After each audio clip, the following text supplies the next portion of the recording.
Our story kicks off with a brutal betrayal against Suho. Our skilled swordsman, the protagonist, was brought to his knees before a group he once considered comrades. His body violently trembled, his arms bearing clear signs of poison. He coughed violently, his breath shallow and ragged, and it didn't take long for him to grasp.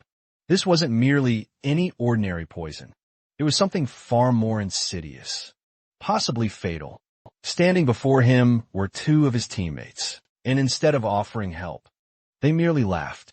They actually reveled in his suffering. One of them, a fierce warrior, sneered, saying Suho should have joined their scheme. But Suho had chosen a different path. He remained loyal to his duties as a public guardian, stubbornly clinging to his morals, instead of succumbing to corruption. This team had just finished conquering one of the notorious 5 disaster gates, a place where terrifying monsters emerged. But now these bastards wanted to leave the gate open. They didn't want to finish the job. They wanted to ensure the monsters weren't completely wiped out, so they could return again and again. Because as long as the danger remained, so did their jobs, their influence, and their status. If the monsters were gone, the spotlight would fade, and so would their power. Suho remembered all the time he'd spent with them, fighting side by side in life-threatening battles, trusting them with his very life. And now they stood before him, watching him die without a shred of remorse. They justified their actions by claiming Suho was the only one who had opposed the plan. Everyone else was on board. Then the archer stepped forward and casually extended his hand, offering Suho a second chance. He said if Suho agreed to join their side, they'd let him live.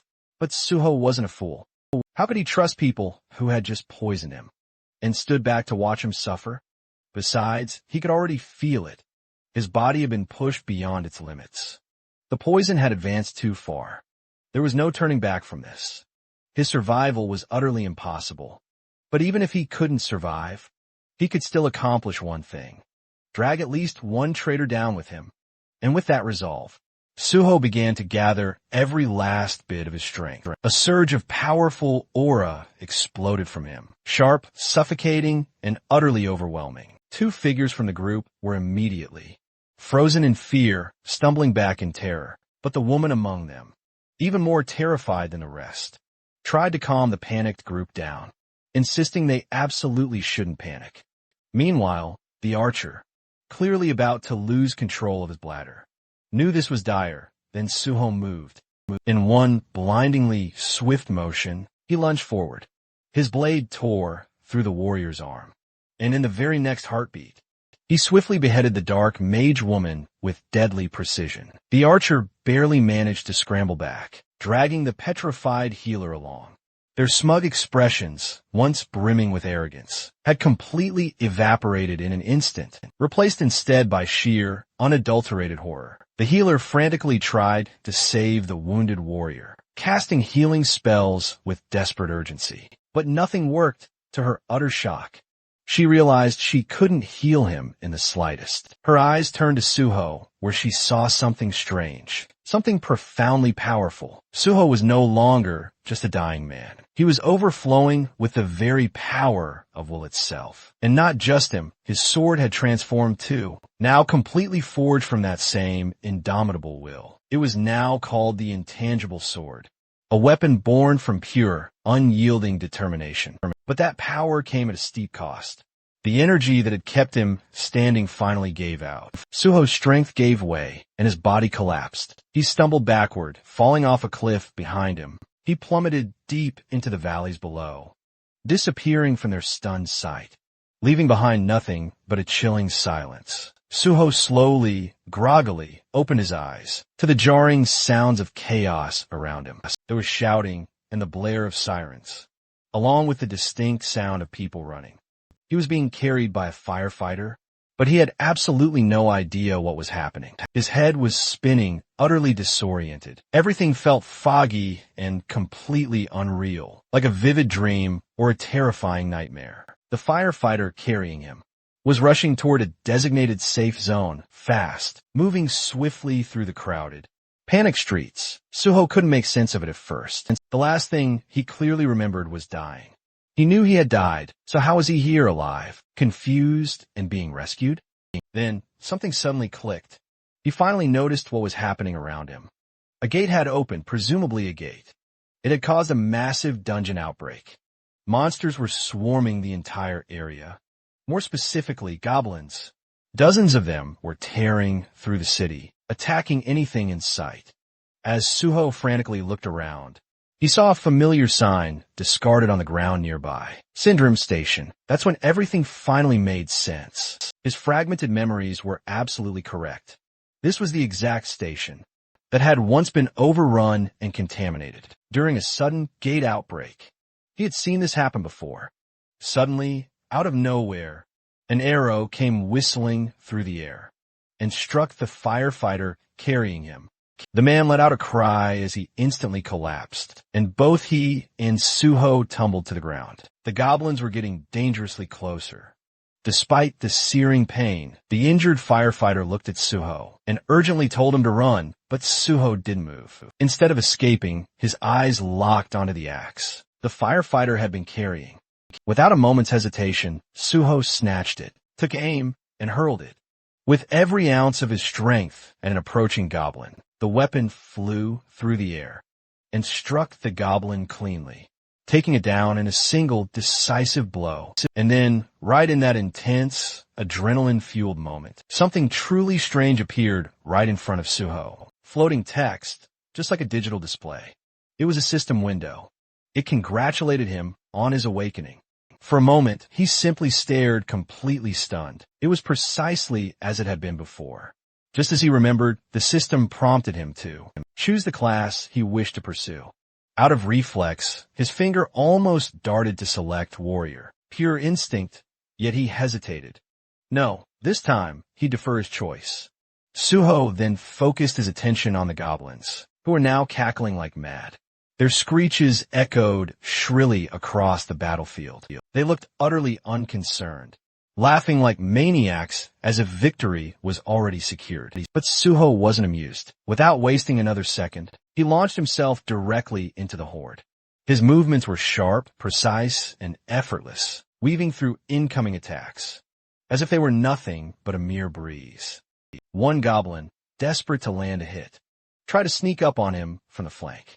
But the moment its eyes locked onto Suho, it froze in pure horror because right before its eyes, Suho had just reclaimed the very same axe he'd hurled moments ago. The goblin recognized it instantly. Its face twisted into a mask of pure panic. And honestly, if goblins wore pants, that one probably would have pissed itself on the spot. But Suho didn't care. He wasn't here for theatrics. Before the creature could even shriek, Suho slashed it down with one swift, clean motion, cutting it down before it could make the area even more disgusting than it already was. He didn't stop there. Grabbing a goblin's discarded sword from the ground, he kept moving. He knew exactly what he was dealing with. Goblins were dangerous, sure, but only to beginners, to someone like him, a veteran who'd seen far worse. Cutting down goblins was no challenge at all. For Suho, it was easy as fuck. Suho continued carving through the goblins, cutting them down one after another, with a speed and precision that was even sharper than before. In just a few minutes, the entire wave of goblins had been utterly wiped out, and it so quickly it almost felt unreal, even illegal. As the dust settled, Suho glanced down at the sword in his hands. He realized how easily he had gotten carried away. In that moment, he was neither calm nor calculating. He had acted purely on instinct and raw emotion. While that raw power proved useful, he knew that during times like these, what he truly needed was a cool head. But then again, if he wasn't mistaken, he'd been brought back to the past for a reason. This was his second chance, a rare opportunity to start everything over, from scratch, and he wasn't going to waste it. Suddenly, several system windows popped up in front of him, congratulating him for mastering multiple swordsmanship skills. But just then, something else caught his attention. The firefighter nearby was staring at him, clearly curious. The way Suho had fought didn't go unnoticed, and the man couldn't help but wonder, is this guy a player? Suho simply gave a slight nod in response, and turned his focus back to the system. He had made up his mind about his class selection. He would become a healer. With that decision made, Suho walked up to the firefighter and politely asked if he could take a look at his injury. The man looked a bit confused. Just moments ago, he had saved Suho, and now Suho was offering to heal him? It didn't quite add up, but Suho didn't hesitate. He activated his magical healing light, and instantly, the warm glow of the spell began to take effect. In almost no time at all, the wound healed completely. The firefighter could hardly believe what he was seeing. How could Suho be a healer when he had just watched him take down an entire goblin wave? Like a trained swordsman? Before the man could ask more questions, another system window appeared. It was time for Suho to select a weapon. From the arsenal, he didn't even hesitate. He knew exactly what he wanted. He picked out a beginner's sword, the same one he had used before, and began preparing himself to challenge the gate ahead. This sudden determination made the firefighter a little nervous. Despite the panic, the gate ahead was no laughing matter. But Suho had a crucial advantage. He'd acquired this swordsmanship talent. Even before choosing a class, a vital detail, skills gained from innate talent, could be used no matter which class a player picked. And as players leveled up, those skills, along with class skills, would continue to evolve and grow stronger. Suho remembered something. Isabella's Holy Spirit had been the pinnacle upgrade of healing light. If only he'd had that power back then, maybe things would have turned out differently. But this time, he was going to do things right. He had a clear plan. He would walk the path of both swordsman and healer. And as he recalled the faces of his former teammates, those scumbags who'd betrayed and abandoned him, his resolve grew even stronger. He stepped closer to the gate, the very one that had nearly killed him in his past life. Back then, he was weak and unprepared. But now, with the fundamentals of swordsmanship engraved in his very being, he knew he could handle it. Without a trace of hesitation, Suho began walking forward and stepped inside the gate. As Suho stepped through the entrance, he suddenly found himself standing in the middle of a dense, shadowy forest. Almost instantly, the system window appeared in front of him, displaying the name of the area. Green-Red, a strange name, but there wasn't much time to think about it. After walking for a short while, Suho stumbled upon the gruesome sight of multiple goblin corpses scattered across the forest floor. Judging by their positions and expressions, it looked like they'd been running from something, or someone far more terrifying than themselves. Their twisted bodies suggested fear, not just defeat. That's when Suho heard something, a low, guttural sound from nearby. He turned his head toward the source, and just like that, he recognized what was behind it. Two towering hobgoblins, hauling the gruesome carcass of a creature they'd hunted. These weren't those puny, annoying goblins he'd encountered before. Hobgoblins were an entirely different beast, far bigger, meaner, and significantly more dangerous. The moment their eyes landed on Suho, their eyes gleamed with savage excitement. To these monsters, human meat was a rare delicacy. Without a moment's hesitation, they brutally tossed their previous prey aside and menacingly pointed their jagged weapons at Suho, eager to tear into fresh, living flesh. But what they couldn't possibly know, what they absolutely couldn't have guessed, was that the human they were practically drooling over was no ordinary prey, not by a long shot. No, they were staring at a true predator. The first hobgoblin roared and charged forward, its crude blades swinging wildly, yet sliced only air. Suho deftly sidestepped it, a blur of motion. He already knew he was underleveled for these formidable enemies. His current weapon wasn't strong enough to easily cut through their incredibly thick hides. But he didn't need to rely on brute force alone. He knew precisely where to strike. In one swift, decisive motion, he lunged directly at the first hobgoblin, aiming with deadly precision for its exposed eye. The attack hit its mark flawlessly. The creature let out a horrifying, piercing screech, loud enough to violently rattle the very forest trees. Suho, despite his soft heart, ended the poor monster's pain by delivering a quick death. But Suho had never intended to kill it quite so quickly. His attack had been too devastatingly effective. It was pure, habitual mistake he'd made. He had hoped to use the creature to gain skills, and precious experience from the ongoing fight, but he'd accidentally killed it far too soon. Turning his gaze toward the remaining hobgoblin, Suho resolved to make proper use of this one. The second monster, absolutely furious over its fallen comrade, roared with rage and charged forward, swinging its weapon wildly, consumed by rage. But Suho remained perfectly calm. He was focused, dodging each frantic attack with careful, precise footwork. The hobgoblin slashed left, then right, flailing wildly in its desperation. But none of its desperate blows landed. In this brutal world, repeating the same action over and over, this could eventually lead him to gain a related skill. Suho knew this, and true to form, after dodging several more attacks, a subtle grin spread across his face. He'd successfully gained a dodge skill, but he wasn't finished there. Now he set his sights on a second skill. Suho started parrying the incoming strikes, deflecting the blows with incredible precision. Parrying wasn't merely a basic move. It had deep roots in weapon-based combat, serving as a foundation for countless advanced skills. It was utterly essential, and Suho absolutely wanted it. After a few more successful parries, the system finally notified him that he had gained the parry skill. But unfortunately, by then, the hobgoblin had already grown exhausted. It staggered, gasping for breath, clearly reaching its absolute limit. And so, just as he'd done before, Suho granted it peace, this time by swiftly beheading it. It wasn't out of cruelty, but pure necessity. Now, with two brand new skills in hand, he was ready to face more combat. He yearned to face more monsters, not simply for the thrill of battle, but to earn skills, gather XP, and grow even stronger outside the gate. The atmosphere among the waiting hunters was incredibly tense and utterly frustrated. They had just found out that someone had trespassed into their assigned gate. Without permission, the moment the news spread, curses started flying left and right.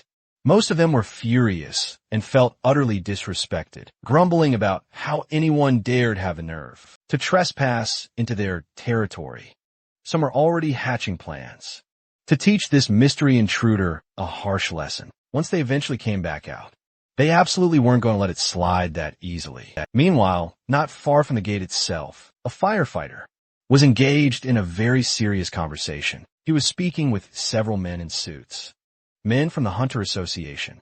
They had come specifically to investigate and were specifically inquiring about a hunter named Suho. The firefighter certainly didn't hold back and spilled all the intel he had.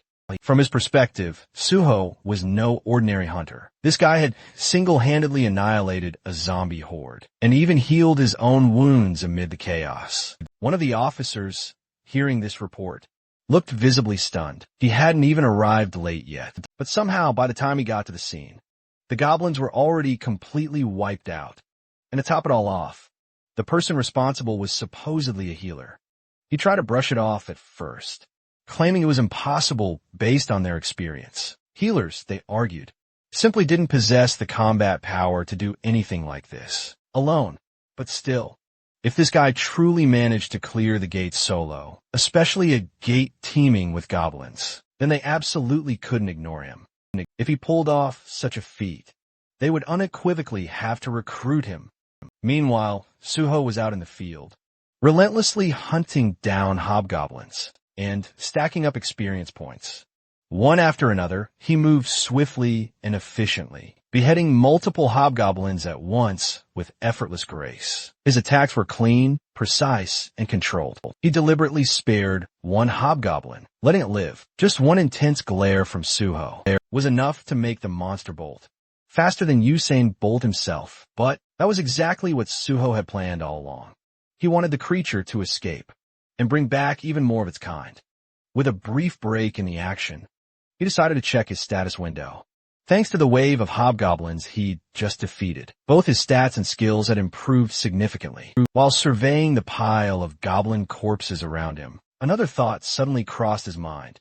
There was still something quite useful left in those bodies. Inside these monsters lay magic stones. These particular ones were degraded magic stones, nothing too rare or extraordinary, but each one could fetch around 50,000 won. That was more than enough reason for Suho to take the time to meticulously collect them. Under normal circumstances, he wouldn't bother with this kind of grunt work.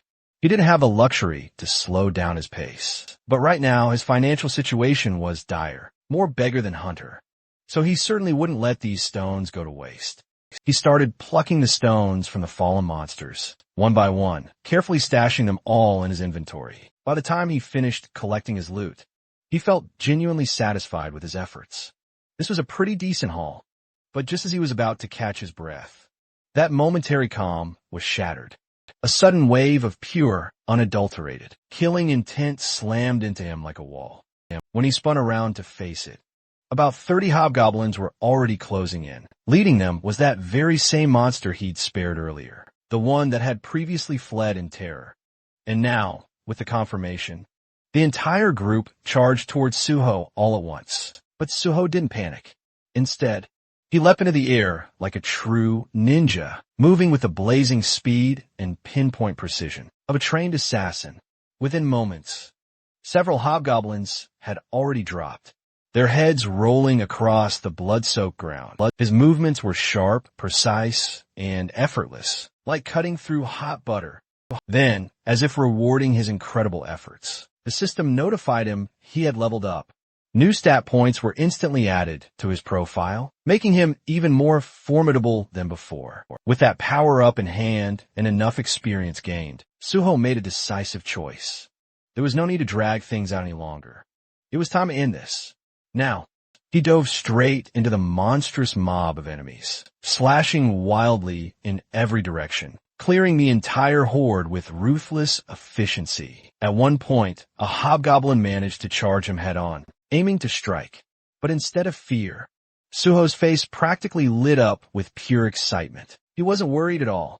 If anything, he looked even more thrilled than ever before. The boss monster in this gate was none other than a chief hobgoblin, and it was a formidable level 20 enemy. As expected of a boss, it came charging in first, trying to land a decisive attack, but it failed miserably. Right after that, a group of smaller monsters tried to pull a sneaky attack from behind, but Suho, without even fully turning, reacted instantly and cut them down like they were nothing. That's when the boss monster cleverly switched tactics and unleashed one of its skills, fear. This fear skill was nasty, instantly paralyzing its target and plunging them into a state of pure terror. The higher the skill's level, the more potent its effect. And since this was a boss monster, that alone was enough to explain why it could wield such a powerful mental type skill, even inside a low-level gate. The real problem was Suho had no gear or skills to protect his mind or resist mental attacks at the moment. He had no way to directly counter it. The boss saw this as its chance to finish the fight and charged in to claim victory. But what it didn't know was that Suho wasn't just some rookie. He was a veteran hunter who'd been through situations far worse. He knew exactly how to deal with this. Without hesitation, Suho gripped his blade tighter with his left hand and deliberately cut himself. The sharp pain snapped him out of the fear-induced paralysis. The moment his mind cleared, he parried the boss's incoming strike. Then, instead of focusing on the boss right away, Suho made a quick decision. He turned his attention to the smaller monsters first. Within seconds, he moved through the battlefield, slicing down every last one of them. In just a short burst of action, he wiped out all the hobgoblins inside the gate, leaving no enemies behind except the boss itself. Before going back to face the chief hobgoblin, he took a moment to heal the wound on his left arm. Now, with the distractions gone and his body back in shape, it was just him and the boss. One-on-one, no more interruptions. And from the look on the monster's face, it didn't seem all that confident anymore. The fight between the two had begun, and they exchanged blow after blow. Suho gave it his all, swinging his sword with determination. But because of his relatively low level, none of his attacks seemed to deal any serious damage to the monster. One thing became painfully clear. A head-on approach just wasn't going to cut it.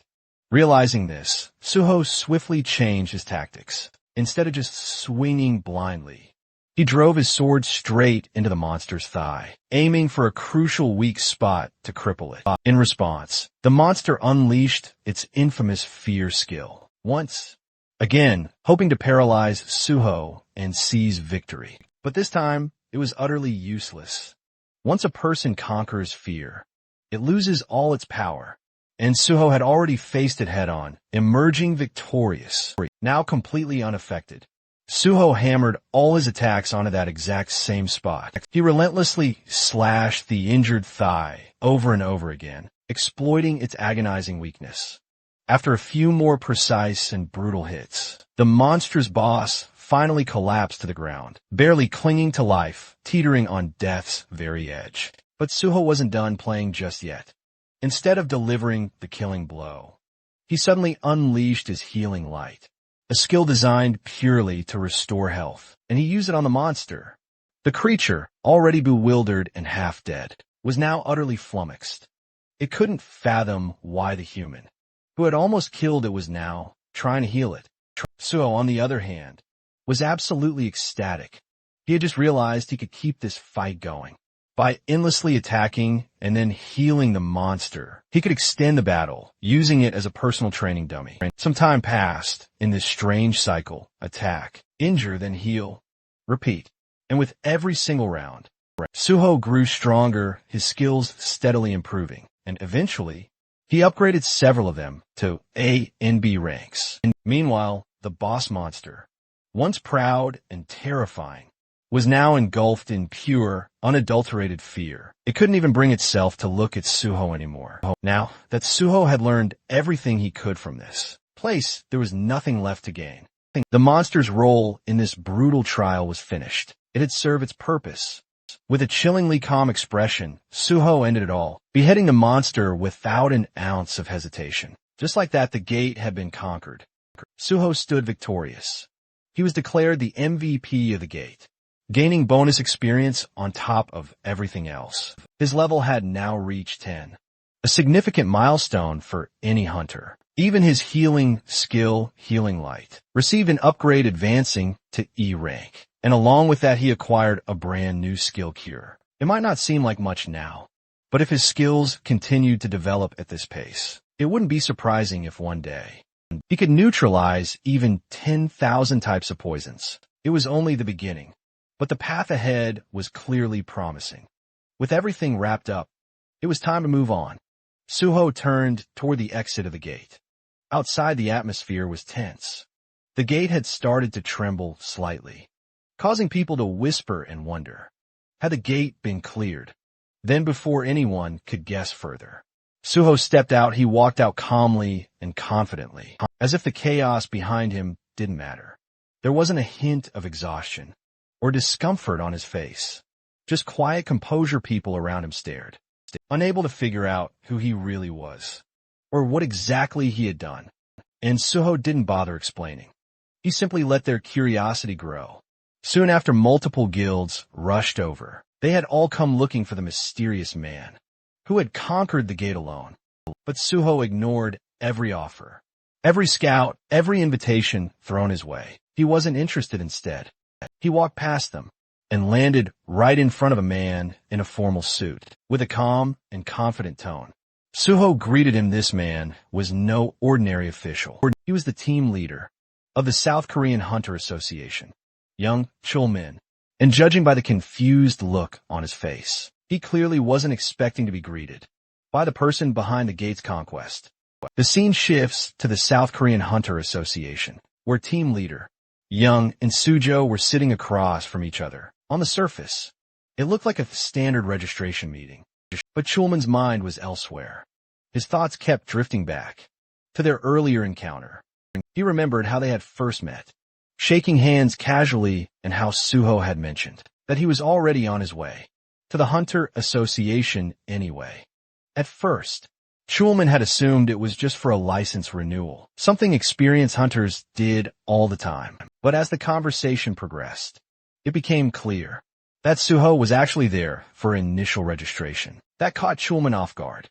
He was still trying to process how someone like Suho, who was registered as a healer of all things, had managed to clear an entire gate all by himself, and the way Suho had acted calm casual, munching on snacks like it was just another Tuesday. Schulman had gone over his aptitude test results again and again. Statistically, Suho seemed more like a warrior than a healer. The numbers didn't lie. He had the physical strength and combat instincts, not to mention the composure, that you'd expect from a frontline fighter.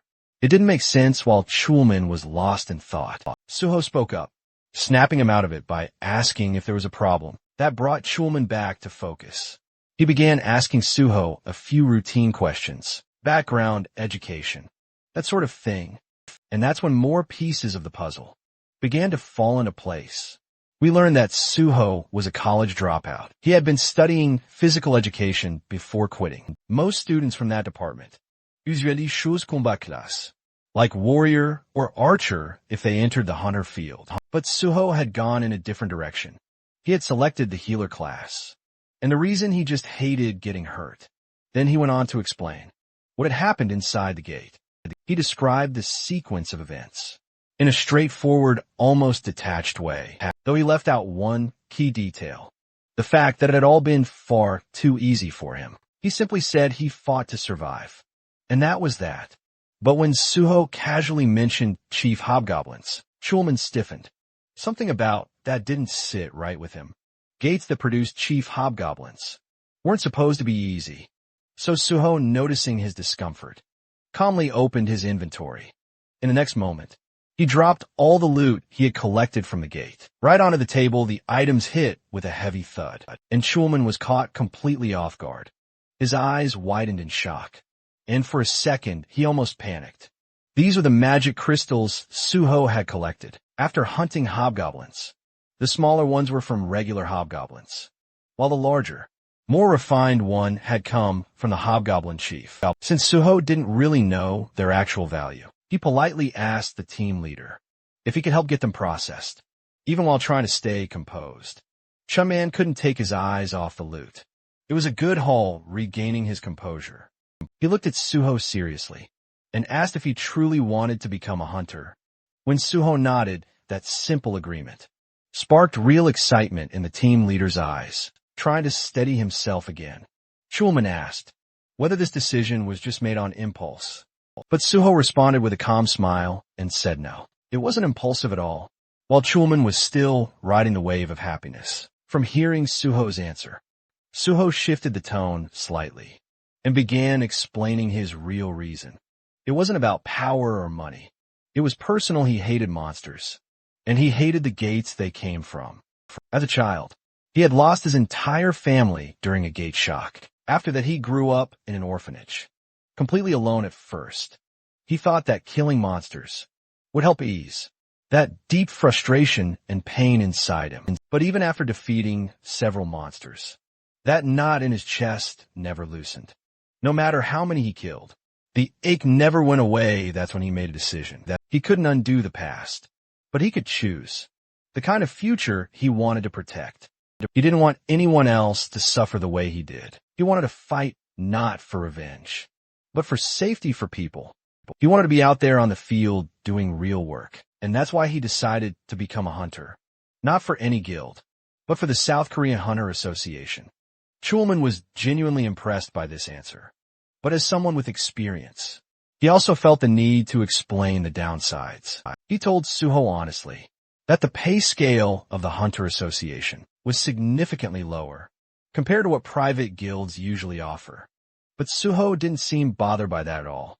As long as he had free access to multiple gates, priority in entering them, and the authority to punish hunters who committed crimes, that was more than enough for him. Schulman could barely believe what he was hearing.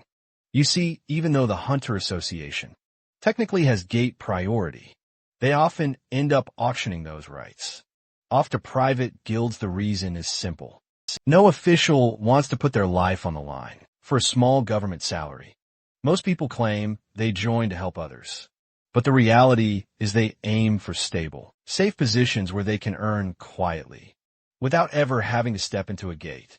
That's why so many aim for administrative roles, instead of field duty, but in Chulman's eyes. Suho felt different. He wasn't chasing safety or comfort. He was a rare type, a true patriot who wanted to be out on the front lines, protecting people, someone who genuinely believed in civil service. The happiness was so overwhelming that for a moment, Chillman felt lightheaded, but he quickly snapped out of it and got back to the task of handling the magic crystals. Now to take the official hunter exam. One has to first pass an aptitude test, with both a written and a practical exam. Unfortunately for Suho, this year's registration period had already ended, and the exam was scheduled for tomorrow. But fortunately for Suho, he had Brother Chulman on his side. Since Suho had managed to conquer an entire gate by himself, there was a good chance they could pull some strings and get special approval from the higher UPS. That part wasn't a problem. What had concerned Chulman, though, was the written test, clearing that with only 1 day of preparation. Almost impossible for a regular person. But Suho, being Suho, was confident to him. If you ever get the chance to do something, you take it no matter the circumstances. The only issue, our boy was practically a beggar at this point. He didn't even have enough money to pay the exam registration fee. So swallowing his pride, he asked if team leader Chulman could take care of the magic crystals for him. And Chulman, being the dependable guy he is, immediately took the task without a second thought. Right now, the only person Suho could fully rely on was his big brother Chulman, and he was genuinely grateful for that. After some time, they completed all the aptitude tests. Team leader Chulman then sent Suho the money they got from selling the crystals. In the next cut, Suho was munching through Coleman's food stash like he owned the place thanks to the magic crystals. He received 3 million won. And on top of that, since he registered as a civil servant hunter, he also got some tax exemption benefits. Still, that wasn't enough for him. He had one more request. He had heard the association had a library, and he wanted to cram a bit for the written test. Tomorrow, he politely asked if the team leader could allow him access, and of course, Chulman said yes with a smile. He even personally showed Suho the way to the library and told him he wouldn't need an employee card to enter. Before parting ways, Chulman wished him the best of luck for the exam. Suho watched him leave quietly, thinking how kind and reliable his brother still was. Deep down, he knew that one day, Chulman would definitely become the president of the association. And with Chulman out of the picture, Suho turned his attention back to the library. His goal was clear: find something tied to his past life. He remembered major events happening, things that shook entire regions, but the details were always hazy. Human minds weren't built to carry memories across lifetimes, and he was no exception. Still somewhere in this place was the key, a fragment of knowledge or a skill he wanted badly. After poking around a bit more, Suho finally stumbled on something strange. A book, massive, ancient-looking, and so thick it refused to fit on any shelf. Curious, he picked it up. The moment he cracked it open, the system pinged in with a strange message. The book wasn't from this world. It also mentioned that there was a special way to use it, something beyond just reading. And Suho, he already knew what that meant. Without hesitation, he held the book above his head, like some RPG character triggering a hidden quest. For a split second, he felt like a complete clown. Nothing was happening. His arms were getting tired. Frustration bubbled up fast, because he was damn sure this was the only way to activate it. Then, just before he could start cursing the book, the system spoke again. The book library of memories had taken an interest in his story. That's when the magic kicked in. The book shimmered, reality shifted, and in the blink of an eye, Suho was no longer standing in that dusty room. He now stood before a massive, otherworldly tree, its roots deep in glowing stone, its branches reaching into a sky that wasn't even real. A spiral staircase wrapped around it, leading upward into the unknown. And this is the Library of Memories. It's then revealed that the Library of Memories grants its user the ability to recall everything they've ever seen or heard, including painful or traumatic experiences. Normally, the human brain copes by forgetting, but once this ability is acquired, the user is burdened with flawless memory.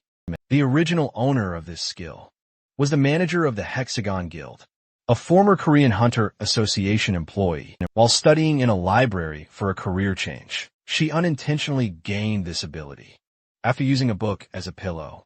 Just because lying face down was uncomfortable, Suho thinks about how lucky she was to stumble upon such a skill and feels grateful to her for introducing him to it. He even plans to treat her a meal one day. The system window then prompts Suho to donate his own story to the Library of Memories. He considers how powerful the ability truly is. It could help him restore every memory he's ever had, especially since human recollections tend to fade and warp over time, realizing its value. He decides that obtaining the skill is necessary to retain every detail. With precision, a message appears, confirming his story has been accepted. Suddenly, a strong wind whirls around him, and the system announces that the Library of Memories is now accessing and recording his experiences. Suho starts floating in midair, surrounded by radiant texts, as a diagram materializes above the book. Another message follows stating that the Library of Memories has officially opened. It will store everything he's seen and heard, giving him access whenever needed, while also suggesting important information. Suho stares at his hand, sensing that the recording process feels a bit off, likely because this entire space is some kind of illusion now that he has the skill. He decides to try it out. He closes his eyes and revisits a previous battle. There he sees himself severely wounded. The moment floods back with vivid emotions, and he feels the fury rise in him once again, confirming the memory's intense clarity. He sees the ones who betrayed him, people he now recognizes as selfish cowards who had delayed sealing the gate just to save themselves. He swears to never forgive or forget them. His consciousness floats among countless system windows. The memory unsettles him, and he wishes he'd chosen to recall something less painful then. Out of nowhere, one system window shows a shocking notification. He's being given a chance to become stronger as the first person to reach the realm of the transcendent. The system announces it's rebooting for player on Suho. He's left speechless as the world around him reverts to normal. A thought crosses his mind. Could it be that the system really sent him back in time? He remembers having once reached the state of unity with the divine sword and obtaining the first SS rank skill, but now is the first to attain transcendence. He's being given a new opportunity, something no one's ever experienced before. Suho starts to realize that his return to the past might not be just a coincidence. In the next moment, he arrives at a certain place by taxi. As he steps out, he reflects on how meaningful this second chance really is now. He has an opportunity to prevent the disasters that once struck him and to handle the unpredictable gates that had caused countless casualties. Determined to tackle these gates faster than before, he reminds himself that every second matters. He soon arrives at a huge building, Nexus standing before it. He's impressed by its sheer size and acknowledges that this is the biggest private hunter academy in the country. He also sees it as a place where he can make good money to secure his future with firm resolve. He heads inside. A cheerful receptionist greets him and asks the reason for his visit. Suho responds that he wants to meet Director Kim Soo. The receptionist, surprised, asks if he has an appointment. Suho says no, but insists it's important. He simply asks her to pass along a message. The solo conqueror of the Syndrome Station, pre-catastrophe gate, is here. The scene shifts to the director's office, where a calm woman introduces herself as Kim Soo, the director of Nexus Academy. Suho introduces himself as On Suho. Director Kim invites him to sit and acknowledges his achievement at the Syndrome Gate. She then asks why he came in Nexus. Suho explains that he's here to apply for a scholarship. The director is clearly surprised by the request. Suho confirms it and mentions that he also plans to take the hunter license test, scheduled for the next day. Still try to wrap her head around the situation. Director Kim asks how long it's been since he awakened. Suho calmly replies it happened today. Shocked even further, she checks her documents and repeats in disbelief. An unregistered hunter who awakened just today wants to take the test tomorrow. and has already solo cleared a catastrophic level gate. Suho confirms everything. He adds that a connection within the Hunter Association helped him secure a spot in the exam. His goal is simple: to rank first. His confident declaration leaves the director even more surprised. Then Suho states his condition if he ranks first. He wants to be officially granted Nexus Scholarship, student status with full financial support. Suho knew full well that for an unknown newcomer, reaching the top wouldn't be easy. But he wasn't some beginner. He was a battle-hardened veteran who had cleared countless gates. Whether anyone else believed him or not, didn't matter. That choice was up to them. Director Kim recognized that. Clearing such a dangerous gate alone was no small feat. Still, she reminded him that the Hunter test was a completely different matter. With an average pass rate of less than 20%, Suho made it clear if he didn't get first place, they could ignore him and cancel the scholarship deal entirely. Intrigued, Director Kim asked why he chose Nexus instead of more prestigious academies like Hexagon or Prime. Suho answered bluntly, despite being the biggest academy, Nexus had hit a rough patch in recent years. It hadn't produced a single top-ranking student, and that had hurt its reputation and admissions. Silently, Director Kim acknowledged the truth. Nexus was in desperate need of success, and no current student had shown any signs of becoming a breakout talent. If Suho really did take first place, Nexus would gain the most from Spotlight. His proposal, in that sense, was perfectly timed. Still, the director couldn't help but wonder, what kind of person makes such a bold offer with that much confidence? Curious, she asked how much money he was expecting from the scholarship. Suho responded by asking about the rewards for becoming the top student. She explained that the prize included a full refund of tuition, an additional bonus of 30 million won, and the opportunity to immediately join the Nexus Guild. Suho nodded. It seemed fitting for the country's largest academy. But then with a grin, he added that 300 million. One would be even better. The number stunned Director Kim. But Suho kept going, saying that, considering the advantages that came with being the top student and the scale of the academy, the amount was fair for Nexus. 300 million wasn't much anyway. Deep down, Director Kim knew he wasn't wrong. Reluctantly, she agreed and told him that if he ranked first, she would pay him the 300 million later. Suho wandered around the campus. The more he explored, the more he realized just how enormous it was, bigger than most amusement parks. Once enrolled, he wouldn't be missing anything. The staff member showing him around chuckled proudly, explaining that Nexus was the largest academy in all of South Korea. Suho noticed the guide looked tired and figured they'd probably been woken up just to give him a tour, feeling slightly guilty. Suho thanked him for showing him around so late. The guide smiled, saying it was the least he could do for someone so important. Then, Suho spotted someone training alone on the playground. Curious, he asked if that person was a student. The guide nodded, saying that student trained every night at this hour and was the most hard-working student in the academy. Suho was intrigued. The student's name was Dahan. The guy called out to him, reminding him to take care of his health, to which Dahan replied with a smile, saying he had to push himself harder, since he was already in his third year. Suho recognized him instantly in his past life. He had teamed up with Dawn for raid missions. Back then, Dahan had been the nation's top tanker, famous for his unmatched endurance and defensive capabilities.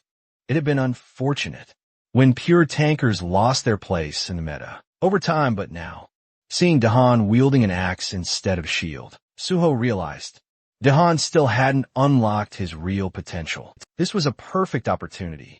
He could guide Dahan now and eventually recruit him into the Great Hunter Association. The guide introduced the two of them. After a brief greeting, Suho asked if Dahan intended to use the battle axe. As his main weapon, Dahan confirmed it.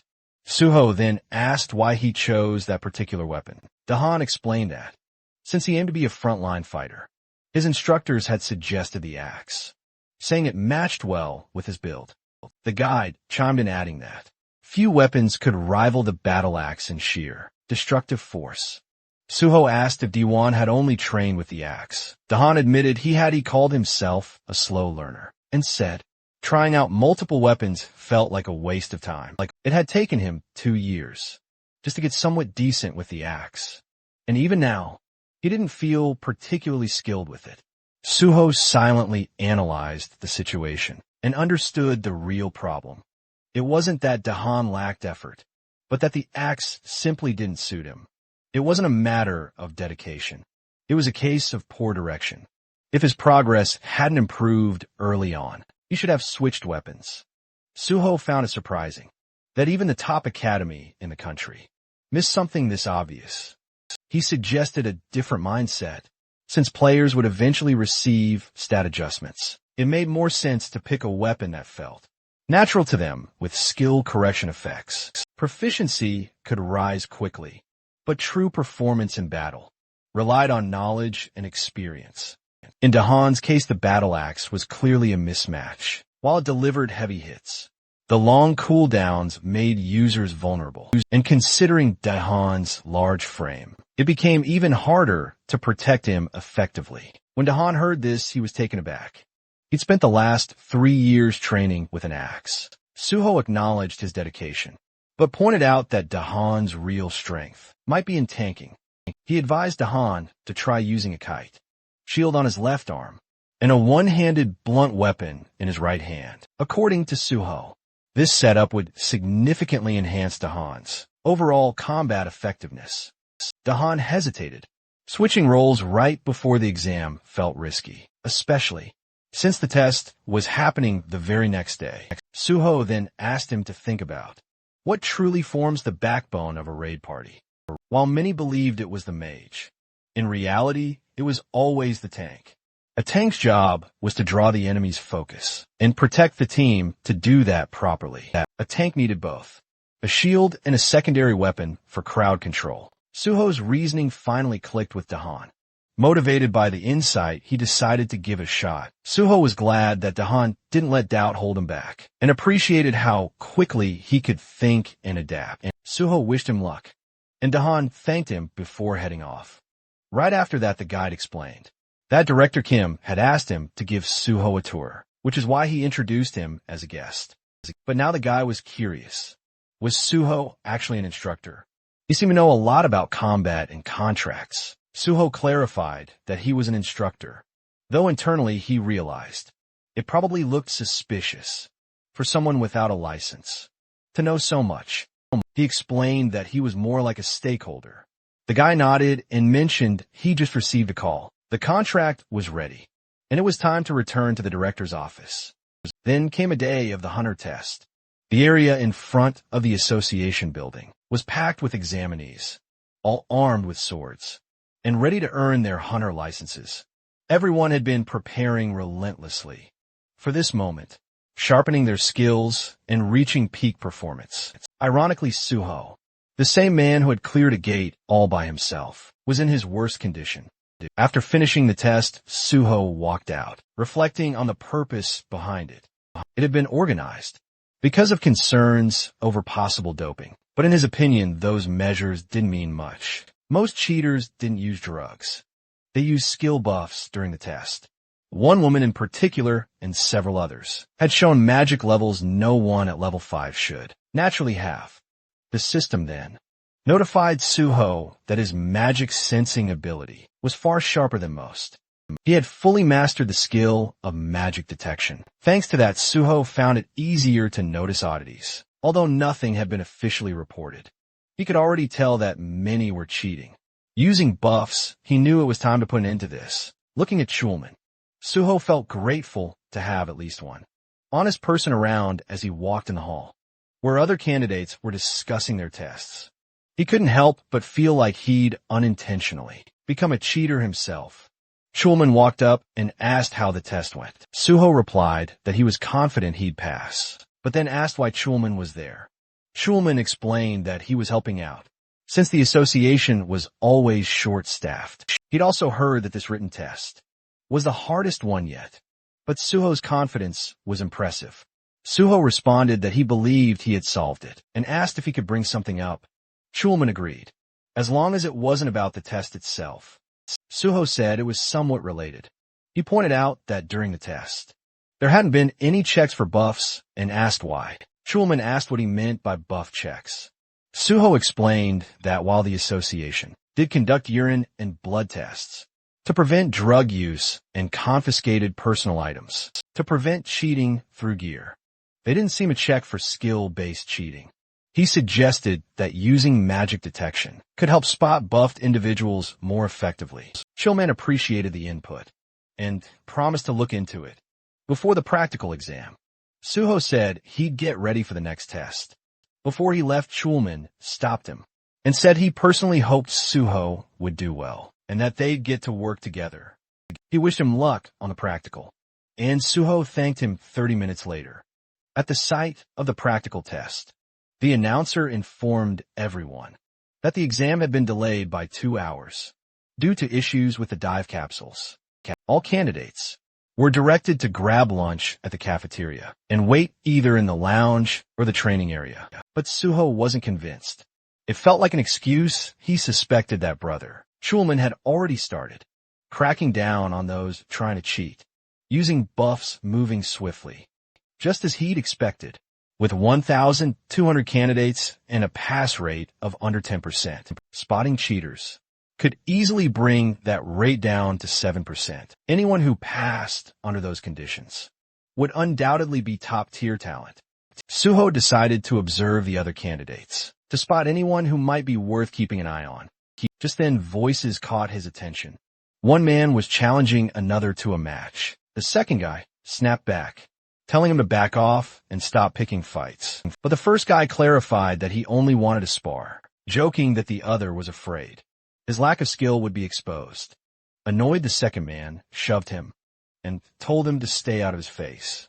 The first man then raised a wooden sword and asked what would happen if he struck first. Before anything could escalate, Suho stepped in and blocked the wooden sword with his own, making the attacker pull back.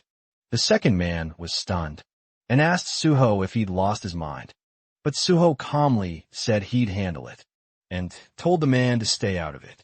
The guy asked who Suho was. Was he some sort of officer? Suho simply said he was just another test taker, but warned that dealing with someone like this attacker would only cause unnecessary trouble, so it was best to leave it to him. The attacker then questioned why Suho was getting involved.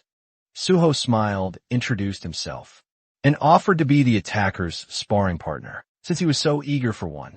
But the attacker wasn't impressed.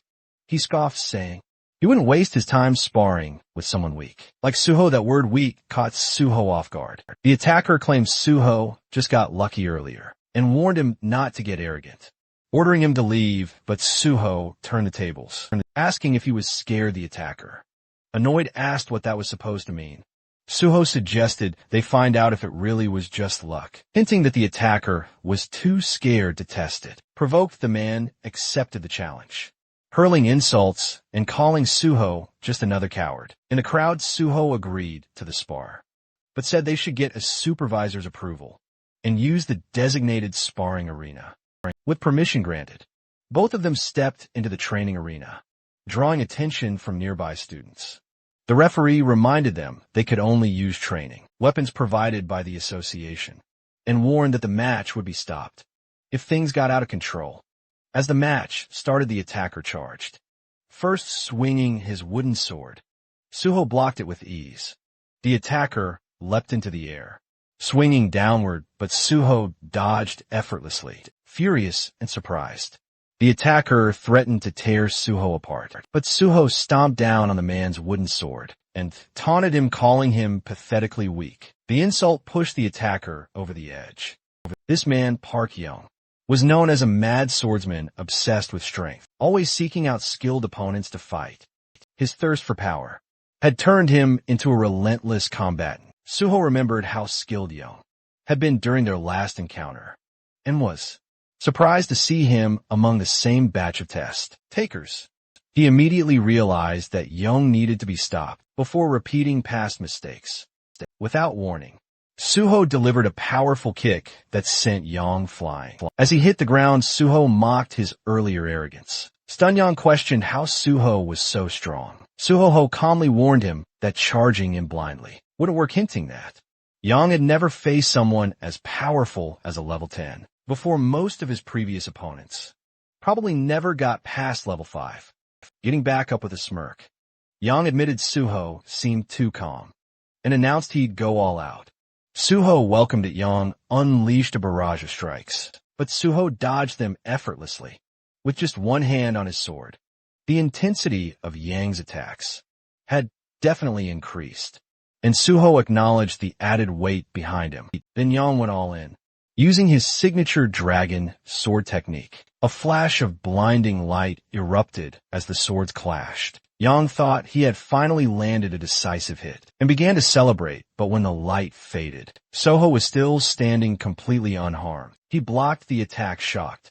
Yang trembled and demanded an explanation. Suho smirked and said the attack was too slow. In reality, Yang had only managed a basic version of the dragon sword technique without a hunter's license. It was impossible to master the real thing. Enraged by the humiliation, Yang charged again, but Suho dodged every attack with ease. At one point, Suho dropped into a crouch, baiting Yang into one last reckless charge. Just as Yang shouted that the match was over, Suho landed a powerful upward strike to his chin, knocking him out cold. Yang hit the ground defeated and dazed, struggling to understand what had happened. Suho calmly repeated that his attacks were simply too slow. Though Yang was seething, all he could do was lie there, muttering Suho's name under his breath. Watching this, Suho realized that Yang's obsession would now revolve entirely around defeating him, ignoring everyone else in the process. With that distraction taken care of, Suho figured the testing center might finally quiet down. Meanwhile, the supervisor, who had been observing everything, were left stunned, snapping them out of their daze. Suho casually spoke up, reporting that he'd accidentally knocked out Park Yeon and asked them to take care of him. In the next scene, Suho sat inside a room filled with various machines. Looking around, he noticed there were more skilled individuals present than before, probably anti-doping inspectors, disguised as technicians. As the room grew noisy, Suho became visibly irritated, clearly wishing they'd all just leave. A technician walked up to him and instructed him to lie down. He then explained how the emergency button worked in case anything fell off during the dive process. Suho confirmed he understood. Once the system powered up, Suho lay down, and cables were attached to both sides of his head. A system window appeared indicating that the Hunter practical test program had been activated. As Suho's consciousness connected to the simulation, the dive progress steadily climbed 5%, then 40%, then 77%, until it hit 100%. The connection was successful, and the healer class test scenario began. When Suho opened his eyes, he found himself in a different world. Right away, he could tell this test wasn't going to be easy, especially considering how few people passed the healer exam. In front of him were wounded individuals, calling for help, and some were trapped under rubble. One girl in particular was desperately trying to lift a huge stone. As Suho took in the chaotic scene, he silently criticized the Hunter Association for being too ruthless with the scenario. The whole situation already felt traumatic. Before continuing, let's understand the context of the practical test.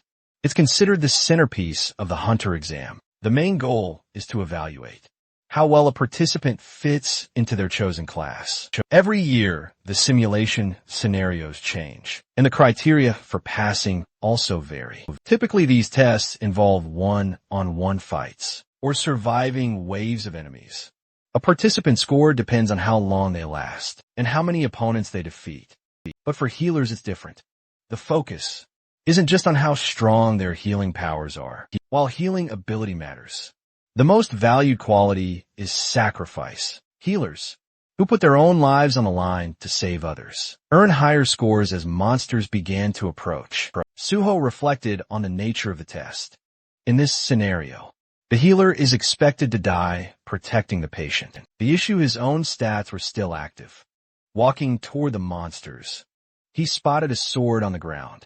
Looking at it, he realized he'd have to take a serious beating before dying. Unlike the others, He questioned the logic of letting himself be beaten to death. Dying once had already been enough for him.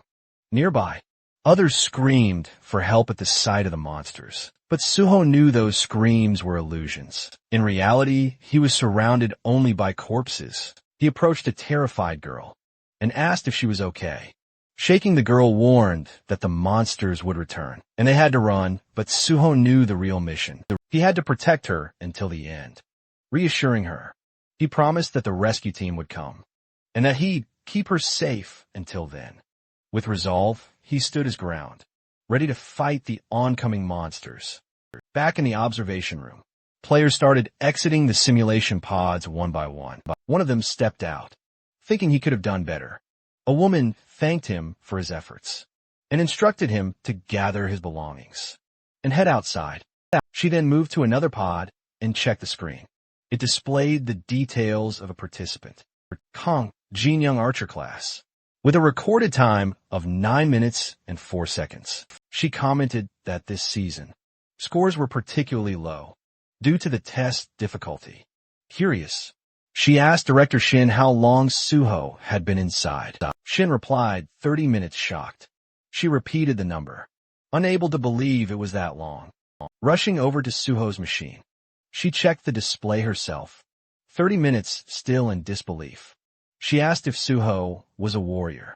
Shin corrected her, saying Suho was a healer. Refusing to believe it, she accused him of lying. But Shin pointed to the sword Suho had been holding and urged her to look closely. Together they reviewed the simulation footage. Watching Suho in action, the woman asked again if he was really a healer, impressed by his combat ability. She wondered aloud if he might be disqualified for not dying. But Director Shin clarified, there was no rule requiring death. The test's real purpose was to protect the patient. Until the end, she nodded in agreement. Shin explained further. Suho was meeting all the conditions. He never abandoned the patient, fought near her, and continued healing her throughout. He was risking his life to protect her.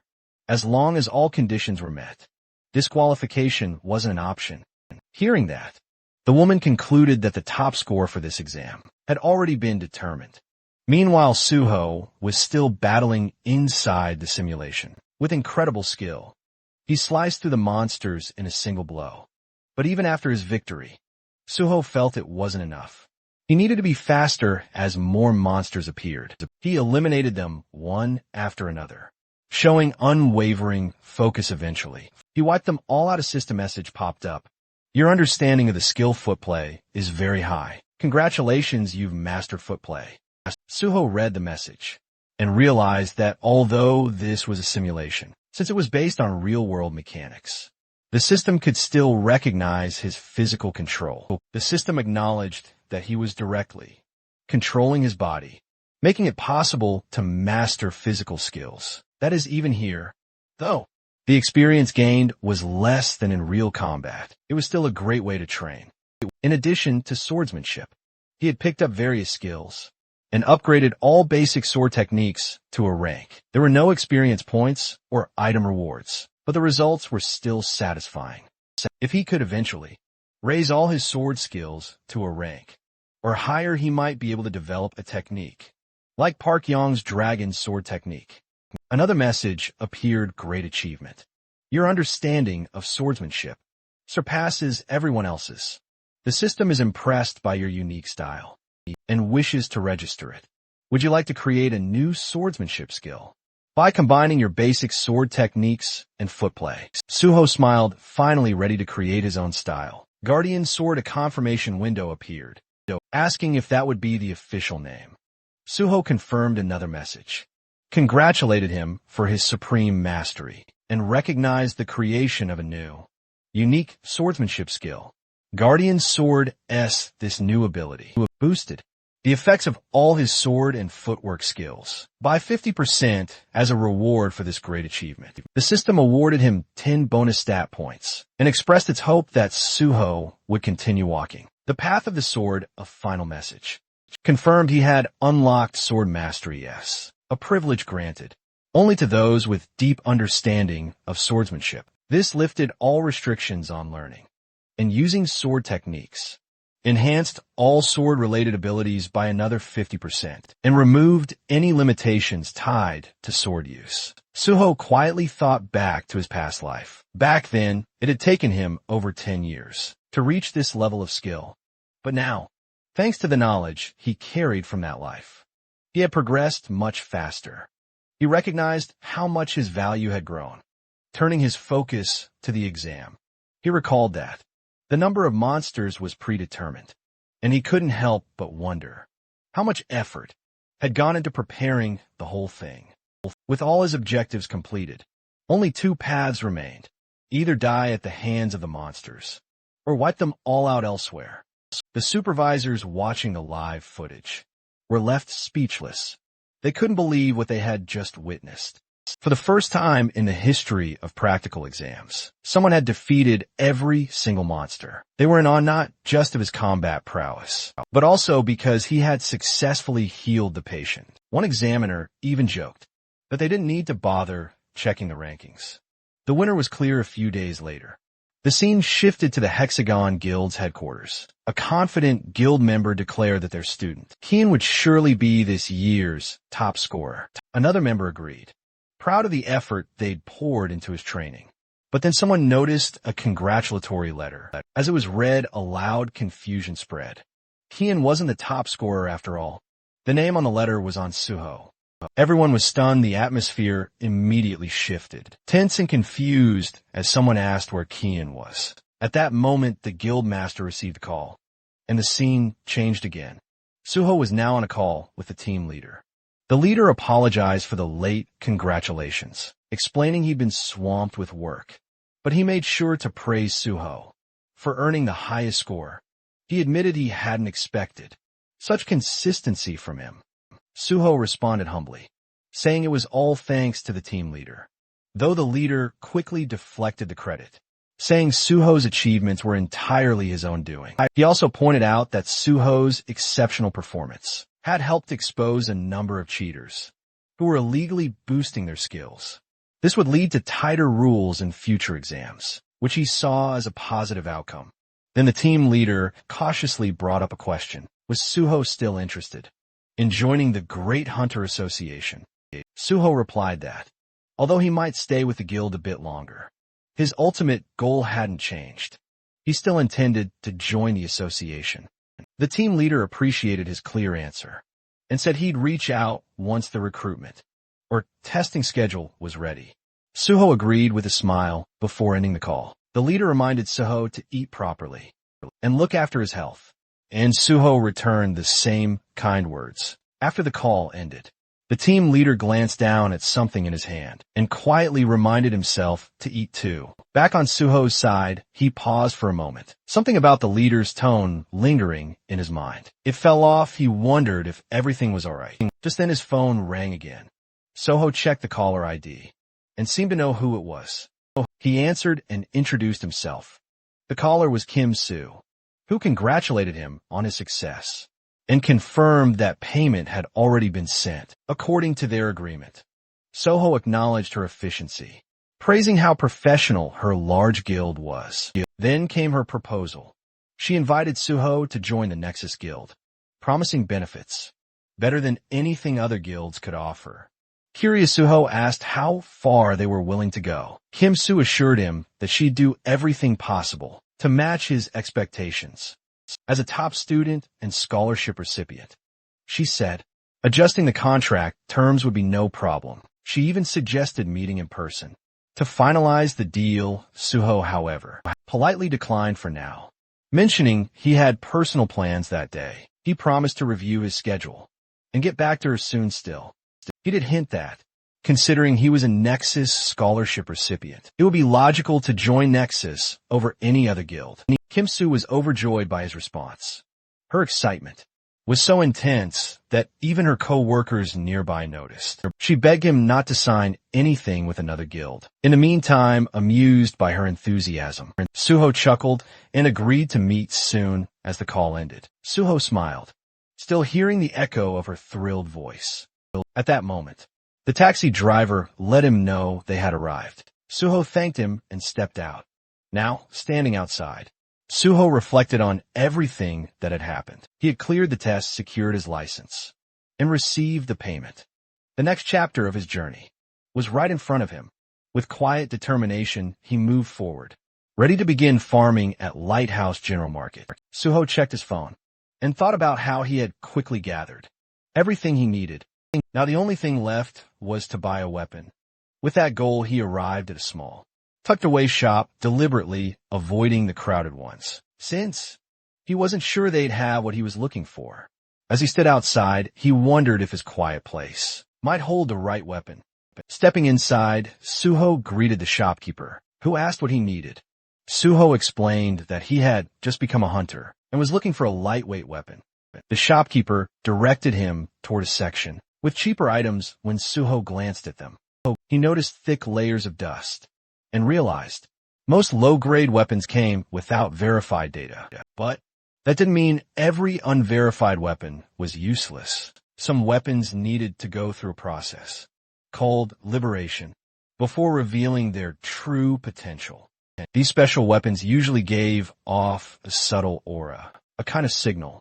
Though most players in places like this wouldn't recognize it, Suho picked up one of the weapons and activated his magic detection skill. A faint smile appeared on his face. He had found it after walking out with the weapon. Suho thought to himself that if the owner ever found out the spear's true worth, he'd regret letting it go so cheaply. But for now, it was time to begin. Suho closed his eyes, focused, and began pouring his magical energy into the weapon. The spear absorbed his power at a fast pace, draining his energy quickly. Realizing how much it was taking out of him, Suho stopped and collapsed to the ground, completely exhausted. He understood that if he'd pushed just a bit more, he might have passed out from magic depletion. To awaken the weapon, he needed a magic stat of at least 100. Though he couldn't use it yet, he knew it would become a powerful asset in the future. He promised himself he'd level up fast and unlock its full potential soon. Meanwhile, inside the PBS building, reporter Jinwei received a phone call from Suho. Suho introduced himself and confirmed that he was the top scorer in the recent hunter test. He also revealed that he had personally handled the unprecedented gate incident at Syndrome Station all by himself. Jinwei was shocked by the revelation, taking a moment to silently process the fact that Suho had cleared such a dangerous gate, even before officially becoming a licensed hunter. In Jinwei's eyes, Suho was already a monster. When Jinwei asked why Suho had reached out to him directly, Suho explained that he had found Jinwei's blog. During a search, he mentioned that while he knew about Jinwei's privileged upbringing, he respected Jinwei's decision to pursue journalism. Out of genuine interest, Suho shared that he had big plans and would soon become a source of major headlines. He then proposed that Jinwei work as his exclusive reporter. Jinwei was skeptical, wondering if Suho was just trying to tie down a wealthy journalist as his subordinate internally. He dismissed Suho as just another ambitious oddball with delusions of grandeur. Even though he understood what Suho was suggesting, Jinwei was uncomfortable with the idea.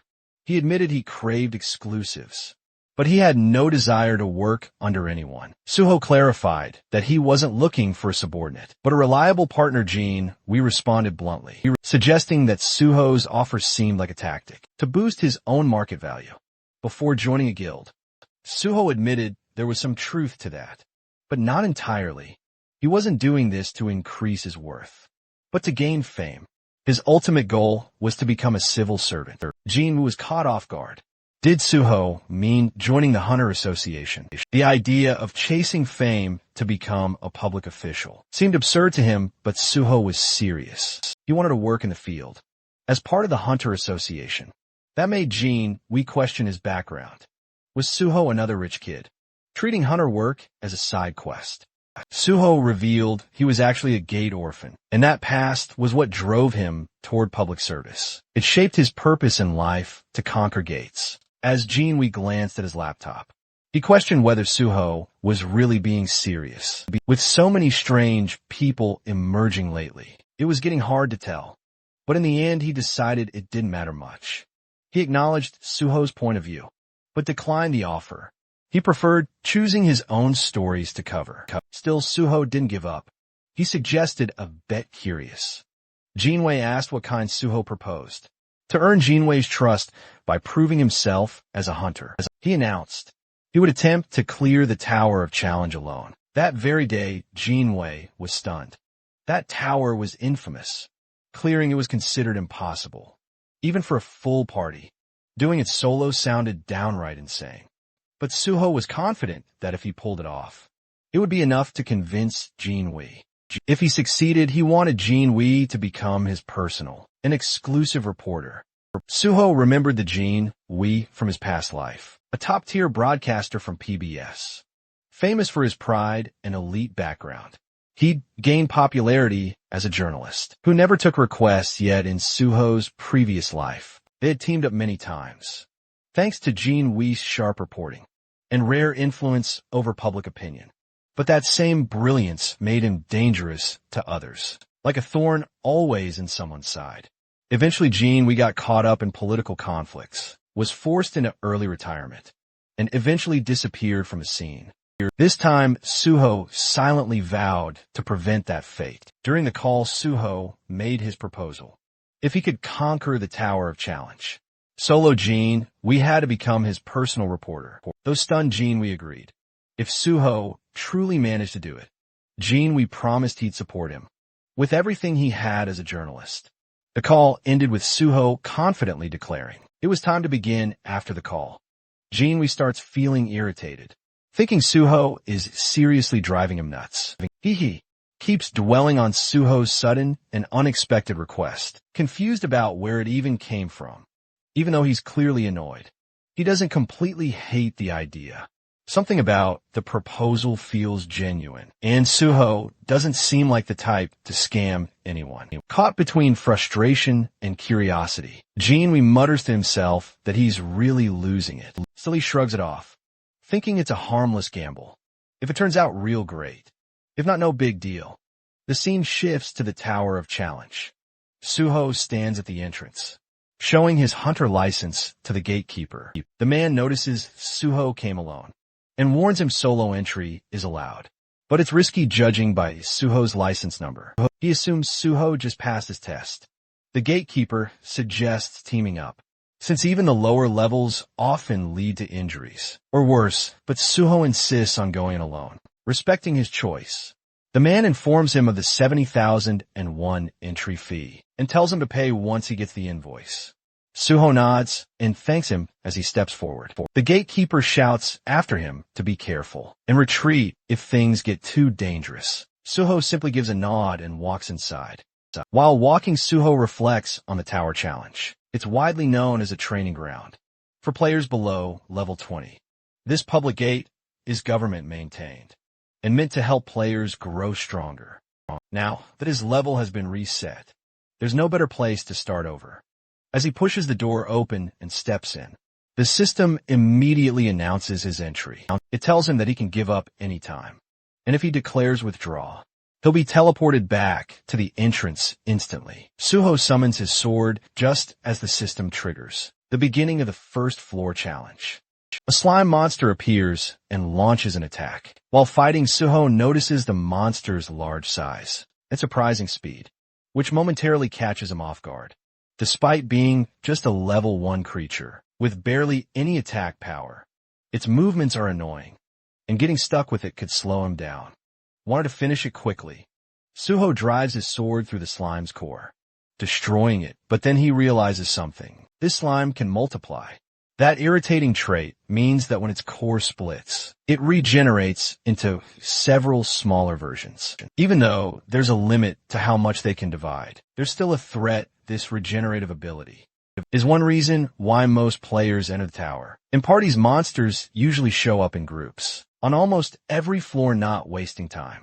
Suho begins wiping out the multiplying slimes. He leaps into the air, stabs one mid-jump, and then hurls his sword to take down another. As he falls, a slime swings its tentacle at him. Suho grabs at midair, preventing a hard fall, and uses that grip to catapult himself upward. With clean and precise strikes, he slashes through the tentacles and clears the rest of the enemies. The system notifies him that he's conquered the first floor and asks if he wants to move on. Suho looks up full of resolve. With 48 more floors to go, there's no time to waste. The system then signals the start of the second floor. Challenge. Suho thinks back to the Tower of Challenge, remembering that in his past life, the highest official record reached was the 48th floor. At present, the record only goes up to the 29th floor. Both milestones achieved through party play. Typically, challengers enter the tower in groups, and the number of participants determines the difficulty level. The more people in a party, the less experience each person earns. But it's a safer way to progress. Most hunters aiming for top records form parties of level 20 members. With these thoughts in mind, Suho clears the 18th floor and looks upward, realizing he doesn't need to follow the usual methods. Without hesitation, he accepts the challenge for the 19th floor, activating the next stage.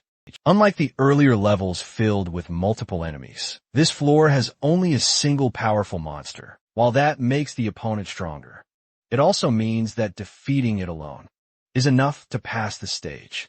As soon as the monster appears, Suho charges in and defeats it with a single sword strike. The system announces the completion of the 19th floor and gives him the option to proceed to the 20th instead. Suho decides to pause the challenge and examines the monster's body. He notices something strange. Unlike other defeated monsters that vanish immediately, this one leaves behind a red gain. It's a clear hint from the tower that there's something more to uncover.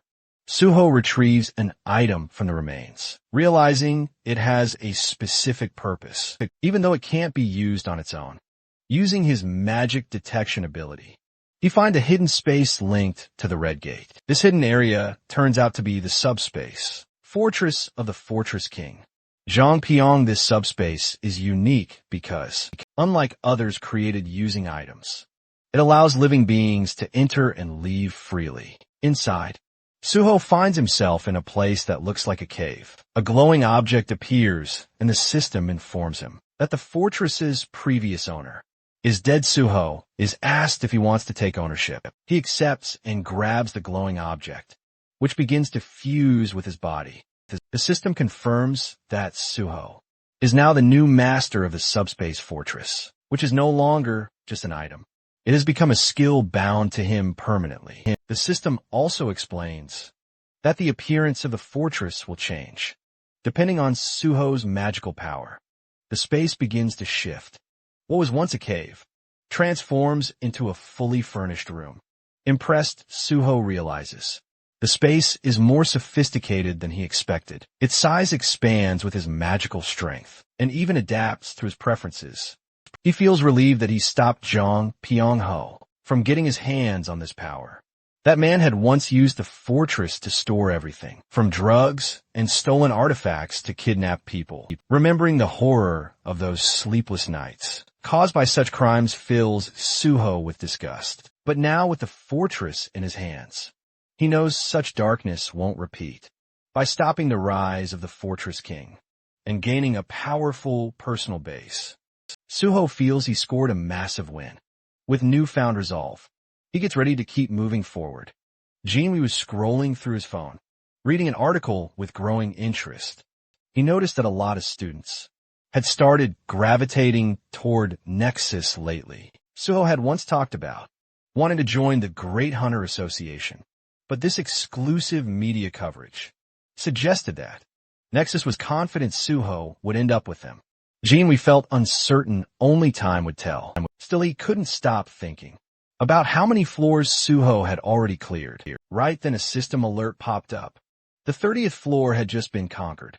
The Tower of Challenge record had been shattered, and someone was already advancing to the 31st floor. The nearby crowd went silent in disbelief. Murmur spread. Was a new record a team raid, or something even more insane? Their shock deepened when the system immediately announced the 31st floor had also been cleared, just moments after it began.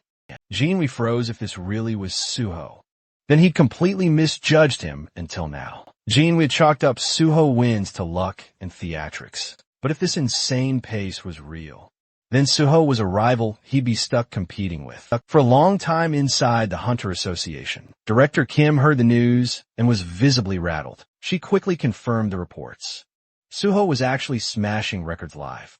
Realizing Suho's value, she decided they had to make an offer so tempting it couldn't be refused.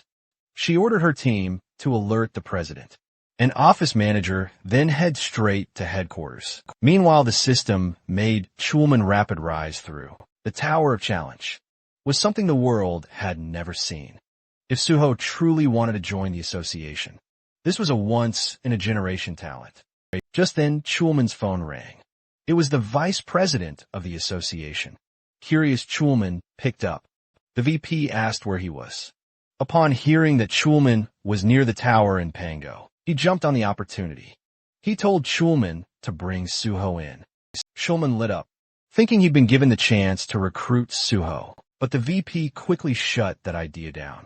He didn't want a recruitment, just a photo of Suho with the association president. Then he hung up, leaving Chulman stunned and bitter. He thought to himself, how these power-hungry executives were exactly why the public saw them as corrupt and incompetent in his mind. Only hunters deserve to be in charge of the association. He stared at the tower, trying to think of a way to convince Suho to come in. Inside the tower, Suho had just cleared the 48th floor, updating the tower record again. Exhaustion was starting to weigh him down. Constantly pushing forward was draining. He wondered when this madness would finally end. Still, when he opened his status window, his spirits lifted. Hitting level 39 felt like a real reward. With every floor cleared, he earned 5 bonus stat points, and each one felt like a gift. Knowing the system inside out made it feel like he was building a game character, a second self, and honestly, it was kind of fun with his stats set. Suho prepared for the final challenge. The 49th floor had begun. A glowing crystal appeared in front of him, and from it emerged the final boss. A tower dragon, level 49. Suho stared at it, immediately recognizing how broken this thing was. Even without pure blood traits, just being a dragonborn made it absurdly powerful. It made him question if this floor was ever even meant to be beaten. But Suho knew why he was here. He wasn't going to hesitate. Gritting his teeth, sword in hand, he charged at the final boss with full resolve. Ready to end this, Suho moved in to confront the dragon, ready to attack in response. The dragon launched its own assault, forcing Suho to leap into the air to evade it. While airborne, he quickly noticed something important. For a beast of its enormous size, the dragon was shockingly fast. Suddenly, a dark aura leaked from its claws, creating a powerful pulling force that dragged Suho straight toward its jaws. Right before he was sucked in, Suho grabbed the dragon's mouth, hoisted himself over its head, and slammed his sword down with all his strength. The dragon roared furiously and tossed its head so violently that Suho was flung away, forcing him to retreat to safety.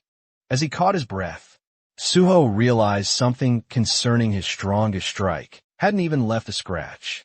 All he had managed to do was annoy the creature. The dragon then smashed the ground with overwhelming power, sending deep cracks tearing through the floor. Suho ducked behind a large rock, silently grateful for his high stats. Without them, the shockwave would have killed him instantly. He quickly understood that. Although the dragon's level wasn't unbelievably high, its natural traits made its body absurdly durable. Standard attacks were useless. He needed to target its weak point, the reverse scale. Since this dragon wasn't level 100 yet, it likely couldn't completely hide that scale. After scanning its body, Suho spotted the vulnerable point near its tail. Without wasting a second, he charged in and struck the rock-hard scale with all his might. The dragon howled in agony, and a system notification appeared. The tower dragon had entered a rage. After its weakness was hit, Suho left his sword lodged deep in the reverse scale, knowing the fight wouldn't end quickly. Dragging this battle out would only make it more dangerous. He channeled even more power, pushing the blade deeper enraged. The dragon unleashed its fear-based ability. Suho's body froze, as he slipped into a hallucination state. The system confirmed he had fallen under fear. He tried to cure himself, but the system informed him that such a high-level fear couldn't be removed before the dragon could crush him with its tail. Suho opened the entrance to his subspace and vanished inside. He immediately chugged a purification potion. The system confirmed the potion's effects as the hallucinations vanished. Relieved, he reminded himself that only people he allowed could enter this subspace. He had bought the potion casually from a general market, unaware that he would need it so soon. The fight was far more intense than he had expected. Even after removing the fear status once, he wouldn't get immediate resistance, and cure spells were useless. That meant he would have to repeatedly retreat into his subspace and rely on purification potions, something clearly unsustainable. He needed another plan. Searching through his inventory, and he briefly considered calling the mad pulverization scholar before he could decide. The system notified him that he had learned a basic combination formula from a skill book, and a combination jar appeared. Understanding its significance, he placed 3 unusual items into the jar: the unknown thief's socks, the unknown minstrel's instrument, and the unknown cleaner's broom. The jar began its fusion process. Suho knew that combinations using absolute formulas always succeeded. Many so-called trash items actually held hidden value. The process ended successfully. A rare treasure had been created: first Mumu, a ring formed from a basic level formula. Suho also gained 10 bonus stat points for creating a first ever item. He understood that first-time items were usually S grade or above, and this one was S+, because it was a growth-type item. He equipped the ring, and the system instantly bound it to him. Soho remembered that in his previous life, he had missed the chance to obtain first Mumu, because the mad pulverization scholar discovered it first and made the recipe public. This time, Soho had claimed it for himself with the extra stats. He opened his status window and added 4 points to his magic stat, raising it to 100. The system congratulated him. His magic stat had turned red, an achievement he had never reached before level 50. Earlier, he had thought purple status would take forever, but now it felt fully achievable. Purple required 700 points. Still a long journey, but he was confident he could reach it. After finishing his stat allocation, Suho summoned his familiar old spear and began infusing it with magic. The weapon absorbed power at an incredible rate. Once the required amount was reached, the system acknowledged the successful awakening. The spear had transformed. It was now the Shadow Spear. Round 2 was about to begin. The system revealed the weapon's origins. It was one of the Shadow Lord's treasures, forged from the bones of a shadow beast, and it had acknowledged Suho as its first awakener. The spear could now be summoned from a shadow and regenerated using magic and shadow energy. Suho understood the weapon's value immediately. Just as Zhang Piong had the subspace fortress, the Shadow Lord, a monarch-level being, had wielded this spear. If that entity existed within the gate, Soho was now holding its signature weapon. He felt relieved he had secured it before anyone dangerous could claim it. Time to test it, he summoned the spear again, appreciating its convenience. Since he couldn't attack from within his subspace fortress, he would need to step out and hit the reverse scale. While the dragon slept, Soho exited the subspace and climbed to a rocky ledge overlooking the beast, raising the shadow spear. He hurled it straight into the stone, embedded in the dragon's tail. The spear pierced through, and the dragon writhed in pain. Soho jumped down. As the system announced the dragon had entered another enraged state, it unleashed dragon fear. But Soho instantly retreated back into subspace, avoiding all status effects. His hit and run tactics continued. Suho struck repeatedly, retreating each time. The process took longer than expected, but soon, the reverse scale's durability dropped under 10%. It wasn't completely destroyed, but it had become too weak to protect the dragon. Stealth would no longer work. Suho abandoned subtlety and went for a full assault. Bursting from the fortress, he launched himself into the air and drove the shadow spear into the dragon's eye. The impact shook the entire area. Suho was thrown back, but the enraged dragon was relentless. As it searched for him, Suho seized the moment, circling behind and rushing for the tail. The dragon used dragon fear again, but Suho shattered the stone first. The system confirmed that the reverse scale was destroyed, and the dragon's power drained rapidly. Suho took a purification potion and surged into the air for the finishing blow. With a clean slash across the throat, the dragon collapsed. The battle had finally ended. The system declared that Suho had cleared the 49th floor and set a new record for the Tower of Challenge. He received 10 bonus stat points, and more rewards began pouring in.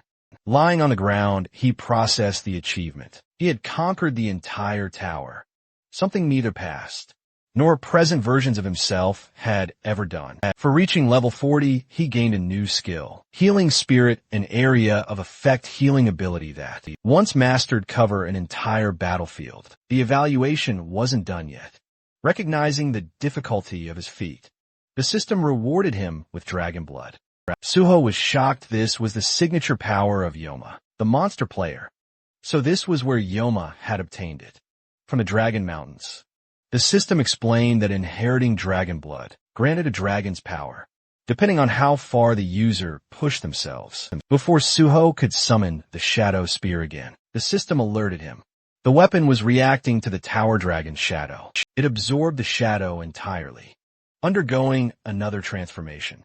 Shadow Spear, plus a hidden function called Shadow Devour, not even listed in the original description, had grown stronger.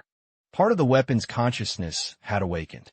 Suho checked the updated stats and was stunned. Shadow Binding and Shadow Regeneration had both risen from a rank to S rank.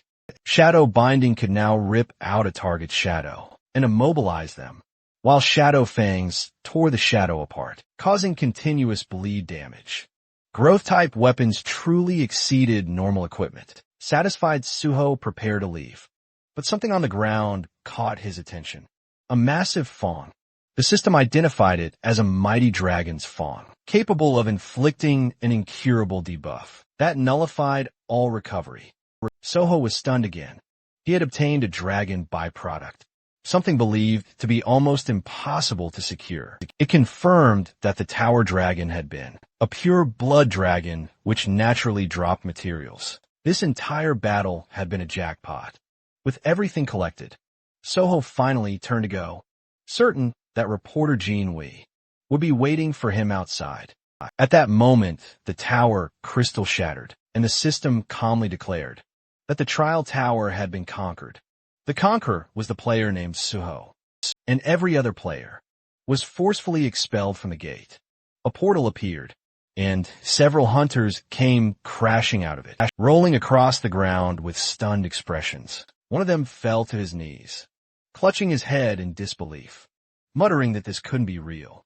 Had someone actually entered the trial tower alone? His teammate still sprawled on the floor. Asked who Suho even was, the hunter simply pointed ahead and asked if the guy standing there was the one. His partner turned his head and confirmed quietly that, yeah, that was definitely him.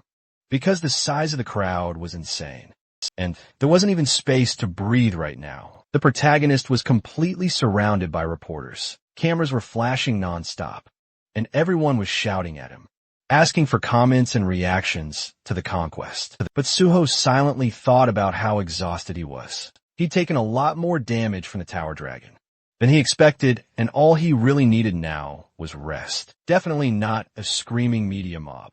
He hadn't expected reporters to swarm him like this. His attention shifted when he spotted reporter Jean Wei, who was sitting dramatically on the hood of his own car, looking genuinely stunned. A psycho, that was probably the first thing running through his head, because someone conquering that tower solo was unreal. Suho casually walked up behind him, placed a hand on his shoulder, and greeted him. Jean, Huey screamed, fell to the ground in panic, and then widened his eyes in disbelief as he realized who it was. He stuttered Suho's name and asked how he even escaped the crowd. Suho smiled lightly and said he slipped away. He explained it like he just executed some secret ultimate stealth technique and vanished without leaving a single footprint. Extending his hand forward, Suho asked why Jin Hui still didn't trust him. The reporter slowly reached out, looking at him like he was insane, and asked if he knew he sounded crazy. Suho calmly answered that if Jin Hui really didn't trust him, then he should just tell him, and Suho would adjust accordingly. Jin Hui got up, dusted himself off, and said that if he didn't trust him, he wouldn't have helped him this far, then hurriedly told him to jump into the car. Before the press noticed inside the moving car, Suho received a call from team leader Chulman. He congratulated him for clearing the trial tower and admitted he wanted to thank him face to face. But Suho had disappeared too fast for that. Suho thanked him politely and said he had been hiding because he was tired. Chulman laughed and said Suho always exceeded expectations. He asked if Suho was still in Pangeo and if he wanted to meet up. Suho explained that a friend picked him up, then asked if there was anything specific he wanted to discuss. Chulman admitted there wasn't anything particular, unless Suho could stop by the association, if he wasn't too exhausted. Suho paused and repeated the word the association. Chulman confirmed it. He explained this was an unprecedented event. Everyone believed the trial tower was impossible to clear, and it had been functioning as a public gate. Considering the scale, they needed an investigation. Suho responded that he didn't remember investigations being conducted when large guilds cleared difficult gates. If there was information they needed, couldn't they just request it? After a quiet second, Chunman agreed and wished him good rest. Suho thanked him and ended the call. He leaned back and thought to himself, without a doubt, the chairman or the vice chair wanted him there, probably for photos and PR. He respected Chunman, but he had zero interest in doing anything for the higher UPS. If he let them drag him into bureaucracy now, he'd definitely get stuck in trouble. He planned to dodge it until he officially joined the Hunter Association. Jin Hui glanced at him while driving and asked if he could ask something. Suho nodded and told him to go ahead. Jin Hui said that with Suho's abilities, couldn't he go anywhere, especially government positions? Suho smiled. The government paid well. And no matter how strong private guilds pretended to be, the government had more actual power. Jinwei blinked, reminding him that private guilds had fame and influence. Suho responded calmly. Fame was temporary, nothing but a stage spotlight. Right now, private guilds looked like heroes, but eventually the public wouldn't admire them. They'd fear them. Jinwei nodded slowly and said that Suho had a point. Suho sighed and continued. If he wanted to end the gate crisis, he needed support. He couldn't do it alone. That was why he chose the government association. Jinwei smiled, saying Suho would have massive advantage among players because no one had that level of duty and conviction. Suho thanked him while healing his arm with a small healing spell. Then, Jin Hui asked if he planned to apply through normal general recruitment. He said it would be a waste for someone like Suho to take a level 9 field position. Suho answered that he wasn't applying for that. Jin Hui then guessed level 7, but Suho replied he wanted level 5. Jin Hui almost shouted, was he serious? Suho told him to stop asking if he was serious every 2 seconds. Jin Hui looked at him curiously and said of course. He wanted to know why it was natural. Suho smiled lightly and said he'd explain it, but Jin Hui better not write it in the article. And also he should keep his eyes on the road. After some time telling the story, reporter Jinwei was stunned by Suho's plan and said it was a great idea. And the protagonist calmly replied that yes, it was, but it must not appear in the article yet because he wanted to officially announce it through him later. And when that time came, it would naturally shake everything, which meant Jinwei would have exclusive access before anyone else in the company. Jinwei stared at him and asked if Suho was planning to squeeze every drop of benefit out of him, and Suho simply replied that if he's friends with a reporter, he should obviously use that fact to his advantage. Jinwei laughed and said fine. Suho could use him as much as he wanted, then suddenly asked if Suho wanted to go home now, since his personal information was already leaked, and there were probably countless people waiting near his house.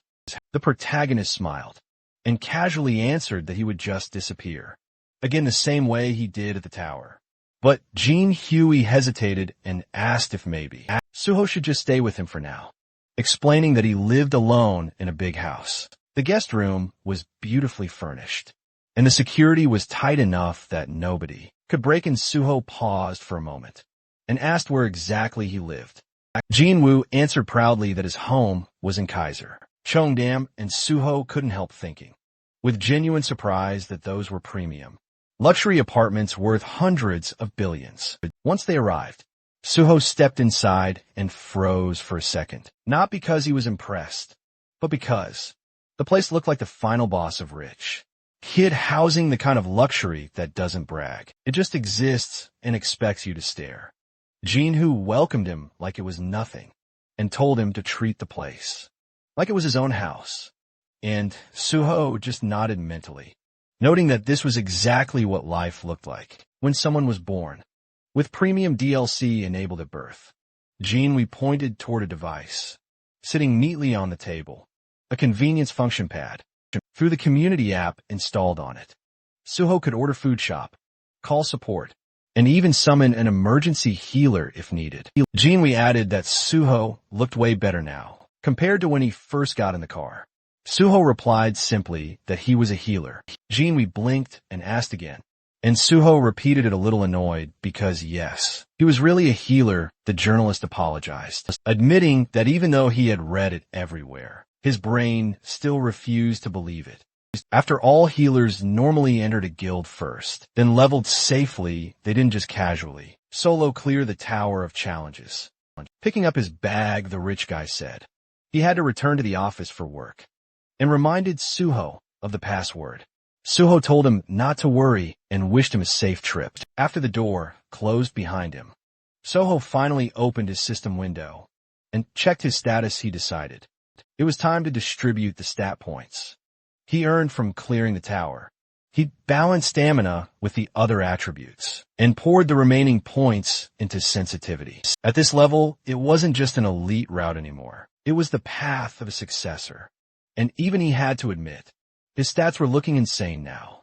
Once that was handled, Suho switched to a different task. He'd been a master at detecting surveillance equipment in the past, and with his newly improved sensitivity, he could probably detect anything. And even if he trusted Jean Huai, he wasn't stupid enough to blindly assume a conglomerate kid's place was completely clean, better paranoid than dead. After checking every detail for a while, Suho finally dropped onto the sofa. Feeling drained, the house was huge, way bigger than most subspace grade houses he'd seen before. Honestly, finding hidden cameras felt harder than slaying that dragon earlier. With no devices detected, he finally let himself relax, but his phone wouldn't stop buzzing. Notification after notification kept flooding in. When he checked, Suho realized his personal information had been leaked. Someone had exposed his number, and the messages just wouldn't stop. Accepting the situation, he decided he needed a new phone and a new number. Remembering the community app Jean Hu mentioned, Suho tried using it, and to his surprise, it was extremely efficient. He transferred important things to the new device and designated it for private use. Even though the messages kept flooding his old phone, he planned to switch numbers soon. He glanced at the time, a little past 5 p.m.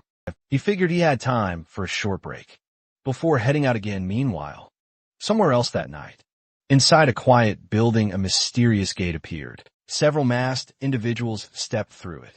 They scanned the area carefully. No witnesses, no surveillance, nothing. Then they opened the bags they carried and began placing bombs with practiced precision. And while they were still in the middle of setting everything up, Suho appeared behind them calmly, as if he walked in on a casual meeting instead of a terrorist operation.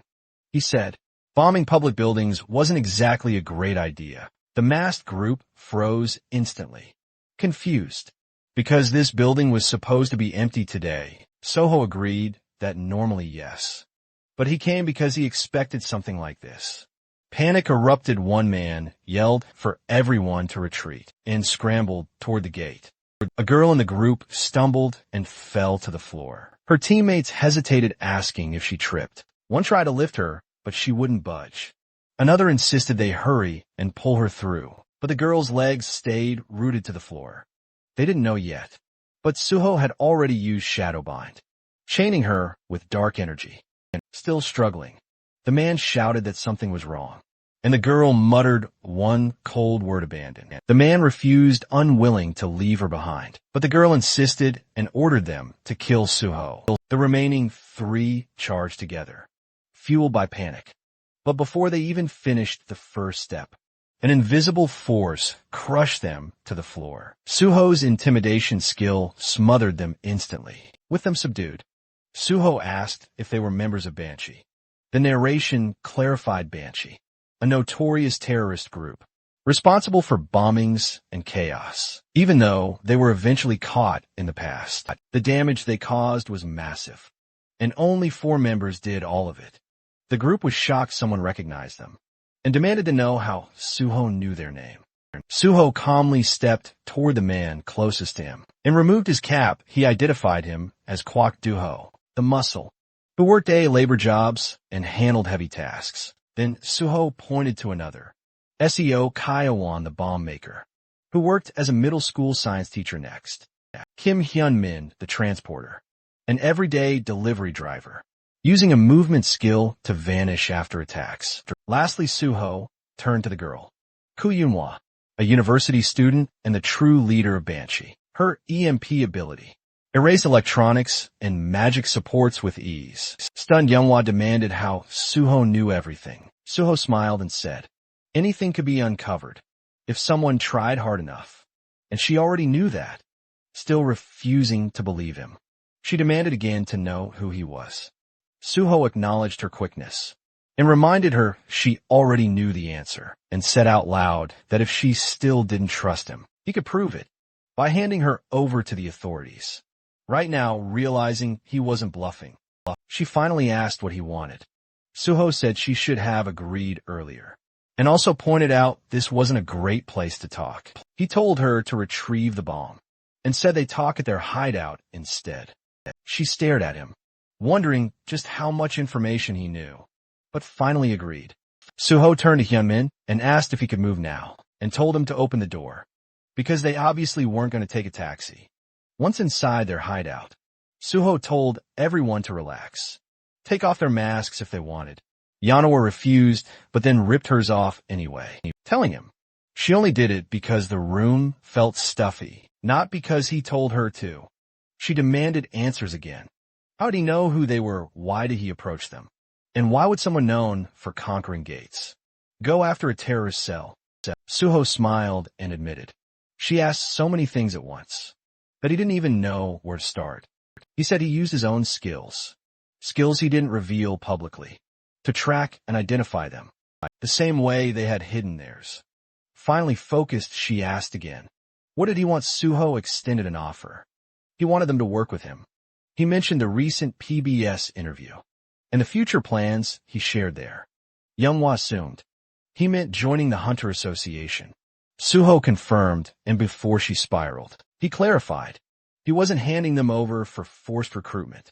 He explained he would take the level 5 exam, then move through 1 or 2 positions, and eventually join the Special Forces Division. Yunhwa looked stunned, and Suho told her not to make that face.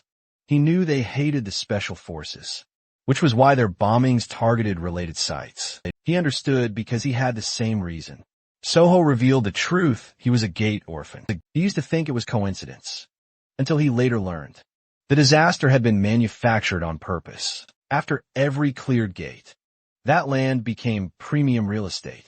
The government knew a gate shock was coming, and let it happen anyway for profit.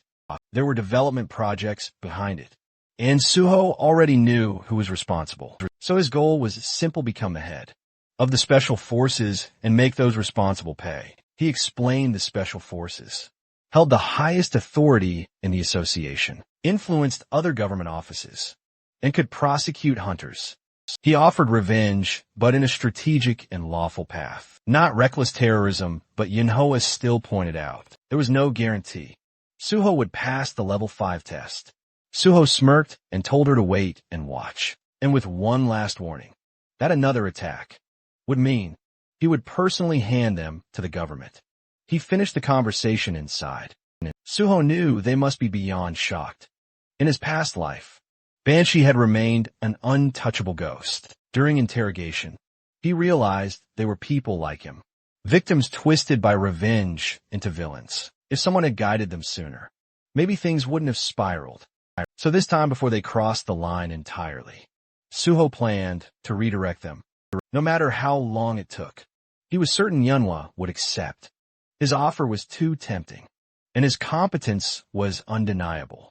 He told them to think carefully and make a wise choice. The scene shifted to the South Korean Hunter Association, where the vice president was already in a sour mood, lecturing team leader young Chulman for failing what he called a simple task, and reminding him that even the president cleared his entire schedule just to meet on Suho, though he let it slide for now. He made it very clear that if the same mistake happened again, there would be consequences, and all Chulman could do was bow his head and acknowledge the warning before being dismissed and told to get back to work. The moment he stepped outside, he exhaled in exhaustion, thinking about how long he had been sitting there, listening to complaints, and how, for a second, he genuinely considered quitting everything and joining a civilian guild.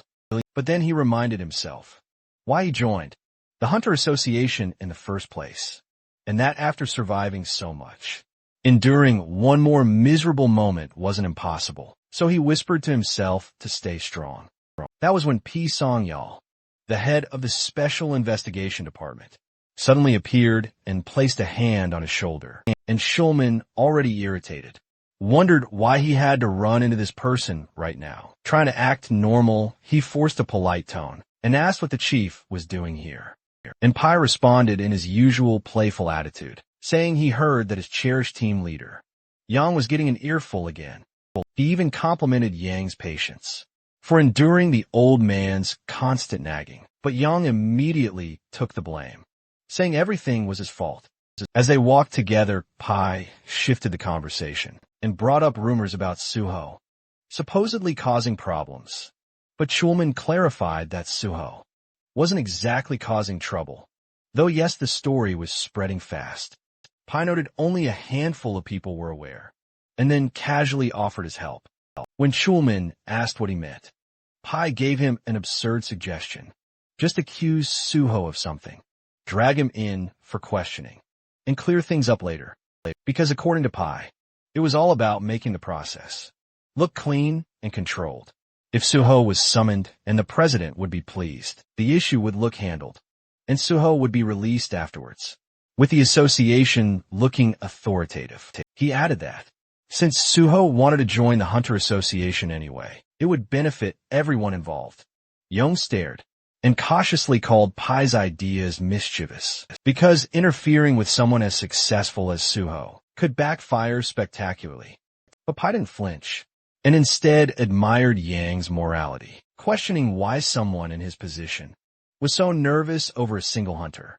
Yang responded politely, but Pai wasn't done. He reminded him that prosecutors still had the authority to investigate and charge hunters, and that hunters once feared them for a reason, hinting that Yang should be more flexible instead of clinging to protocol. After a tense pause, Yang nodded and said he'd keep it in mind. Pai left after offering support and reminding him that there were always alternative ways besides following rules strictly. Once alone, Young replayed everything quietly, thinking about how he used to respect Pai as one of the few hunters inside the association who felt grounded compared to the disconnected elites at the top. But now he wasn't so sure. Knowledge changes people, and Pai knew too much, which made him dangerous, feeling uneasy. Yang went outside, found a quiet spot, and sat down. Lost in thought, his mind went back to Suho. How the guy initially supported the association, but suddenly distanced himself. It wasn't shocking, though, since major guilds offered ridiculous benefits that could sway anyone. Yet Yang wondered what Suho was really thinking. Meanwhile, Suho stepped out of a taxi elsewhere and activated the ring on his finger, called First Mumu, thinking about how reckless he had been when he activated it the first time. But now after conquering the Tower of Challenge, he had mastered its usage. It was time to move. He walked toward the Seoul Central Blood Center building and activated his magic detection skill, scanning the surroundings until he found it. A faint trail of magical energy. Gates naturally emitted magic, so even hidden ones leaked traces. Following the signal, Suho found a faint gate hidden like mist, one that required specific conditions to open. Without hesitation, he pulled out a knife, sliced his palm, and let the blood drip toward the gate, because he already knew this one demanded blood. Once it absorbed enough, the system confirmed the condition was satisfied. A hidden gate had been discovered, and Suho earned 5 bonus stat points. The gate's name was Blood's Decree. Entering, Suho tossed glow in the dark powder forward to illuminate the cave-like environment. The first stage was clearly a cave system, so he moved deeper until a mysterious liquid dripped onto his head. He looked up and realized it wasn't cave water. It was saliva. Above him hovered countless vampire bats, all around level 63. And Suho smirked at the dramatic welcome. Without hesitation, he activated intimidation, and instantly, every bat lost control and crashed to the floor. Calmly, he stepped toward one bat and drove his shadow spear straight through its body, letting the spear devour the shadow, killing every bat in the room at once. Opening his status window, he felt satisfied. This method was perfect for wiping low-tier enemies. With an S-class intimidation, skill level gaps became meaningless. Most hunters focused on 2 primary stats, but Suho had decoded the full color-coded stat system and planned to raise everything evenly. Reviewing his numbers again, he wondered if his level was too absurd, just for hunting bats. His curiosity led him to check the combat log, and that's when he noticed something strange. Among the corpses was a blood slime. It must have been hiding among the bats, and accidentally died from the intimidation shockwave. The cleanup felt boring, but he acknowledged the usefulness of intimidation, since, while high-level monsters could resist fear effects, the skills still worked, unless the opponent belonged to a special category. Soon, he reached the boss room and felt excitement building. Without hesitation, he entered. The moment he stepped in, he summoned his sword, and instantly a large vampire bat lunged at him. He blocked the attack and identified it as a Great King vampire bat, countering with a swift slash. Then from behind, a golem lunged, forcing Suho to dodge sideways. Neither creature felt like a true boss. There were many bosses he fought both at once, slashing the golem and spinning to counter the bat's attacks. When the golem attempted to punch, Suho slid backward to avoid the hit, then rammed his sword into the ground, unleashing a shockwave that exploded through the room and hit both monsters. He thought the fight was finished until the dust cleared, and both monsters were still standing. The battle intensified, and Suho quickly realized physical attacks alone wouldn't finish high-level targets. It was time to use what he prepared. Just then, both enemies attacked at the same time, one from the front and one from behind. Suho summoned another sword, and when the explosion settled, he had driven one blade into the bat and the other into the golem. Even repeated attacks weren't enough to finish them, but Suho finally grasped the key. Their weakness was pure silver, infused with holy power at that exact moment. The system notified him. Holy power had now been successfully applied. The silver sword in the bat's body glowed, and a lightning strike crashed down on it, slicing its throat and obliterating the monster. Instantly, Suho stood over the corpse with his foot on its head, watching it erupt. Like an insect crushed under a giant hand, holy power was devastating. The golem lunged again, but Suho moved first, cutting it into pieces with his holy enhanced sword, until the system confirmed its defeat. Looking down at the weapon, he acknowledged how perfectly it worked. A healer-exclusive skill that allowed holy enchantments had become an incredibly powerful advantage. And enchanting silver weapons with holy energy turned every strike into a guaranteed critical hit. making it the perfect counter for enemies in this gate. Suddenly Suho sensed a powerful presence behind him, and as he turned, he realized the true boss of the hidden gate had finally appeared. The figure stepped forward, radiating murderous intent, revealing himself as the Cursed Prince, a monstrous level 76 elite.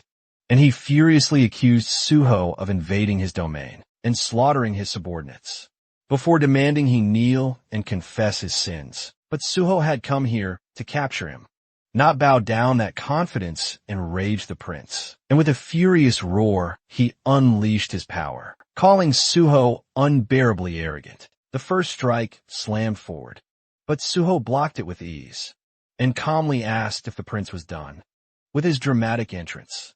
Instead of answering, the prince drove his hand into the ground, and suddenly the battlefield transformed as blood. Veiled mist erupted everywhere, obscuring visibility completely. The dense aura made it impossible to detect movement. Normally so, Suho braced himself, knowing the prince could attack from any direction. He sensed something behind him and reacted instantly, just as the prince lunged, blocking the strike, perfectly shocking the boss, who couldn't understand how Suho predicted his attack. Suho retaliated with a confident slash, thinking he'd landed a clean hit. But the prince only laughed and mocked him, saying such weak attacks could never harm him. Then a system alert flashed. The Cursed Prince had activated Blood Scream. Suho immediately stabbed his sword into the ground and activated Healing Spirit. Akin signal ha bestu toi. And the prince visibly reacted to the sensation, as Suho's wounds vanished completely. With a slight smile, Suho revealed he was actually a healer. The prince glanced down, stunned, to find a wound on his abdomen, proof that Suho's strike had worked after all. Suho prepared another technique, but the prince snapped and charged forward, enraged by the humiliation of being injured by a mere human. Suho met him head-on, his sword clashing against the prince's clawed hand, as the two engaged in a fast-paced exchange of brutal blows. For a brief moment, the prince believed he was winning and unleashed a rapid barrage of strikes. But Suho suddenly disappeared and appeared behind him, landing a clean hit. Blood poured from the prince's mouth as he stumbled backward, and Suho immediately rushed in to continue the assault. Refusing to retreat, the prince activated more power and charged directly back, and the two collided with massive force, sending shock waves across the battlefield. When they landed, the scene changed instantly. The Cursed Prince's head separated from his body and rolled across the ground. Suho approached casually and crouched next to the severed head, mocking how easy the win was, until the head suddenly lunged forward and bit his hand. The still living prince cursed Suho inside his mind, demanding his blood and promising to enslave him. With pure disgust, Suho ripped the head off and threw it aside, thinking the prince was basically a mosquito, biting without warning. Then the system announced the start of kin conversion. Suho collapsed to the ground, as blood rapidly drained from his body, dizziness and a pounding headache overwhelming him, while a violent thirst clawed at his throat. Inside his mind, the prince declared it was already too late, but Suho told him to shut up, refusing to listen as the conversation continued. Suho reminded himself that to gain the vampire trait, synchronization had to reach a certain threshold, and once it did, he needed to purify the infection instantly with holy water. When kin conversion hit 50%, Suho believed he was close to acquiring the trait and reached for the bottle, only for it to suddenly shatter. The prince laughed, saying this was his domain, and nothing Suho did would matter now. Suho realized the prince had been far more cautious than expected. The corridor that had been destroyed was now restored, and even the prince's body was missing. Everything had been reset for the next phase. Still refusing to give in, Suho tried to plan another move, but the system warned. His blood was now beginning to corrupt. The prince, confident, declared there was no escape, but Suho revealed he still had one final card. The system immediately responded. All conditions to unlock the second power of dragon blood had been fulfilled. He had reached level 50 and survived. A mentally and physically life-threatening situation. A new notification appeared: dragon armor available. Suho smirked, realizing he had triggered it just in time. King conversion stopped on the spot, and the system confirmed again that all conditions for unlocking the second stage of Dragon Blood had been met. Dragon armor activated. He now possessed Dragon's endowment and dragon skin, granted through the armor. The moment the Dragon's endowment effect activated, further assimilation was blocked and purification began. The corrupted blood inside him converted into pure blood and was absorbed into his system, while the remaining corruption was destroyed entirely, thanks to the Dragon Blood effect. Suho successfully mastered the unknown power hidden within the corrupted vampire blood and felt his body become lighter. He remembered planning to unlock the second Dragon Blood power using a custom gate at level 50. But instead it happened here. Unexpectedly checking his newly unlocked skill, he saw Dragon's endowment, an innate trait exclusive to descendants of Dragon Blood, representing nobility and superiority, while active it granted immunity to infection, corruption, and allowed automatic absorption of corrupted sources to purify, heal. An evolved system had never shown the second awakening condition, but Suho had learned it from Yonhwa. Since kin conversion was life-threatening, the system recognized it as the trigger.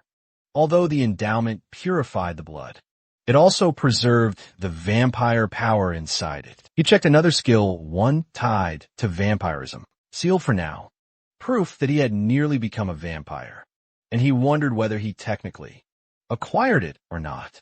His original goal was to obtain vampire traits. A dragon and vampire blood clearly couldn't coexist. Fully still, the skills he gained were strong enough.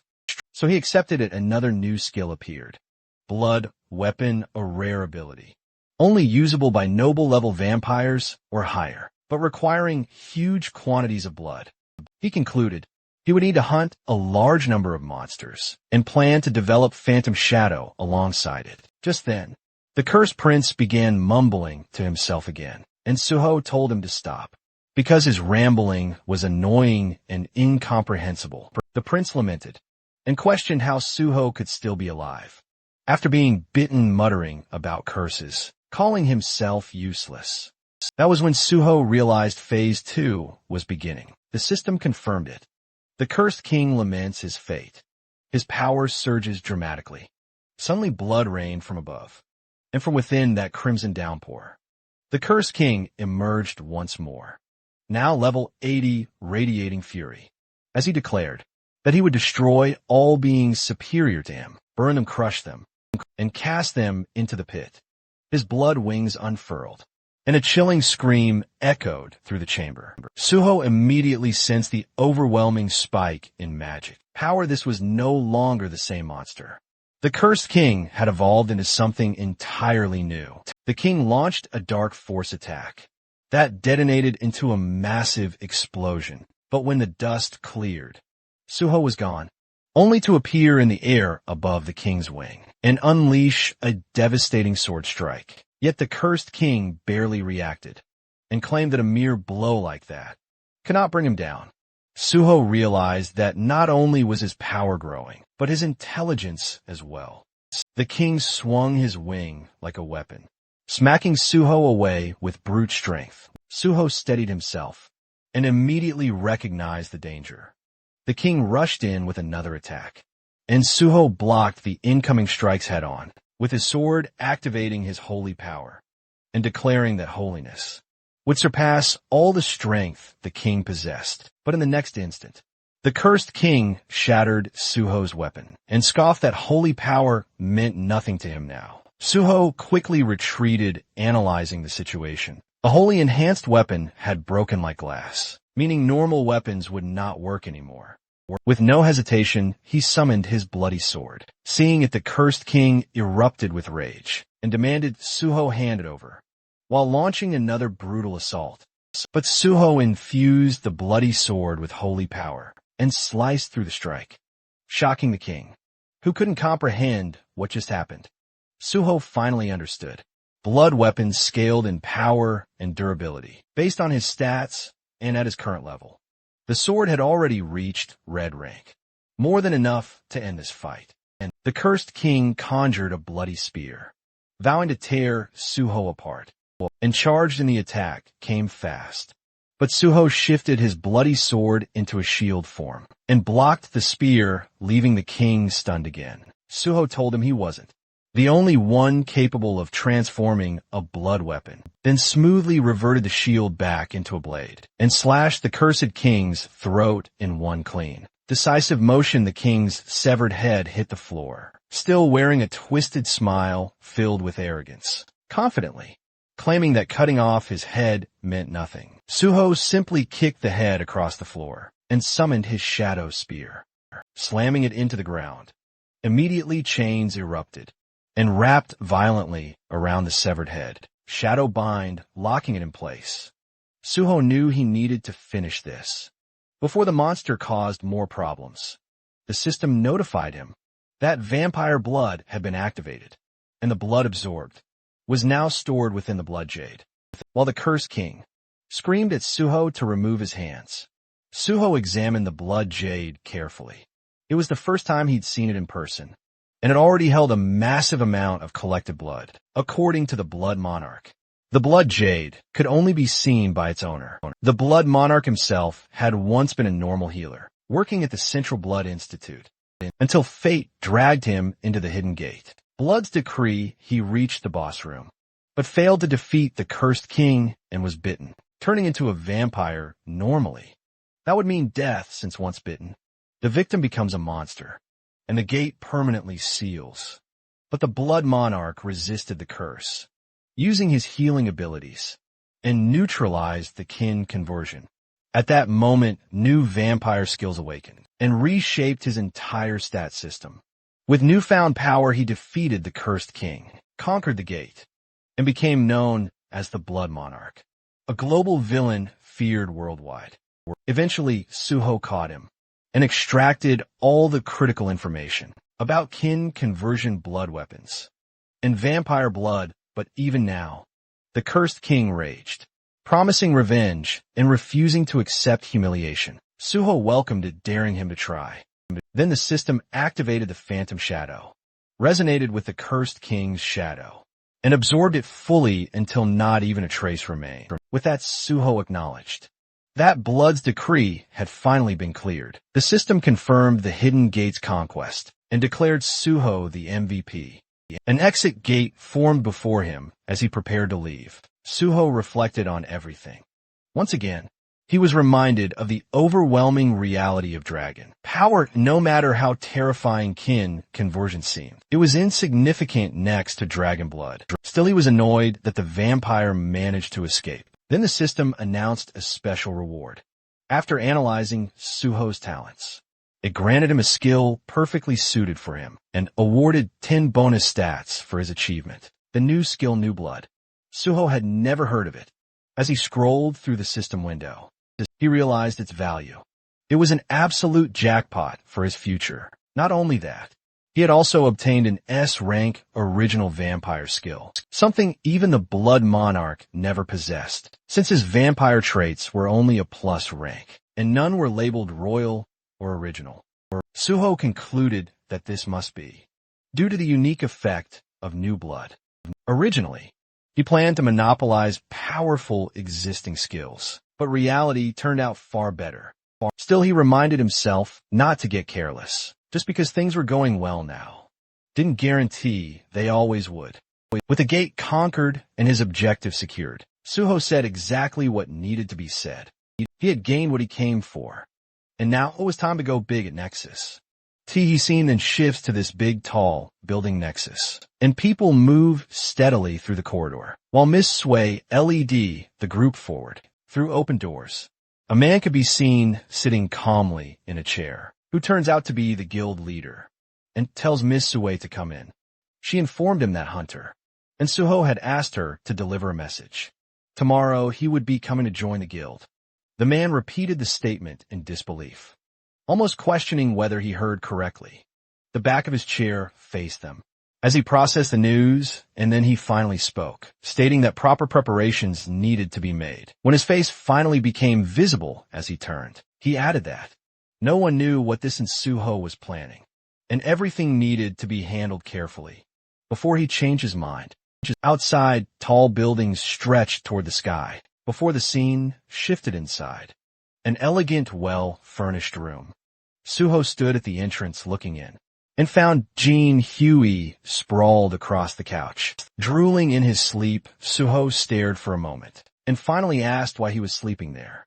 The reporter weakly sat up on the couch, explaining that Suho had conquered the Tower of Tests today, and even if temporarily, they were now living together. And to top it all off, Suho was his partner. While speaking, the young man clutched a bottle happily, declaring that such a milestone absolutely called for a celebration. He explained that when he returned home, Suho wasn't there, but he couldn't just ignore such a historic moment, so he started drinking by himself. Suho watched him for a moment, then remarked that handling everything at once must have been exhausting. He assured him that in the future, there would be plenty more reasons to celebrate. Still clutching the bottle, the drunken reporter blinked and asked if Suho was absolutely sure about that. Suho simply told him to relax. The future would reveal everything. Looking at the food laid out on the table, Suho asked the surprised and slightly tipsy reporter whether he still wanted another drink, even at such a late hour. With a big, satisfied smile, Jin Huey immediately agreed. Next to the plates of food sat a glass of wine, and Suho commented that he had tried the community app Jin Huey recommended and found that it worked perfectly. He also added that he genuinely liked the apartment itself. While eating, Suho mentioned that he had read the reporter's blog and could tell the young man was doing quite well, leading him to assume that his companion must be incredibly wealthy. They continued drinking wine together, and with a cheerful tone, Jinwei explained that he wasn't just rich, he was the youngest son of a Chibal family, meaning he couldn't simply be considered normally wealthy. Surprised, Suho asked if he truly belonged to a Chibal family, then took another sip from his glass. Jin Huey continued speaking, saying that since Suho had shared one secret, he wanted to share one of his own in return. He revealed that he was the youngest son of the president of the Daisen company. Suho responded that if he was the president's son, then he was likely also the heir.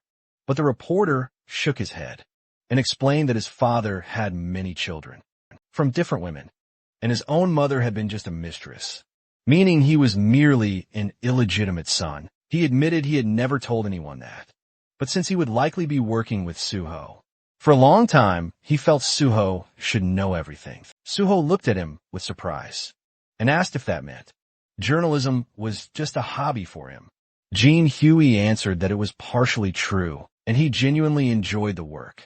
He added that his father gave him anything he wanted, yet he had no right to inheritance and no influence within the company. He had even been offered the opportunity to run a subsidiary company, but he refused, admitting openly that he was a good reporter, but knew nothing about business. Suho lifted his glass again, remarking that at the very least, Jin, who was an excellent journalist, smiling brightly. The reporter replied that it meant a lot to hear that, and confessed that he had never met a hunter like Suho. Before both men slowly stood up, and we suggested a toast for the two of them. Suho agreed without hesitation, and their glasses clinked lightly together. The next morning, Suho walked through the apartment yawning, and from the kitchen, Jin Huey greeted him with a cheerful good morning while pouring boiling water into a cup. Suho asked if he really planned to work on the weekend, and the reporter replied that he had a lot to do. Standing in front of the window and rubbing the sleep from his eyes, Suho commented that maybe they shouldn't have drunk so much last night. But Jin, who laughed and said everything was fine, he actually had a great time. Suho then asked why he was already going out, hunting for new material, and the reporter answered that he couldn't live off articles about him forever. Hearing that, Suho casually admitted that this was exactly why he respected him, which made Jin Huey pause, in surprise at the unexpected compliment. After taking a sip, he asked what Suho planned to do today, and Suho reminded him that today was the day he had mentioned before realizing it. Jinwei asked if he was in a Nexus, And Suho nodded, explaining that last night he reached level 50 and received several upgrades. So it was time those words made Jinwei freeze, and he burned his hand with the water. Startled because just yesterday, Suho had been level 40. He turned to stare at him in disbelief and demanded to know how someone could jump 10 levels in one day. Suho shrugged like it was nothing and clarified that, to be exact, he was now level 51. The reporter stared at him like he was some unresolved riddle, mumbling that the more he got to know him, the more mysterious he became. Suho commented that the way he said that sounded strangely suggestive. And as Jean Huey scratched his head, Suho asked why he was looking at him like that. Without warning, the reporter pushed him toward the hallway, saying that if he was going to walk into such a serious organization, he needed to look like he belonged there. Suho protested, saying he didn't need anything fancy and was fine with casual clothes. But the reporter insisted, saying he'd gladly lend him proper clothes and a watch. When Suho continued resisting, the reporter declared that appearances mattered at places like Nexus and reminded him that he could also pick any of his cars. If he walked in using public transportation or showed up in a taxi, everyone would stare.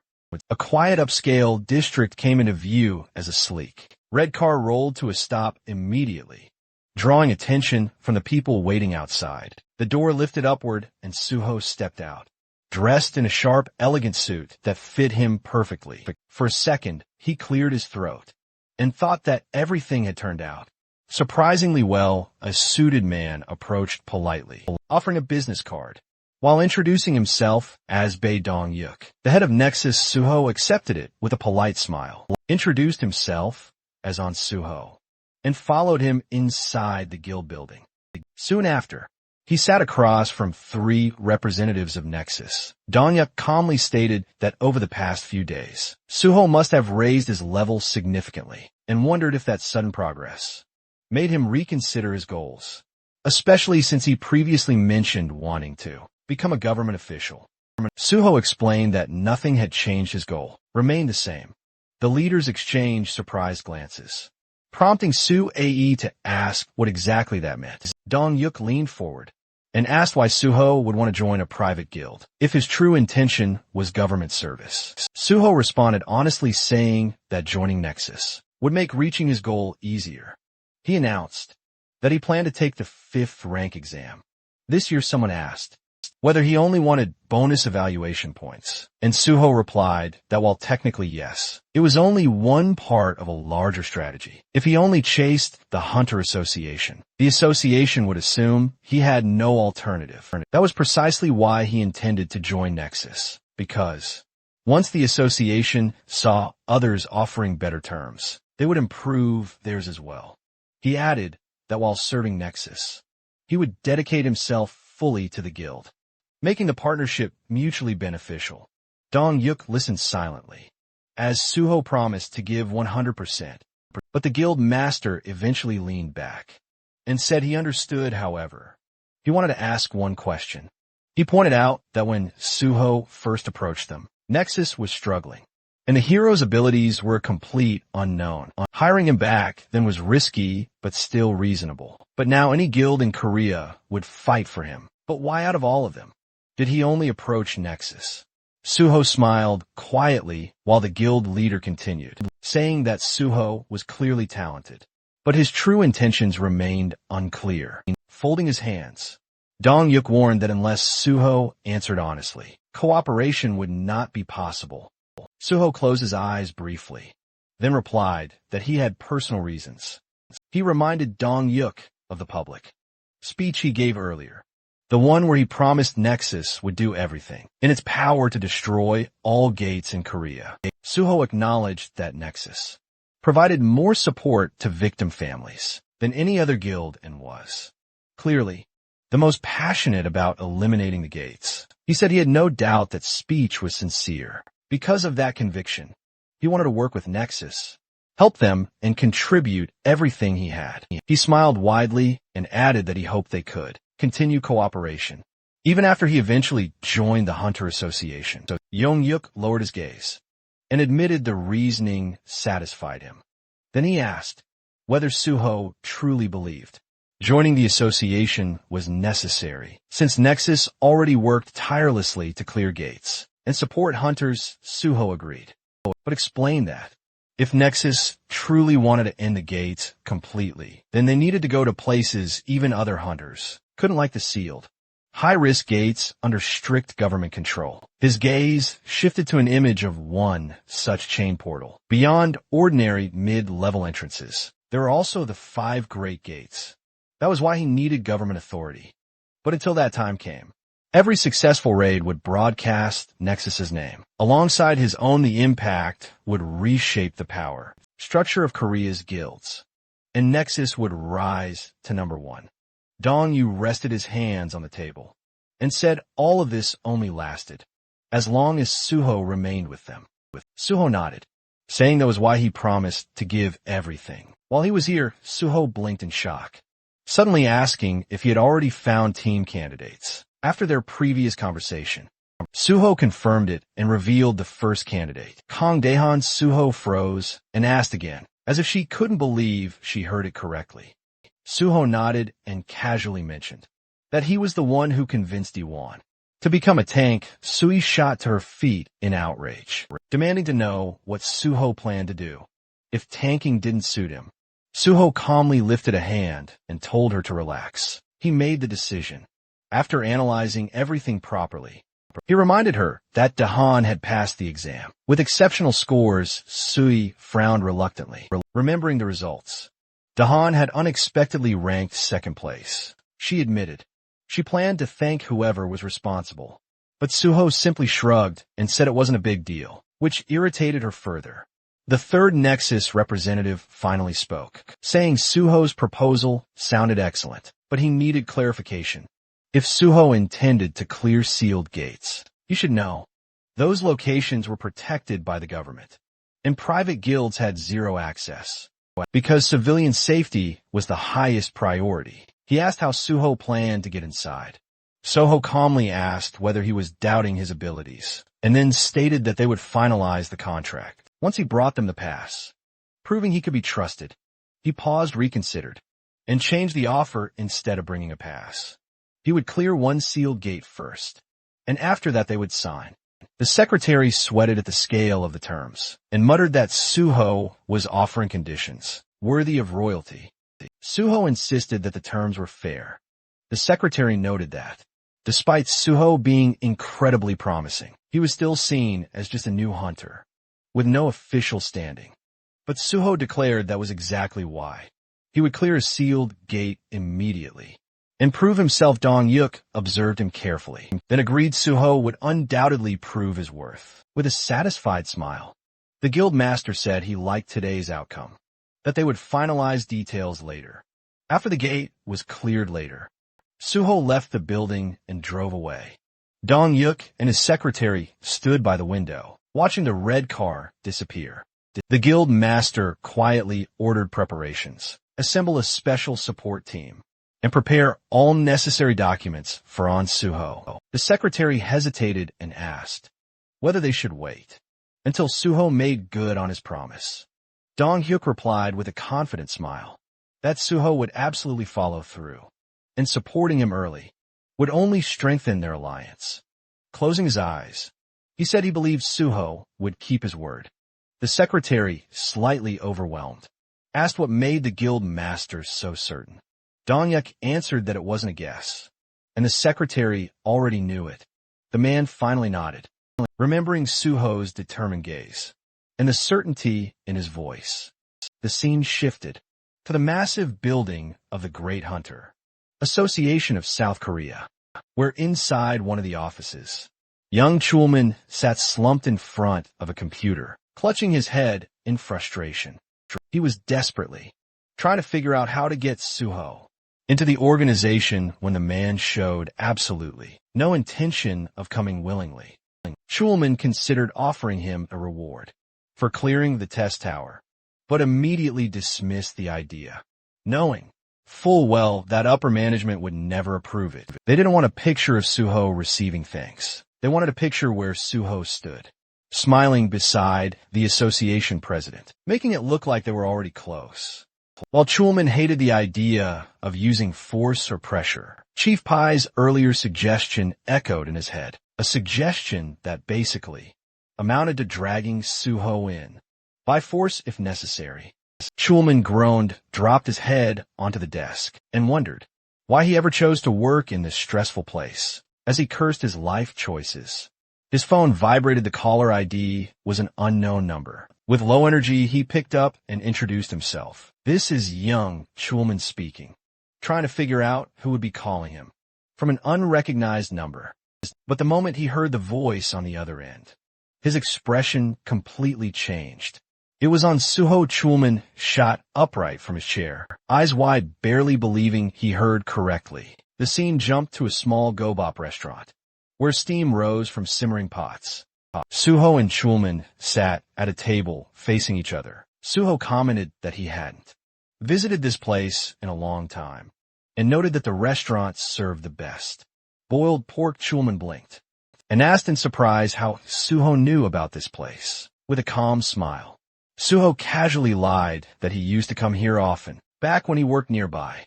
Chulman nodded slowly, accepting the explanation. He scooped soup into a spoon and admitted he never expected Suho to reach out first. Then he asked why Suho had changed his number. Suho explained that he had been receiving far too many calls, so he simply got a second number, and now Chulman could use that one instead. The civil servant nodded understandingly and commented that Suho must be exhausted from all the unwanted attention. Lowering his gaze, Chulman thanked him sincerely for contacting him, admitting that he had nearly given up hope of ever seeing him. Again, Suho asked how he could think that, and picked up his chopsticks.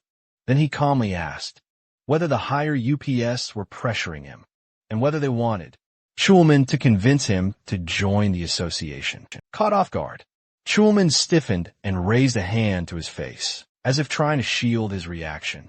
He nervously asked why Suho would assume that, holding the chopsticks near his cheek. Suho explained that he found it odd that the association president suddenly requested a meeting after the tower clearing, because normally, no matter how difficult the gate, the association simply handled paperwork. They never actively tried to recruit someone. Speechless, Chulman stared downward with a nervous smile. Suho continued, saying that after thinking about it, he realized the executives only wanted to take photos for publicity. Hearing that, Chulman looked at him almost fearfully, but Suho reassured him that everything was fine. He just wished they had been straightforward about it, since there was nothing wrong with saying so. Chulman apologized, but Suho waved it off, saying there was no need. He had already understood the situation himself. In fact, he was even grateful to Chulman. The civil servant pointed to himself in confusion, unable to believe he heard that correctly.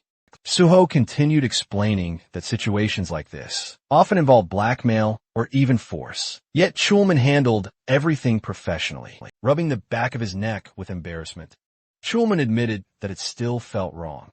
Suho then casually mentioned that he had decided to visit the association. Chulman froze mid-motion and asked if he was serious. Suho continued eating comfortably and confirmed it, explaining that he wanted to thank Chulman and felt that meeting the association executives could actually be beneficial.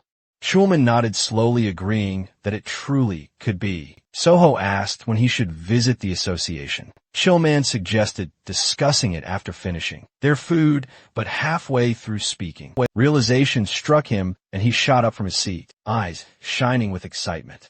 With sudden determination, he declared he would arrange a meeting immediately. Sometime later, the duo arrived at the building of the Korean Hunters Association. Suho posed for a photo beside the president of the organization. Young Kyung-won smiled for the camera and then told Suho he was glad to finally meet him. He commented that Suho must be extremely busy, so he truly appreciated that he accepted the invitation. The vice president, Park Hyun, added that it wasn't every day someone got to meet such a promising newcomer. Suho smiled politely and replied that meeting the leaders of the association was a great honor. Behind that expression, however, he could barely tolerate the sight of these people It had been a while since he last saw them. But disgust immediately resurfaced. Kyung-won asked if Suho truly intended to join the Korean Hunters Association. Narrowing his eyes slightly, Suho answered that it was his dream. Exactly what he said during the interview. Before the exam, the president asked why. With his gaze lowered, Suho explained that he became an orphan due to a gate outbreak, and he wanted to eliminate portals as soon as possible to protect humanity, but in his mind. Suho reminded himself that this was only one reason. The other was to prevent the president and his lackeys from destroying the association from within. Kyung-won cheerfully praised Suho for his noble intentions, while Suho silently noted that this man would cling to his position until the very last moment, right up until he was shoved out. He couldn't wait to see what expression this old pig would make when that day finally arrived.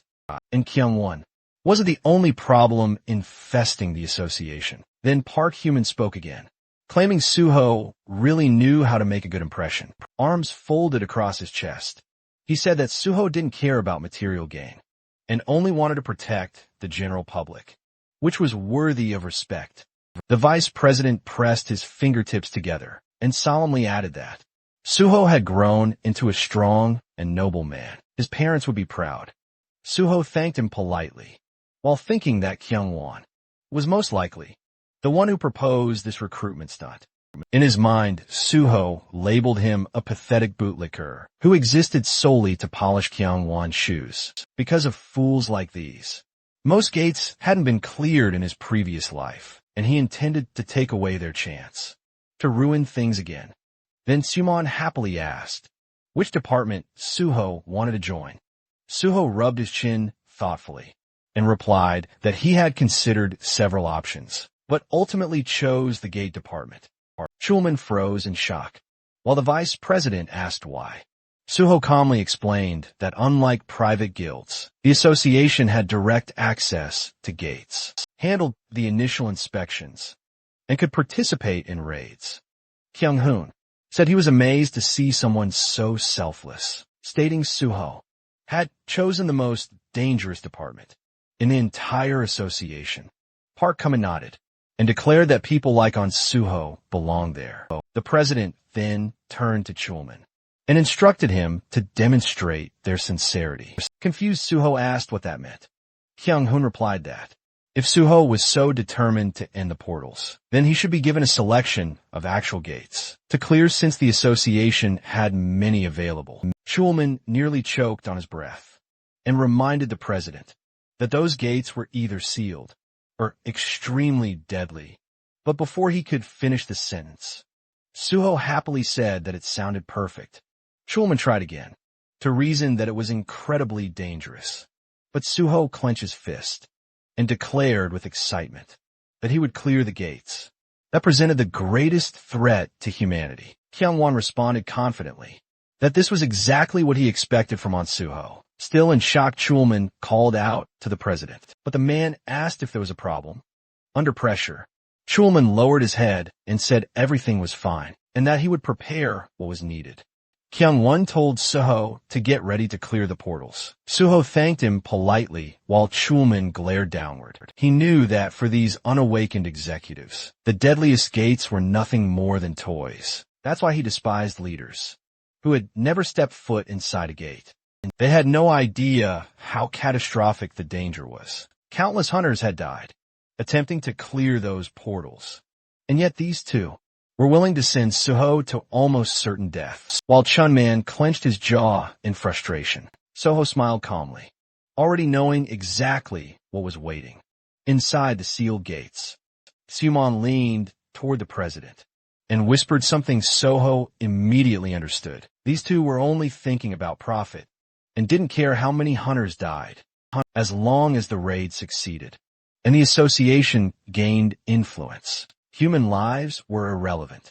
Kyung-hoon looked at Suho again and asked what rank he planned to get during the exam.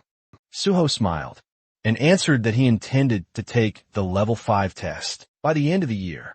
Kyung-hoon asked if he knew how difficult that exam was. Suho answered that reaching that rank would give him more opportunities and that he planned to join a guild to gain experience. In the meantime, Kyung-won raised his hand and said, "That was an excellent idea. Experienced applicants were preferred." Then he asked how long private guild contracts usually lasted. Soho said the length wasn't his priority. Gaining real field experience was. If a guild fulfilled his requirements, he would stay until it was time for the exam. In the association, Kyung-hwan yawned and said he hoped Soho could find such a place.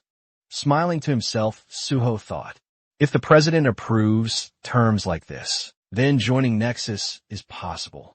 He sensed the chance to build a bridge between Nexus and the association. Suddenly the door opened, and someone announced Peace Young Girl's arrival. Suho's expression stiffened. Pai entered confidently and joked that his bosses were eating something delicious. Without him, then he stopped, noticing Suho sitting there. His lips stretched into a wide grin. He turned to leave politely, but Kyung-hoon told him to stay, pointing at Suho and introducing him as the hunter who cleared the test tower. Pai tried recalling the name, then suddenly exclaimed that he remembered laughing. He said it was incredible to meet him, and extended his hand, introducing himself as chief of the special department. Suho shook it and introduced himself as on Suho. They exchanged polite compliments. Though Suho's smile remained sharp, one seated human raised his hand and informed Pai that Suho intended to take the level 5 exam. Pai blinked in shock, saying it would be extremely difficult. Suho said he wanted to try anyway. Pai stared at him stunned. One of the executives added that the association planned to give Suho access to sealed gates, since he claimed he could clear them. Pai froze eyes wide. Then he mumbled under his breath, covering his mouth in disbelief. Looking worriedly at Suho, he asked if he was really sure, because those gates were extremely dangerous. Suho noticed the anxiety on his face and found it strangely amusing. He replied that he was well aware of the danger. Still uneasy, Pai crossed his arms and said that he couldn't stop Suho, even if he wanted to, but he sincerely hoped things would go well. Suho silently acknowledged that Pai was a hunter, someone who valued talent. His expression showed genuine concern, not for himself, but for the possibility that someone promising might die needlessly then. Pai added that if Suho wanted to join the special department, he would personally take care of him. Simon immediately raised a finger and warned him not to poach. Suho had already chosen the gate department. Pai asked why. Simon replied that Suho wanted to destroy all gates and have priority access to them. Pai nodded slowly, now understanding. He said that if that was all that mattered, then his department could also support him. Turning his head, he smiled at Chulman and asked him to confirm that. Sadly, Chulman nodded. Hands on hips, Pai commented that if Suho passed the level 5 exam, his relationship with Chulman might become rather complicated. Facing the young hunter, he added that they could discuss all of that after the exam. But for now, he sincerely wished Suho success. Suho thanked him politely, thinking privately what a sly fox. Suho quietly glanced at Chulman, already realizing that if he passed the exam, he would outrank him, and that alone would put Chulman in a painfully awkward position. Suho let out a subtle sigh. That was exactly why dealing with Chulman felt complicated. He didn't want the man to feel cornered or overshadowed after the meeting ended. The two walked side by side down the long corridor. Chulman kept his gaze fixed on the floor. Shoulders low with worry, Suho stole another look at him before finally asking if he was troubled by what Chief Pai had said earlier. Chulman admitted that of course he was. He knew better than anyone how talented Suho was. But even with that ability, clearing a sealed gate was beyond dangerous. With a serious tone, he told Suho to be extremely cautious and said he could personally speak to the president so that the association would provide as much support as possible. Suho looked at him with genuine appreciation and said he truly valued that concern. But Chulman wasn't speaking out of politeness. He meant every word. He reminded Suho that he had only recently become a hunter and warned him again that the sealed gates were nothing like ordinary ones. Then, He asked if Suho understood why the government trusted no one except the Hunter Association. To clear them, Suho calmly replied that even top-tier guilds were rarely allowed into sealed gates due to national safety protocols. Schulman stopped walking and looked at him with confusion, asking why he would still insist on going there. Suho answered simply. He was absolutely confident he would succeed. He told him everything would turn out fine. Then, with a faint smile, Suho mentioned that among the sealed gates managed by the association, there was one called Nameless Sword. Immediately, Schulman stiffened and said that gate was among the most dangerous ones in existence. Suho's expression didn't change. He just smiled a little wider and said he already knew how to clear it. The next day, a military vehicle stood parked against the backdrop of typical Asian buildings in the district of Gyeongju, right beside the Nameless Sword Gate Square. Two soldiers stood in front of Suho and Jinwei, and one of them asked the pair to wait. Suho agreed without complaint. The reporter leaned toward him and whispered that the atmosphere here felt extremely tense, and Suho calmly replied that although the association technically controlled this gate, it was still a military facility. The two young men suddenly noticed something ahead. The soldiers saluted each other, and one of them turned towards Suho to confirm if he was truly Hunter on Suho.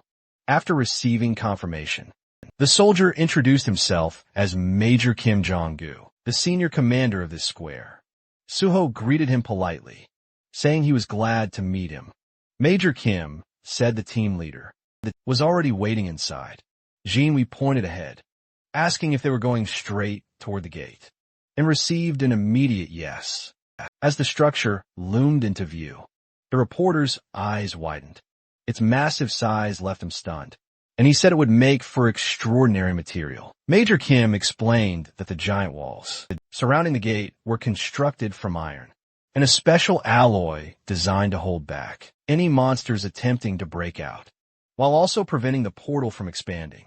And Jinwei gaped at the scale of it all, admitting the portal was far larger than he ever imagined, and the more they approached, the more fascinating details he noticed.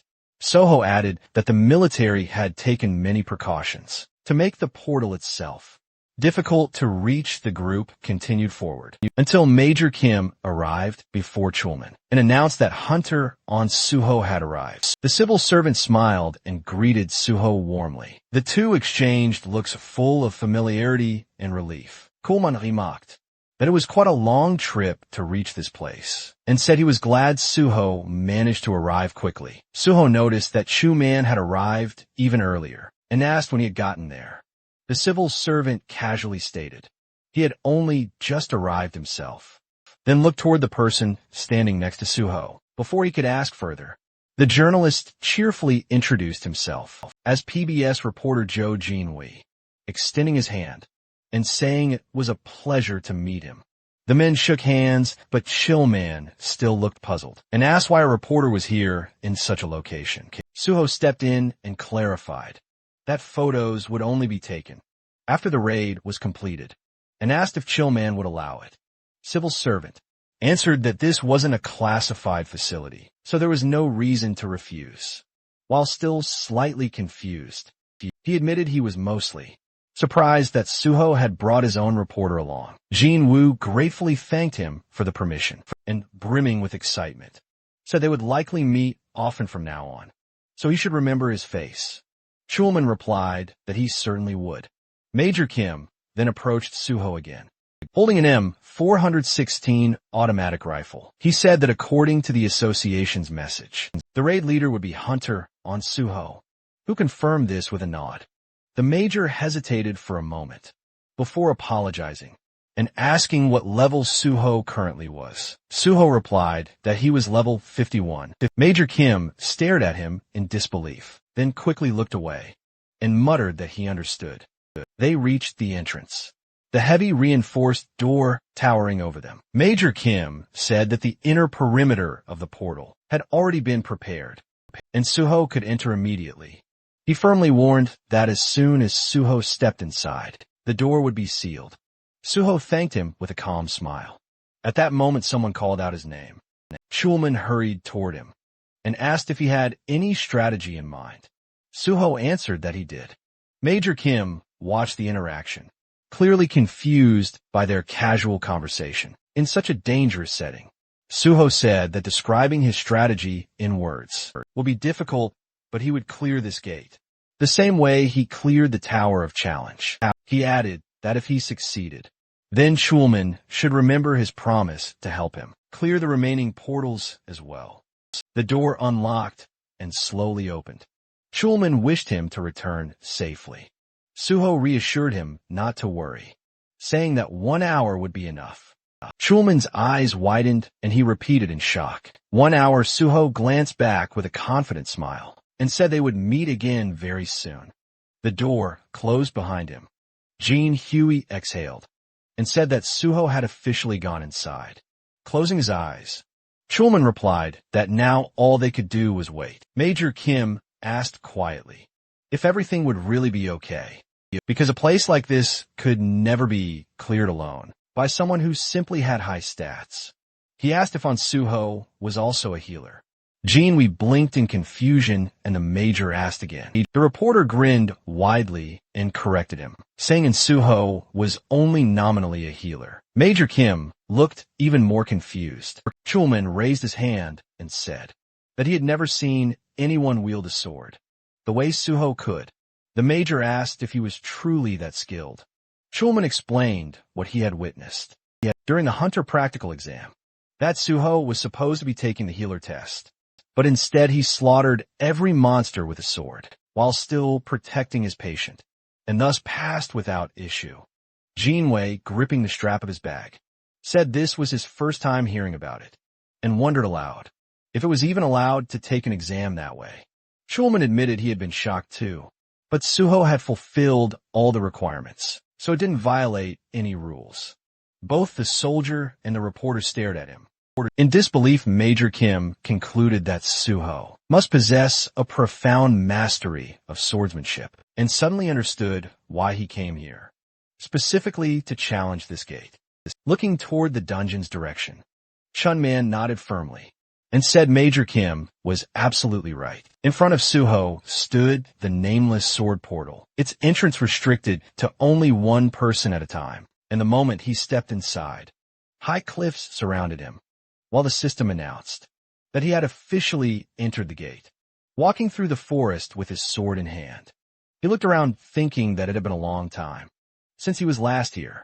The path cutting between the trees was clearly visible, and Suho remembered how he had constantly struggled to clear this gate, in the past barely surviving every attempt. Suddenly a sharp ringing sounded beside him, and he spotted a black shadow drifting between the trees. The system reported the appearance of the boss, and a knight in armor stepped forward. The nameless swordsman of unknown level. He stood with his blade ready, and immediately the air around him began to shine with a bright yellow glow. The system confirmed that the nameless swordsman had activated the battlefield, explaining that while this zone was active, the swordsman status would mirror the user's exactly. All fighters within this field were prohibited from using anything except a sword and sword-related skills. Smiling, Suho greeted him as an old acquaintance he hadn't seen in a long time. The knight charged instantly, and the two clashed at close range. Suho catching the enemy's blade with his own. He struck back, but the knight blocked effortlessly. White streams of energy shimmered in front of the warrior. As the two separated briefly, watching his opponent, Suho analyzed his footwork.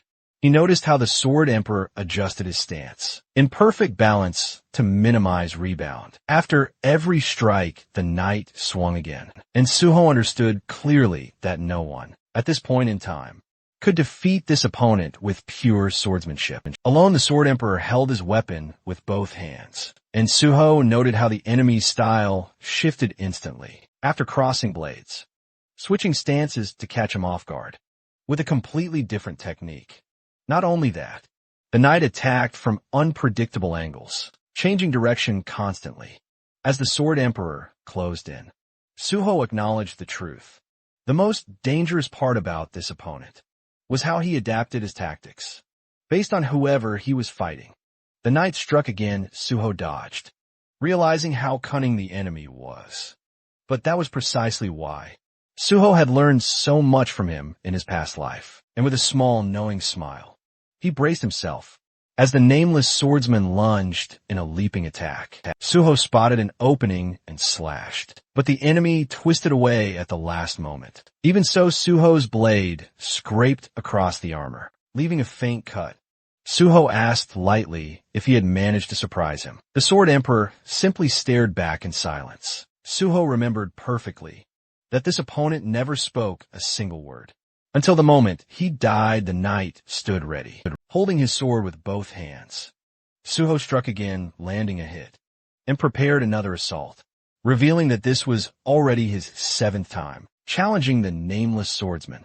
He attacked fiercely. The knight's counterstrike swept just above his head. With a precise slash, Suho severed one of the knight's limbs, and followed it with a kick, sending the Sword Emperor crashing backward into a thick bush standing before the thicket. Suho recalled how many people throughout history wondered who, or what actually hid beneath the armor. The knight rose again, missing a leg. Suho asked if he knew how disappointed he had been the first time he discovered the truth. Calmly gripping his sword, he stated that everyone called this enemy either the nameless swordsman or the Sword Emperor, but the truth was simple. He was just the spirit of the sword demon. A ghostly limb appeared in place of the severed leg, and one of the Sword Emperor's hands also shimmered. As a spectral form, the opponents clashed again, blades ringing violently, as sword marks carved into the ground, and rocks around them. Suho blocked a powerful blow, his sword glowing with vivid red. Streams of energy and counterattacked his blade. Punching a large hole through the enemy's chest armor, he struck the same spot again, and the purple cracks, crawling across the Sword Emperor's form, spread further with another leap. The knight retreated, but Suho immediately closed the distance, studying his enemy closely. Suho said that his own fighting style had been shaped specifically to counter every style the knight used. Smiling, he delivered another decisive slash. Large fragments of armor shattered and flew through the air finally. Suho stood over the fallen enemy. The system declared that the nameless swordsman had been defeated, and the sealed gate was cleared, with Suho recognized as MVP. Looking down with a faint sadness, he said he was glad to meet the nameless swordsman again, and that in truth he should thank him, because without this opponent, he would never have been able to reach such mastery in swordsmanship. A broken piece of armor lay on the ground, and Suho noted that it was thanks to this very enemy that he had once earned the title of the Sword God. Black streams of energy swirled around him as he wished the spirit to rest in peace, promising to remember him on Teacher's Day each year. The system granted him additional experience points and bonus stats. System windows appeared, one reporting a level increase, another reporting a +1 increase to his stats, and an additional skill point, and another awarding 5 bonus points for clearing a difficult gate. A sword lay on the ground. Suho sighed, regretting that this ghost had no blood or shadow. Therefore, his bloodsucker and shadow eater skills were useless. Here still, he picked up the weapon, examining the blade closely. Just this sword alone made the trip worthwhile. His reflection shimmered across its surface, as the system identified it as the nameless sword of the nameless swordsman. Ranked F. The blade quivered and abruptly shattered in his grasp, rising as floating fragments. The system announced that the nameless sword had been absorbed, activating sword understanding. Suho smiled as he learned that the soul of the nameless sword had altered his fighting style and changed the nature of the guardian sword. Then a description unfolded. Gardien sword, rank S plus. This ideal technique was created by Suho based on the most fundamental principles, achieving perfect balance among attack, defense, and evasion. After merging with the soul of the nameless sword, its rank increased further. The technique absorbed the sword's will, and it now possessed unlimited growth potential. Suho realized with awe that his ideal sword technique had just been born.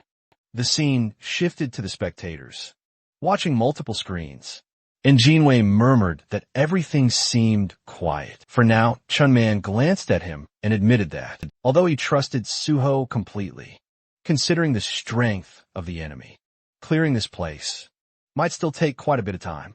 Jin Hui objected immediately, reminding him that only half an hour had passed. Major Kim stepped forward and asked Schulman for permission to check the situation himself, and once he was allowed, he prepared to go, until the reporter suddenly told him to wait. Confused, the major asked what was wrong. As sweat dripped down the journalist's cheek, Jinwei pointed urgently at the portal, shouting that everyone needed to look on the screen. Suho appeared stepping through the now open door. Jinwei burst out, shouting that the gate had been cleared.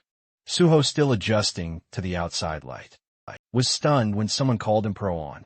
And suddenly, Jinwei and Schulman came sprinting toward him, like overly excited kids running after candy. Jinwei even held his camera above his head, as if he were filming a festival. Suho told them to calm down, but the reporter's entire face was practically glowing with joy as he demanded to know how they were supposed to calm down. When Suho had cleared a sealed gate in under an hour, he yelled that it was insane. Schulman looked like he was caught between fear and happiness as he reminded everyone that Suho had defeated the nameless swordsman, the very same monster who hadn't been beaten, even after more than 200 attempts. He anxiously asked if Suho was all right. Suho smiled and said he felt great, casually adding that he'd taken care of it easily. The major stared at him in disbelief, as if trying to process the idea that the monster, who slaughtered hundreds, could be considered easy. Standing beside Jin Hui and Schulman, Suho noted the major's expression. This soldier was desperately trying to understand what kind of person he was dealing with. Schulman then practically bounced with excitement, suggesting they take a commemorative photo, since a sealed gate had been conquered. The major hesitated, but Schulman waved it off, insisting it was only a formality, and that there was nothing to worry about.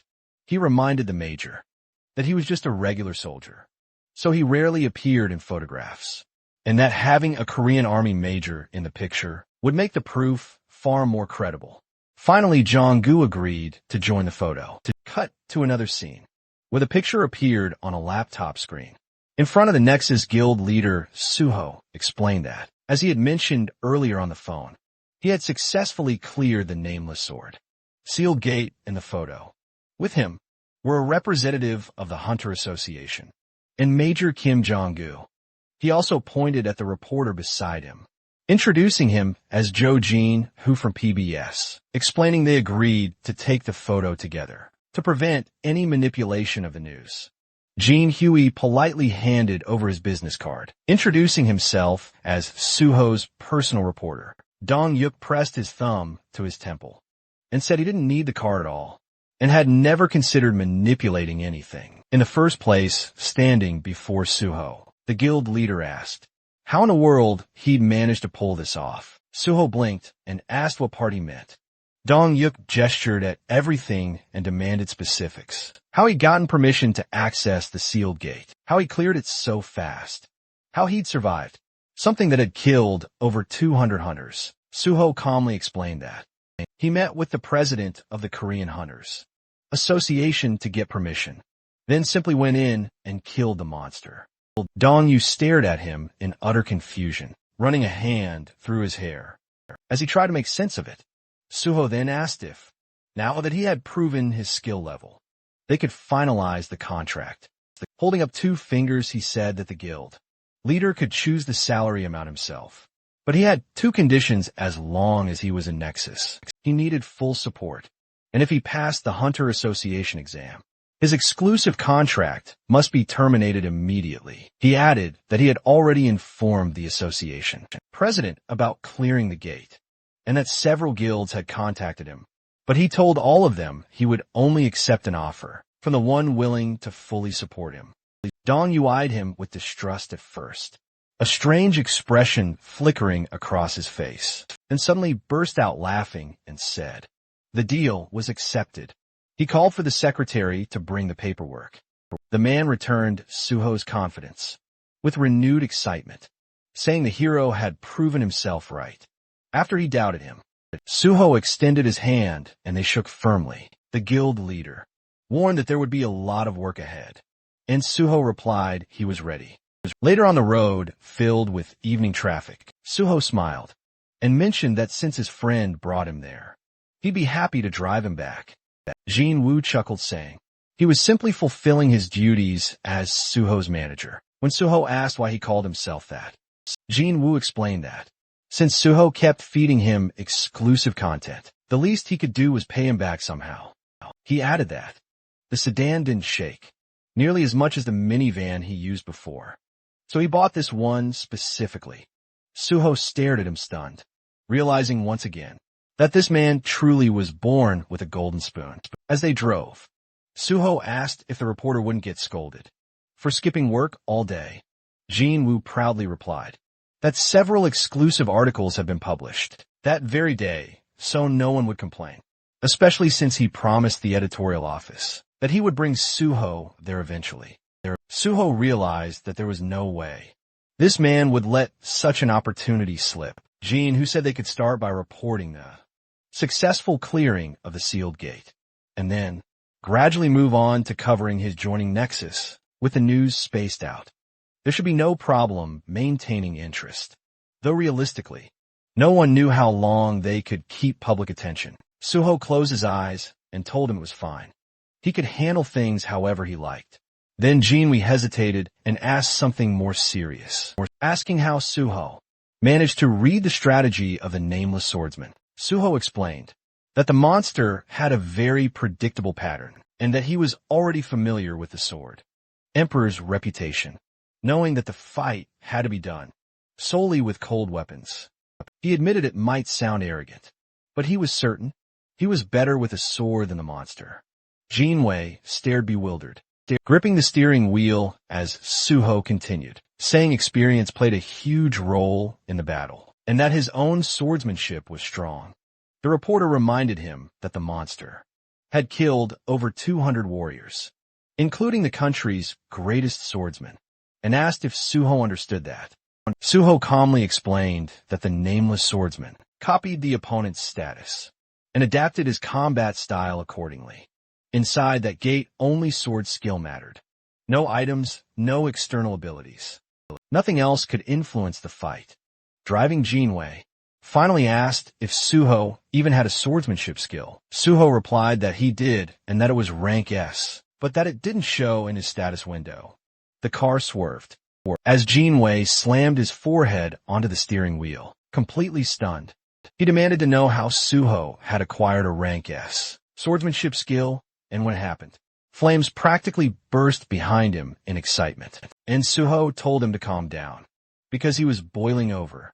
He warned that information should be delivered gradually, not dumped all at once. Jin-woo exhaled heavily and said that if Suho wanted to know anything about him, he could ask any time and get instant answers. After slowing the car, he admitted that Suho had a talent for shocking people and that he never imagined he would end up working for someone. Suho reassured him, and Jin-woo thanked him for calling him first, apologizing for doubting him in the beginning. Suho laughed, saying it was all fine. They finally arrived, back at their luxurious apartment complex, and Jin-woo asked if that meant they were done for the day. Suho nodded, saying he needed rest. The reporter immediately said he would walk him home, and Suho thanked him warmly. Later that night, as darkness settled outside, Suho finally sat down on something soft and let himself breathe, thinking with quiet satisfaction that he could genuinely be proud of today's results. Wiping his head with a towel, he realized he wasn't even tired, despite everything he had done. Pulling the towel away, he summoned his status window. The system reported 7 remaining bonus points, and he immediately understood that this might finally be enough to unlock Unified Train, though the conditions for it were strict. Every stat except one had to share the same rank, and all stats at that same level needed to have identical values. If even 1 bonus point remained, the system would automatically raise the lowest stat to match the higher ones. Suho worked through the window, carefully, watching as the system evaluated each requirement. Then, The notification appeared.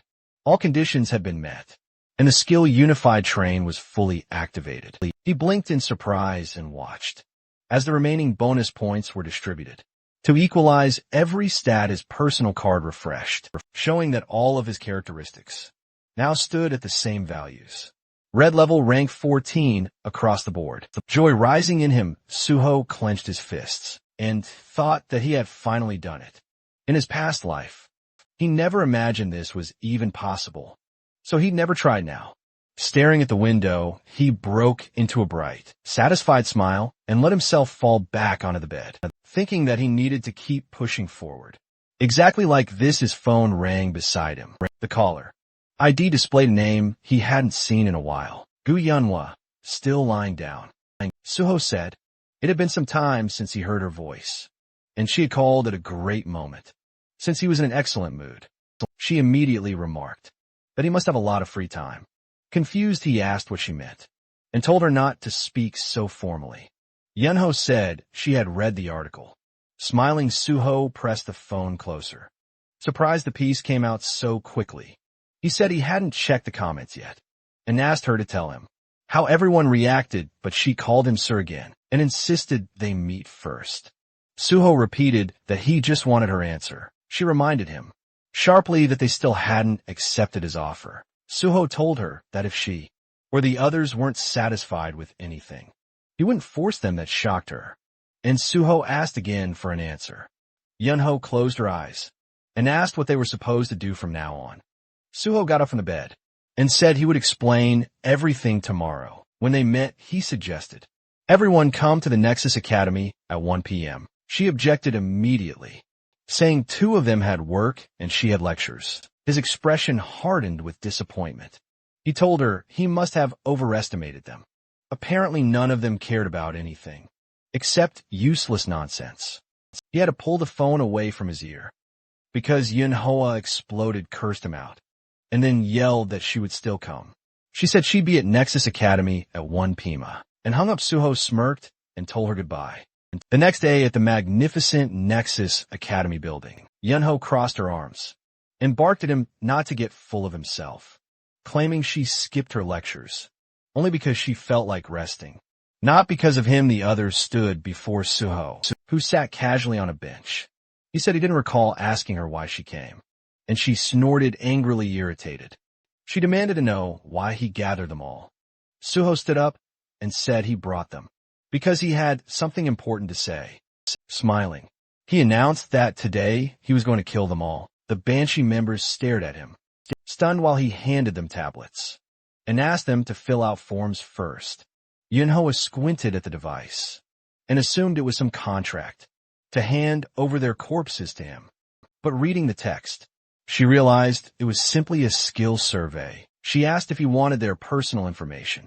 Raising his hand, Suho told them that once he joined the special department, he would need freelance agents, and he'd already said he needed real shadows. He reminded them he wouldn't use just anyone for that purpose.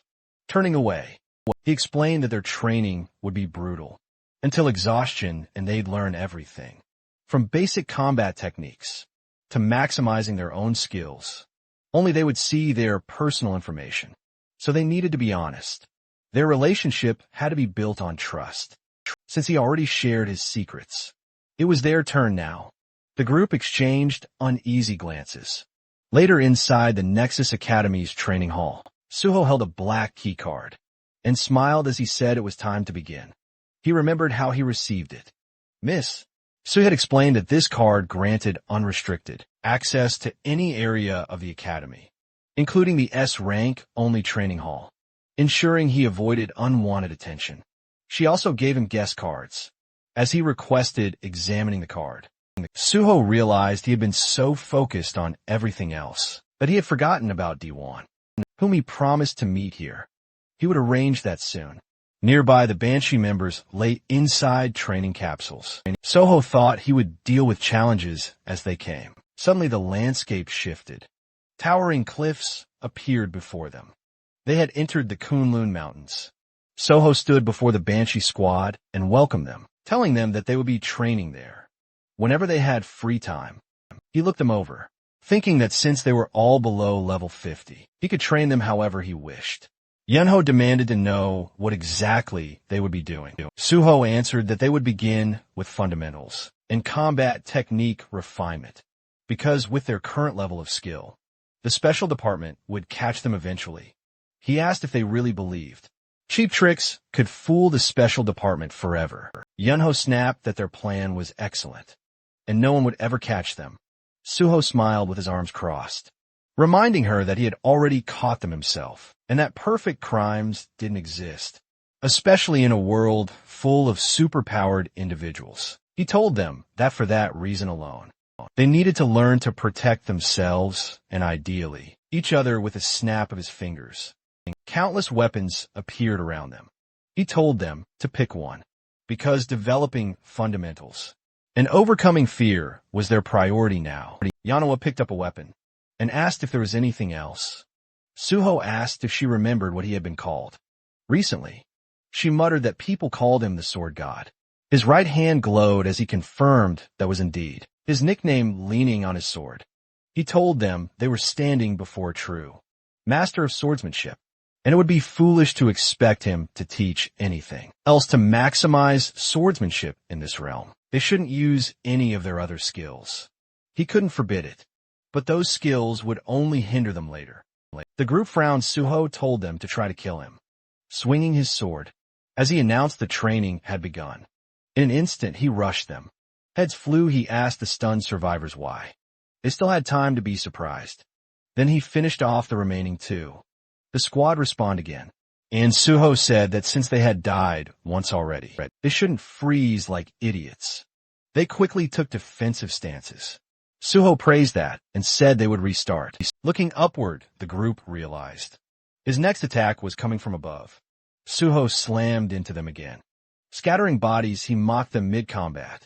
He told one that his grandmother moved faster. He elbowed another in the chest, asking how someone who worked in delivery could be this slow, wondering jokingly if he was fired, because customers starved, waiting for their orders. The boy crashed into another teammate. Turning to the third, Suho asked how a teacher could be so slow, that he couldn't even parry such a simple strike, wondering what he could possibly teach kids if they could already outpace him. The young man insisted he didn't dodge on purpose. Suho said his excuse was worse than a schoolboy's. Their hands trembled as they held their swords. One cursed loudly, asking when the bastard would finally shut up. They attacked together. Suho thought their growing self-control would help them avoid panic. When they eventually entered real gates, a blast tore through the terrain. Suho told them they would become his shadows, not errand runners, but real warriors who would help clear gates. Stepping on their swords, he told them sternly that there was no easy path to becoming strong. You became strong only when you believed. There was no retreat left. The bloody training continued relentlessly. After a long time, the exhausted Banshee members struggled to get up again. Raising his hand, Suho said he was satisfied with their effort, but he had other things to do. The group stared at him in shock, as he told them that the simulation would automatically end at the right time, and they must continue training until then. Yunho asked in disbelief if he was really just leaving. A digital clone of Suho appeared behind him. Suho told her not to worry. The clone had all the same abilities as him. The copy lifted its sword and insulted them, calling them pigs and trash and demanding they prepare to fight furious. The Banshee members, enraged, cursed Suho as a complete bastard. Suho stepped out of the capsule and glanced back at the four others. Still training, that was enough for them for now. He answered a call. Miss Sui's voice came through. She said an article had gone up about his recruitment into the Nexus Guild, and she called to confirm it. Suho asked if the author was Joe Jinwei. She confirmed it was his exclusive report, and the PR team wanted to publish additional info. Looking out the window, Suho said that was perfect, and in fact another article should be prepared. Sui hesitated, saying it might be too soon. Suho explained that public reaction would likely be harsh since he had previously stated he dreamed of joining the government, and then abruptly joined a private guild. There would be negativity. Sui assured him that following his plan, would settle public opinion. Soon enough, Suho thought about the fact that he still hadn't publicly announced. He was taking the Rank 5 exam at the end of the year, though it wouldn't remain secret for long. He told her he'd explain everything later and needed to make another call. He phoned Jin Wee, who greeted him happily. While working at his laptop, Jin Wee asked what he needed. Suho said he heard the article about Nexus had been published and that public opinion was heated. He said he had an idea. He wanted another article. This time it would cover his next challenge, the clearing of another sealed gate. Smiling, Suho announced he was planning to take on the Swamp of Despair next. A new article spreads across the internet, announcing that Suho has successfully cleared the sealed gate of the Nameless Sword. People online explode with shock. How could he have just cleared the Tower of Trials, yet already moved on to conquering a sealed gate? One person wonders aloud if Suho is now the newest Sword King. Another corrects him instantly and says the guy should be called the Sword God. A second article follows, reporting that Suho has joined the Nexus Academy. Immediately, users start reminding everyone that he previously said he wanted to work for the Hunters Association. Others accuse him of being corrupt and throw insults without restraint. Then a third headline drops. Nexus Guild Hunter. Suho intends to clear another sealed gate, the Swamp of Despair. Someone calls him a complete psycho. Another mocks the people who said Suho joined Nexus for money, asking what's wrong with their faces now. Someone else claims they believed in him from the start. Another declares Suho as his idol now and threatens to personally deal with anyone who insults him. Suho reads all these comments on his phone. Most of them are exciting and positive. He smiles, thinking everything is going exactly according to plan. That's when Chulman walks in, looking exhausted. His head droops forward as he holds it with one hand. Suho asks immediately whether he was granted access to the Swamp of Despair. Chulman says he had been discussing exactly that. He remembers the president's expression. The head of the association had screamed that, of course, Suho should be given access, and called Chulman an idiot for not doing it immediately. When Suho first asked, Chulman adds that now that it seems the hero practically has automatic access to every gate he needs, while Chulman mentally prepares himself for endless paperwork. Suho thanks him for the effort as they walk between the office desks. Suho explains that he plans to take the exam for the 5th rank at the end of the year, but it's a secret, so Chulman shouldn't tell anyone. Chulman immediately seals his lips with his fingers and swears he will remain silent. Like a fish, Suho laughs to himself, thinking he was only joking.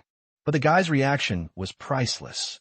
He tells him they should move toward clearing the gate. Now the scene shifts to young Jondo and Chan, where the sealed S-rank gate, known as the Swamp of Despair, looms. Suho stands before the massive portal, while several cameramen record the moment. People whisper that no hunter has returned alive from this gate before, even though Suho is incredibly unique. Some doubt whether he can truly overcome this place. Inside the security room, Jin Hui watches the screen nervously. He tells a worried man beside him to relax, and even suggests making a bet, grinning. Jin Hui says he'll bet $1 million. One, that Suho will clear the gate. The other man, still anxious, agrees reluctantly, saying he hopes Suho comes out alive, but is convinced it's impossible to clear this place. Meanwhile, Chulman stands frozen, horrified. He shouts that the gate is disappearing. Everyone stares at the screens in disbelief. Jin Hui asks if Suho actually cleared already. The other man yells that it's impossible. In panic, Jin Hui elbows Chulman right in the face, demanding to know how many minutes Suho was inside. 10. 20. Chulman shakes his head and says it wasn't even 10. It's been less than 5 minutes. The moment Suho stepped inside, the truth becomes clear. The system informed him that the Swamp of Despair had no entry requirements, and any number of players could enter. Now Suho stands at the base of a colossal staircase, stretching upward into an eerie sky.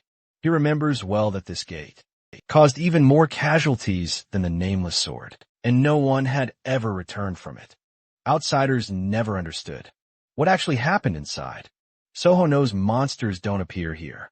To clear the gate, one must simply climb the stairs. But every step is a psychological nightmare, packed with terrifying mental traps. That's why horrific monsters surround the staircase, victims turned into statues. Suho understands the real strategy. For clearing this place, you need an item or skill granting S rank, mental protection otherwise. The endless despair kills you, and your corpse becomes another statue on the stairs. This gate is called the Swamp of Despair. For that very reason, no one has ever made it back. Smiling, faintly Suho steps onto the first stair. He thinks that none of this matters right now. Immediately, a crushing wave of despair slams into him. His legs barely stay steady. Purple streams swirl behind his head, but he smiles. The system announces that dragon blood has activated mental damage immunity, with dragon blood flowing inside him. The entire gate turns into nothing but an easy stroll. Suho climbs to the next step. Terrible monsters lurking all around him. He keeps walking calmly. He notices fewer and fewer statues the higher he goes. Only a handful ever made it even halfway. Twisted faces look at him from the sides. Forever trapped, he knows he cannot save them. In his past life, the hunter who cleared this gate spent hundreds of days strengthening his mind. That man attempted to save the victims. But when he touched the statues, they all turned to dust in the end. He was left alone, unable to save anyone. Finally, Suho reaches the top. He looks at the lifeless forms below and says he knows how much they suffered. Pressing his palms together, he promises to free them. He knows he can only release their trapped souls. A white portal awaits him. The system declares him MVP and awards additional experience points and skill. Point also announces he is the first person ever to clear this portal, awarding 5 more skill points. Then a level increase notification appears. More stats boosted and another skill point added. Smiling Suho says it's time for the final reward. The system grants him the Ring of Emotions. This ring lets him see emotions as colored auras, absorb white or black emotional energy, and reshape it at will the duration is unknown. Suho remembers that in his previous life, the only person who ever obtained this ring was the same player who cleared this gate. That man used it to heal emotional wounds, but it was later stolen by enemies. Soho lifts his hand, thinking that this time things will be different. He slips the ring onto his finger, standing at the top of the stairs. The ring instantly begins absorbing the black emotional energy lingering in the corpses. Thanks to dragon blood, Soho takes no mental damage. He touches the ground and the system reports that the ring reacts to strong emotions. Its color is black and absorption begins. Black energy swirls. Suho raises his right hand. The ring has absorbed the maximum amount it can. It isn't enough to purify the entire staircase, but he has no other option.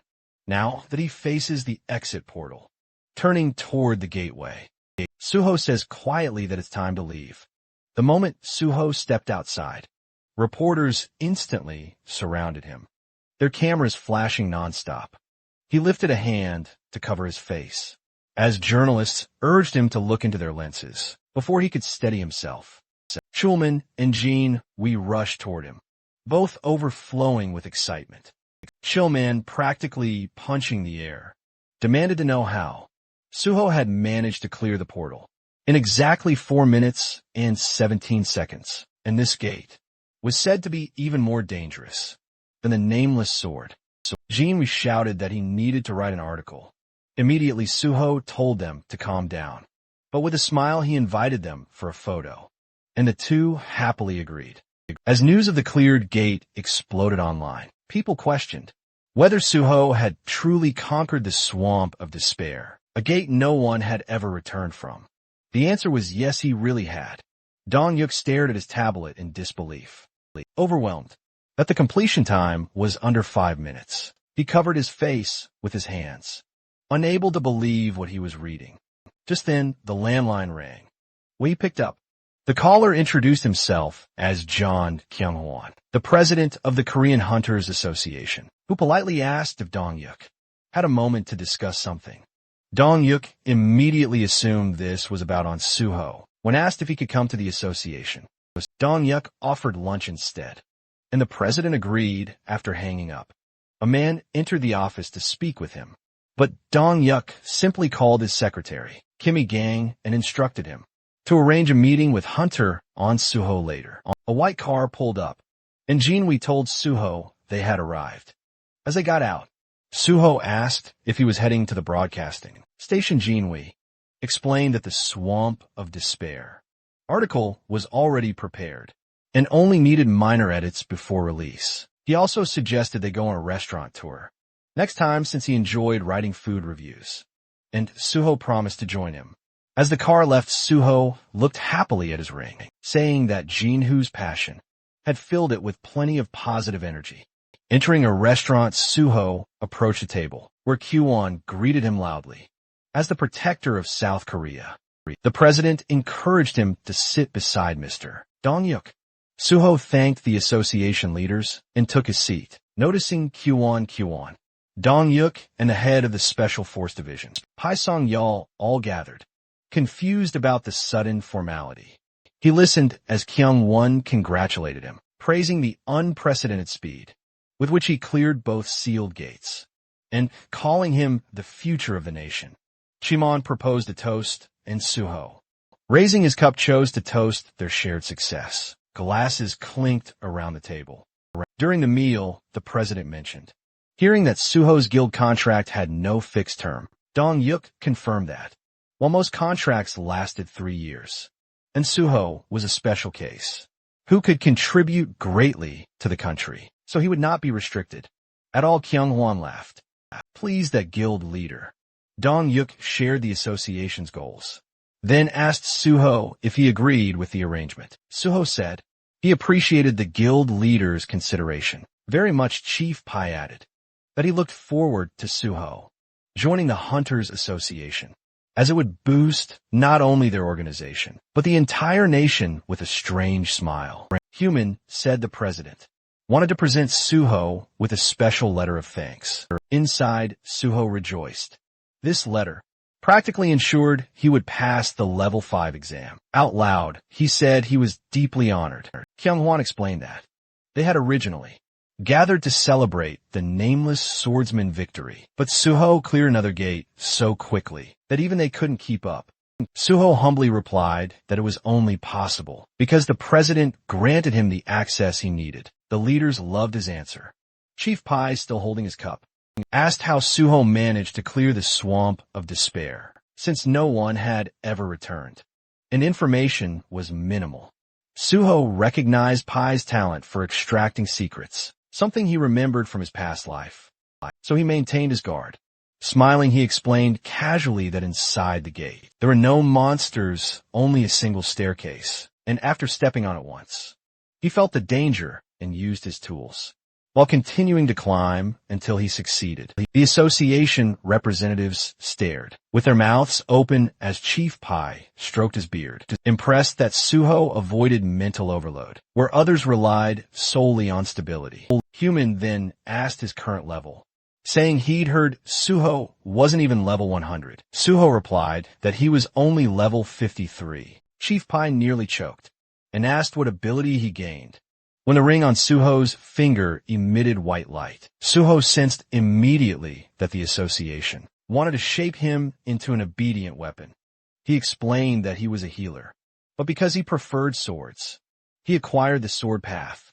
Chief Pai said the sword path wasn't unusual, though unexpected for a healer.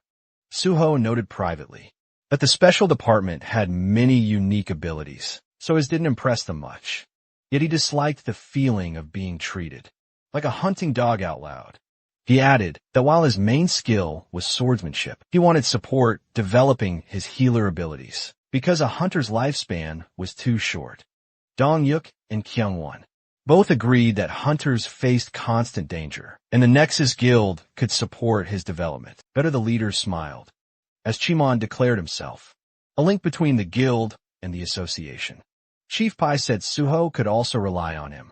Feeling overwhelmed by so many offers of support, Suho raised his fist and promised to clear every gate in Korea The leaders applauded, and Suman refilled his drink as night settled. The meeting ended and Suho and Chief Pai walked out, saying goodbye to the association leaders. Suho said he enjoyed the evening. Once the car left, Chief Pai reached under his jacket, offering Suho a cigarette. Suho declined, but the chief lit one anyway, saying he always smoked after a good party. He handed Suho his business card, saying he usually ignored calls but would answer his. He then asked where Suho lived, and Suho explained that his old place was too crowded with fans, so he was staying in a hotel. Chief Pai frowned, saying this was a national problem. Popular hunters immediately became surrounded by obsessed crowds. Suho dismissed it as normal affection, which instantly darkened Pai's aura. Suho realized his comment sounded naive to someone who viewed unawakened civilians as pawns, a mindset shared by the president and vice president. Chief Pai said that, although the exam would be held at the end of the year, Suho had practically already passed. Suho acknowledged this. The chief said he once thought Suho was modest, but now saw he wasn't simple at all. He then linked arms with Suho and suggested they rehearse a superior, subordinate dynamic since Suho would be under him once joining the association. Suho agreed, making Pai laugh. Then he asked if Suho wanted to quit clearing gates altogether and join the special force unit immediately. Suho tensed, realizing Pai was baiting him. As Pai flicked his cigarette, Suho understood the real motive. The chief had stayed until the end to recruit him personally, instead of simply gathering information. Through Dong, Hyuk, the ring of emotions activated. Releasing white light, Suho called on Pai internally to shape his intentions, smiling. He reassured Pai that everything was fine and emphasized the importance of the special force unit. The ring amplified positive emotions, and white streams rose from Pai's eyes as he said Suho actually had ambition, a trait he admired.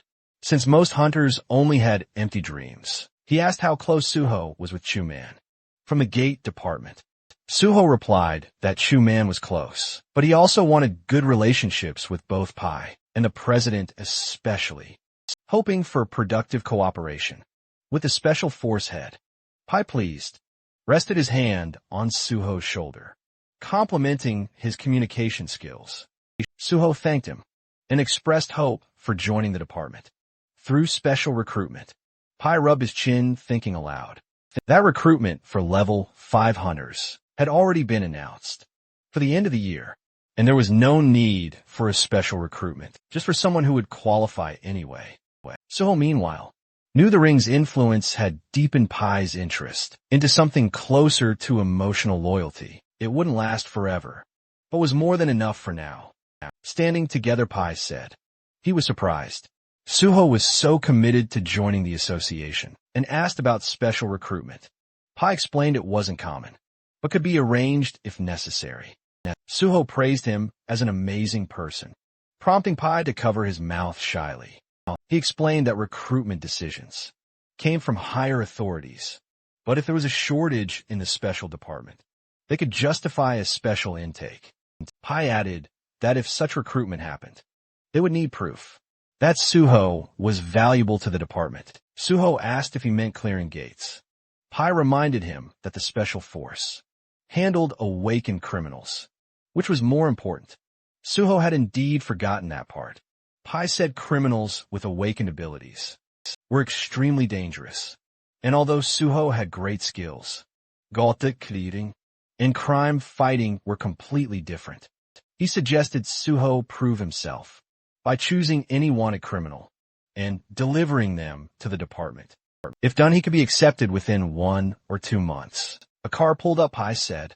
Most newcomers panicked at the mention of wanted criminals, but Suho clearly wasn't timid. Smiling, he said he would wait for Suho's news. Suho remembered how in his past life, Pai didn't even remember his name until after the nameless swordsman victory. But this time things were already different. Watching the car leave, Suho understood that soon the villains and their underlings will be among the new recruits, who would make excellent sacrifices for his plan ahead. There were several neat buildings ahead, and Suho's shadow stretched across the pavement. As faint cigarette smoke drifted from nearby windows, he muttered that he'd walked right into a snake's nest. Using his magic detection, he spotted a pack of suspicious figures inside and confirmed he'd finally found the right place. He casually picked up a brick with his left hand, and in the next moment smashed it straight through the window of the room, where the criminals were gathered shocked. One thug stammered asking what was happening, while another yelled that some punk was messing with them. In a hurry, the criminals rushed outside to confront whoever dared. They stopped in front of Suho, demanding to know what he wanted. The blonde among them stared at him nervously, asking if he was drunk or crazy. Suho smiled calmly and assured them he was completely sober. He asked if they were the same scumbags, stealing cryptocurrency wallets through their complicated scams, and fear immediately flickered across the thugs' faces. Suho then asked if they were holding a man named SEO GI1 hostage. The criminals traded anxious glances, unable to understand who this stranger was, or how he knew everything. Someone guessed he might be a cop. Another said they had to get rid of him anyway. A third hesitated, asking if this could get them into trouble. But the reply came quickly. This bastard already knew too much, so nothing worse could happen if they didn't deal with him. Suho gave them a tired smile, thinking that these opponents were pathetic, and mentally encouraging them to try catching him. If they could, they might even prove useful. He summoned the Shadow Spear and fired a shot near one thug, releasing chains that wrapped tightly around him. Purple energy swirled over the man's trapped body as his bald friend shouted his name. In panic, several criminals charged at Suho, yelling insults, but he dodged effortlessly. A blond man lunged with a spear, managing to land a clean hit, but it did absolutely nothing. The criminal stared wide-eyed as Suho, splattered lightly with blood, grinned. The system announced the activation of his blood weapon, and a long crimson shaft formed in Suho's hand. He drove it straight into the thug, sending him sprawling across the ground. Suho noted that he couldn't kill them, but nobody said he couldn't beat them senseless. Another criminal rushed forward, calling him an idiot, only to be sent flying by a powerful strike. Soon only the bald thug remained, trembling and muttering that this was madness. He tried to run, but Suho pierced his leg with the blood spear and calmly asked where he thought he was going. With all the criminals defeated and lying around him, Suho warned them to stop screaming, unless they wanted an extra dose of pain. Then he stored all of them inside his subspace portal, dusting off his hands. He said the only thing left was to find SEO G1 inside the kitchen, which was a complete disaster zone. Suho finally found the man he was looking for. G1 was slumped on the floor, asleep in front of his laptop.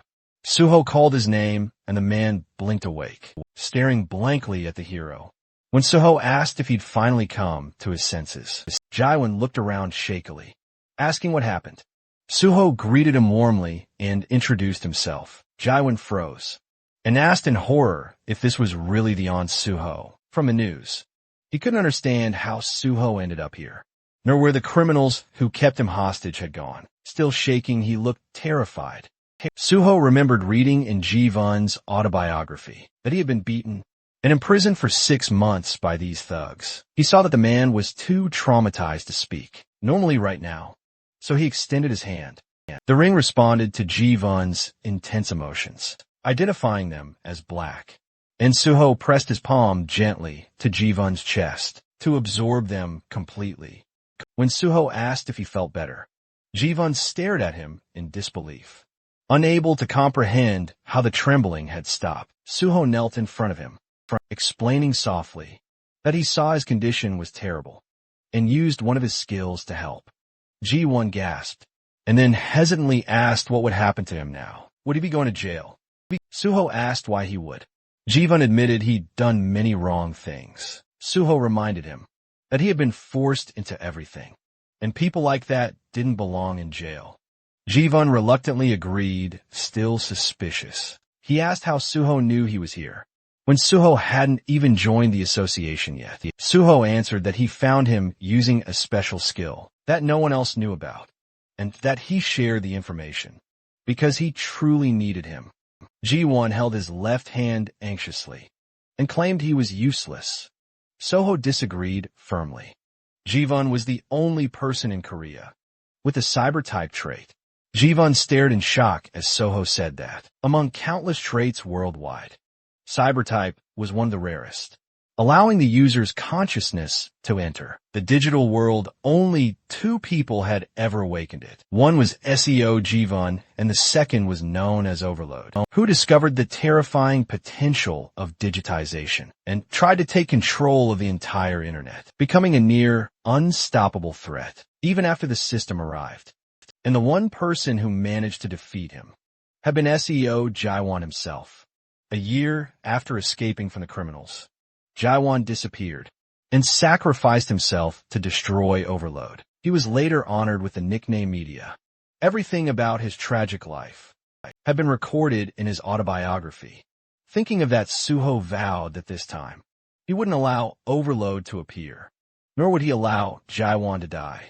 Suho told Ji-won that this was exactly why he needed him. The world would one day be destroyed by the gates and the system, and Suho couldn't stop that nightmare alone. He asked if Ji-won would help him. Trembling again, Ji-won looked at him in awe as black streams flowed from the ring. The system announced another full absorption. Ji-won closed his eyes, wondering whether someone like him could really threaten the world. He admitted he would have sold his soul for escape, but now he felt he had to help the person who saved his life. Kneeling, he clenched his fist, realizing someone with the same power as him could cause unimaginable destruction. He said he didn't know if he could truly do it, but he would help.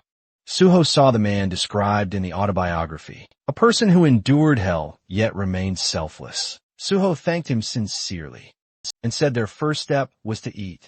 When Ji-won admitted he had no money, Suho slid slippers toward him and told him not to worry. He would pay. Ji-won asked how Suho knew all this, and Suho replied with an awkward expression that it was all thanks to his skill. Tears welled in Ji-won's eyes. As Suho said, he knew the man had suffered. Later, as they ate together, Ji-won apologized for devouring the food so greedily. He hadn't eaten properly in a long time. Soho assured him it was fine and ordered another plate. After finishing his soup, Ji-won thanked him and shyly asked a question. Soho reminded him they were now a team and could speak openly. And since they were only a year apart, Ji-won could just call him by his name. Ji-won, having another bowl taken away, agreed and told Soho he could also treat him as an old acquaintance. He asked why Suho chose the Hunter Association instead of joining or founding a powerful guild, because government work came with countless restrictions. Suho closed his eyes and said that no matter how strong a guild was, its power was limited. He wanted to stop the destruction of the world with minimal casualties, and the association was the only place that could help with that. Ji-won nodded, finally understanding. Suho put down his spoon and said he wanted to make a promise. Once he joined the association, no one would ever dare do something like this to Ji-won again. Ji-won smiled gratefully and said he would trust him. Suho stood and offered to sort out the man's past. Ji-won, confused again, followed as Suho put on his jacket and asked if the thugs who kidnapped him really grew up in the same orphanage as him. It was time to pay them a not-so-friendly visit. The moment Ji-won saw those thugs again, rage took over. He beat them mercilessly as they begged him to stop calling him brother, insisting he'd kill them at this rate. His fists dripped with blood as he screamed at them to shut up. Even the blonde thug lay unconscious by the wall. When Ji-won asked to heal the villain again, Suho looked at the man and asked how many times they'd done this. Ji-won cheerfully answered 7 times. Suho warned him that the special forces would arrive soon, so the beating session had to end. He healed the blonde, remembering how this man had suffered deeply because of similar trauma, and hoping this would help him escape his painful past. A gray car pulled up and Chief Pai Sujin stepped out. He noted that Suho seemed to have figured everything out already. Suho, standing beside the unconscious blonde, thanked him for coming personally. Pai said he had special feelings for Suho and couldn't help himself. Suho felt slightly offended by that phrasing, The kidnappers were lying unconscious. Pai asked if these were really the criminals. Suho confirmed it. Pai observed that although they were knocked out, they didn't have a single scratch. Suho explained they resisted arrest, but he patched them up afterward. Pai burst out laughing, saying he liked Suho's style, a hero who didn't hold back.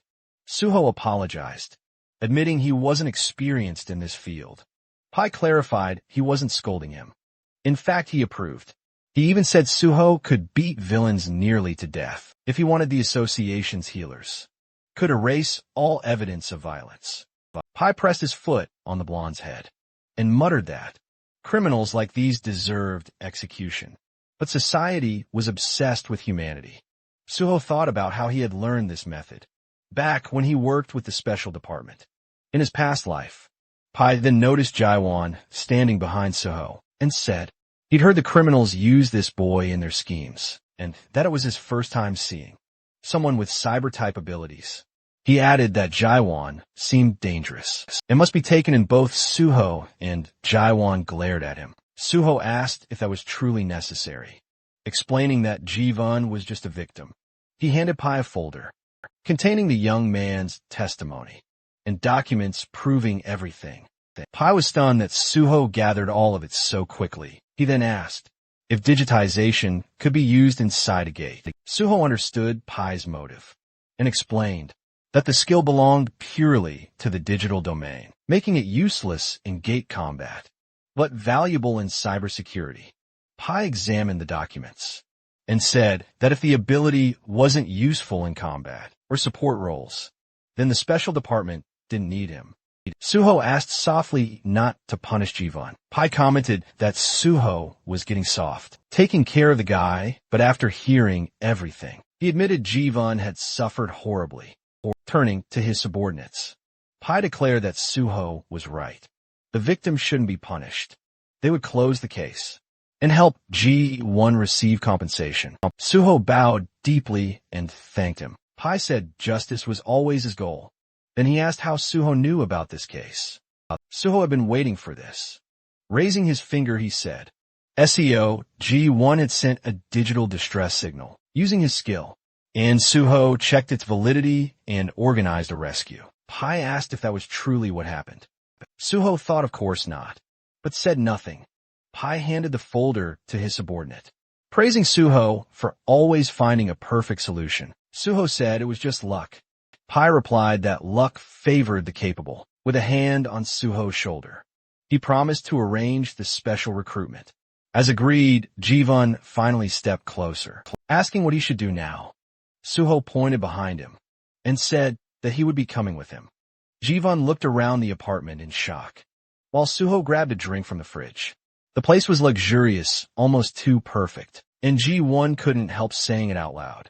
Suho casually replied that it wasn't his home. This belonged to Zhou Jinwei, the PBS reporter, as he poured the drink into a glass. He mentioned that the owner was currently away on a business trip, so the two of them had the whole place to themselves.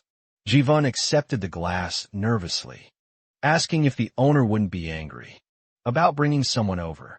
Without permission, Suho brushed it off, saying it wasn't a big deal, but warned Jivan not to talk too much. Jivan slapped his own chest dramatically and promised to stay silent like a fish, then quickly asked what Suho wanted him to do next. Suho lifted the glass to his mouth and clarified. Jaiwan had been kidnapped right after hitting level 50 and awakening his ability. Right, Jaiwan confirmed it. Suho said that meant he would soon have to face overload, and for that he needed to grow stronger fast, strong enough to reach a level close to Suho's own, if they wanted to prevent the end of the world together. Shocked Jaiwan asked if that meant he had to clear gates with him, but Suho shook his head while typing on the laptop. They wouldn't level him up the traditional gate clearing way. Instead, Jivan needed to learn how to use his cyber-type ability, with maximum efficiency turning the laptop toward him. Suho asked how he felt about going online together. Jivan hesitated. Was that even possible? Suho told him to read his own skill description, but pointed out something the system didn't mention. Openly, although Jivan transferred his own consciousness into the network, nothing said he couldn't pull someone else. Inside with him, Ji-Vun stared at him in disbelief, but agreed to try. He placed his hand over the laptop and activated digitization. A glowing digital circle formed above his palm. As the system notified Soho that player So Ji-Won was attempting to transfer his consciousness into the digital world and requesting permission, Soho approved. The system then announced the transition process, and Suho's expression tightened in surprise. A moment later, he found himself standing in the middle of a massive vineyard, under a bright sky, realizing he had literally entered the laptop's home screen. The Windows wallpaper he'd always seen, but never imagined he'd experience firsthand. Ji-Won, running from behind, called out to him in excitement. He said it felt bizarre seeing someone else here, because until now, he'd always been alone in this digital world. Suho admitted this was his first time too, and it felt amazing. Ji-Won looked around at the endless fields and asked if they really were inside the wallpaper photo. Suho confirmed it was an actual winery image, complete with grapevines. He even plucked a grape and chewed out of curiosity, earning a laugh from Ji-Won, who reminded him that the digital world had visuals, but no taste or smell. Suho spit out the illusion, admitting he wanted to test it anyway. They walked through the vineyard, as Ji-Won asked how they were supposed to increase his level here. Suho was surprised he didn't know. Levels rose based on experience points, and the system didn't care whether actions happened in the physical world or not. He even reminded him that he had increased his sword proficiency during his virtual reality hunter exam. Ji-Won then asked if leveling in a virtual environment was really possible. Suho clarified that skills could be trained there, but not character levels. However, this digital world was different here. Nothing resets after death. Here, everything was real enough to kill you. And that was what made it capable of affecting the system. They stopped in front of a pair of closed digital doors, labeled File Cleaner. Kaiwan asked what this folder was. Opening it revealed a cheerful computer window, claiming to organize devices easily. Suho explained that it wasn't an antivirus at all. It was malware. When Ji-Won asked if he really planned to level up using a virus, Suho confirmed it. Malware behaved like monsters, attacking and destroying systems. Therefore, Ji-Won needed to risk his life and defeat them to gain experience. He warned him again, dying here meant dying for real. He also told him never to answer the guide's questions, because that would unleash more viruses. As they stepped inside, a blue-haired girl greeted them sweetly, asking if they wished to use the free file cleaner. Suho smiled and said it sounded tempting. Ji-Won nervously admitted he almost answered her. Suho handed him a weapon and told him he probably belonged to the magician class, so he should stay in the back, attack, collect bonuses, and let Suho tank the front line. The blue-haired girl reappeared with a much sharper tone, repeating her question this time. Dozens of black, glitching monsters with glowing eyes emerged behind her. The system didn't even properly describe them, only incomprehensible. Corrupted characters filled the status window. Terrified, Ji-Won pointed out how many there were. Suho manifested his bloody sword and reassured him that, although they were stuck inside, the monsters could not escape through the door. If one couldn't escape either, he'd die, so he needed to use his magic well. A massive black skull monster lunged forward, but Suho decapitated it instantly. He reminded Ji-Won to prepare his spell. A digital circle lit up around Ji-Won's hand as he confirmed readiness, and Suho charged into the horde, cutting down wave after wave of corrupted entities. Eventually, after a tense battle, the monsters scattered into pixels. As Suho finished them off, Ji-Won collapsed onto one knee, exhausted and shaking, admitting he thought he was going to die. Suho told him he was still alive and now level 59. He asked how Ji-Won was doing. Ji-Won said he had reached level 55. Suho realized the guy was far more talented than expected. With the right guidance, he could work well alongside the Banshee group. He helped Ji-Won stand and suggested they log out and rest. Ji-Won agreed, eagerly back in the real world. Suho chugged a Coke on the couch, relieved that there was a safe way to level up without entering actual gates. He then checked the public reaction to the news article about him clearing the swamp of despair. The internet was flooded with admiration. People asking the government to give him a medal. Fans wanting souvenirs and endless praise. Suho rubbed his nose proudly. As long as he kept clearing gates, the world treated him like a hero. And honestly, that kind of respect made life worth living. Seeing everything proceed exactly as planned, he decided it was time for the next step. Suho ended up on a late-night call with guild leader. He went straight to the point, wanting permission to clear the S-rank gate under Nexus Guild's name and throwing in the promise that every single piece of loot would go straight to the guild's pockets. No strings, no conditions. Just pure grind value. The gate in a question. Is this the infamous mole mine? An S-rank dungeon packed with mana stones and crawling with those freaky mole monsters that moved like they were speed. Running through the dark, Suho eyed the place, already picturing how annoying it was going to be. So many damn moles that grabbing even one mana stone felt like snatching candy from a nest of feral toddlers. Still he smirked. Like this entire death cave was just another warm-up. Clearing it was exactly what he planned to do. On the other end of the call, Guild Leader Bay was quietly analyzing the situation. If mortality inside the gate spiked, the government could snatch the dungeon away under national safety protocols, which meant having Suho clear it would actually secure Nexus Guild's ownership. The guy genuinely thought Suho's idea was gold. He just didn't understand why the kids sounded so urgent about it. Suho, still lounging, explained that he might join the Korean Hunters Association earlier than expected, which meant he wouldn't be able to finish out his contract properly. So before dipping, he wanted to at least do something worthwhile for the guild. It was his version of paying rent. Before leaving the apartment, BA understood. Even though a hint of disappointment slipped through, at least Suho told him straight, instead of doing some dramatic, last-minute announcement. Like half the hunters who ditched for the association, without warning, Suho added that he'd personally put together a team to fight the moles. So the guild would only need to arrange miners, and none of this had to be rushed. The guild leader finally accepted the plan, saying he'd contact Suho once all preparations were done. The next day, Suho was in the lounge of the Nexus Academy, where D1 greeted him warmly.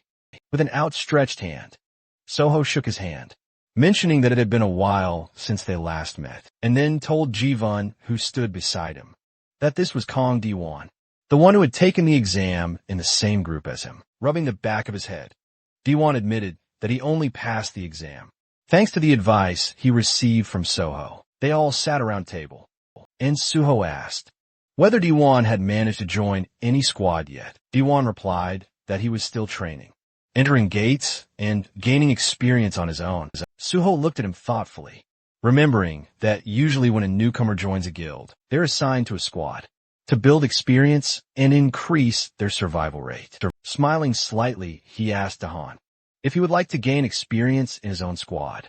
He explained that he planned to clear gates soon, and it would be helpful to have him. Dahan reacted in surprise, but quickly said that if Suho was interested in him, then he was ready to assist however needed. He even shouted happily that he was always ready to help. Suho smiled and said they would start right away, causing Dahan to stare at him in disbelief. Inside the simulator, the Banshee squad members were battling a digital copy of Suho. One shouted that they needed to flank from the other side, as the fight intensified with cries of effort and pain. Yanawa stood with her fist clenched as the ghostly Suho rushed at her. In a single strike, the copy took off her head. The squad staggered in shock, while Yanawa gritted her teeth, saying that one day she would kill Suho with her own hands. The real Suho, standing behind her, told her she was already doing much better. The squad turned toward him in disbelief, unable to comprehend that the real person had appeared. Suddenly working through the system window, Suho noted that the squad had become gloomy. Yanawa complained that they had died at least 100 times, and their morale was suffering.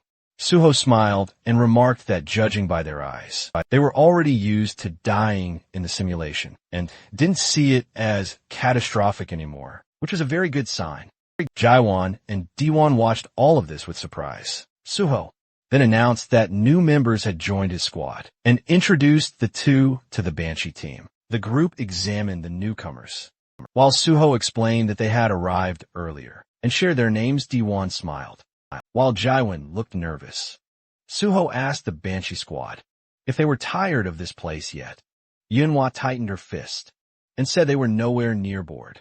Burning with fury, she warned that she wouldn't rest until she managed to take Suho's head off, and the entire Banshee group was fueled with killing intent. Suho smiled and said that he liked that attitude, advising the newcomers to develop the same instinct. Yun asked why that was necessary, and Suho replied gently that it was essential if they wanted to survive inside real gates. He declared that from today onward, they would all train to clear gates together. Yunhwa stepped closer, and Suho told her that one of the newcomers was a mage, and the other a tank, so they didn't need sword training. She would need to organize the squad properly, use the clones well, and train everyone hard. Yunho agreed, but asked him to at least explain more about the gate. Suho adjusted the system window and said that he would have to change the clones' settings, but soon they would understand everything themselves, so they should be ready. When she asked him again about the type of gate, Suho simply said that it would be a very ordinary one. He added that it would be inconvenient to call each other with meaningless shouts in real combat, so they needed proper forms of address. Yanawa said she didn't know what to call him, but she would rather die than call him Appa.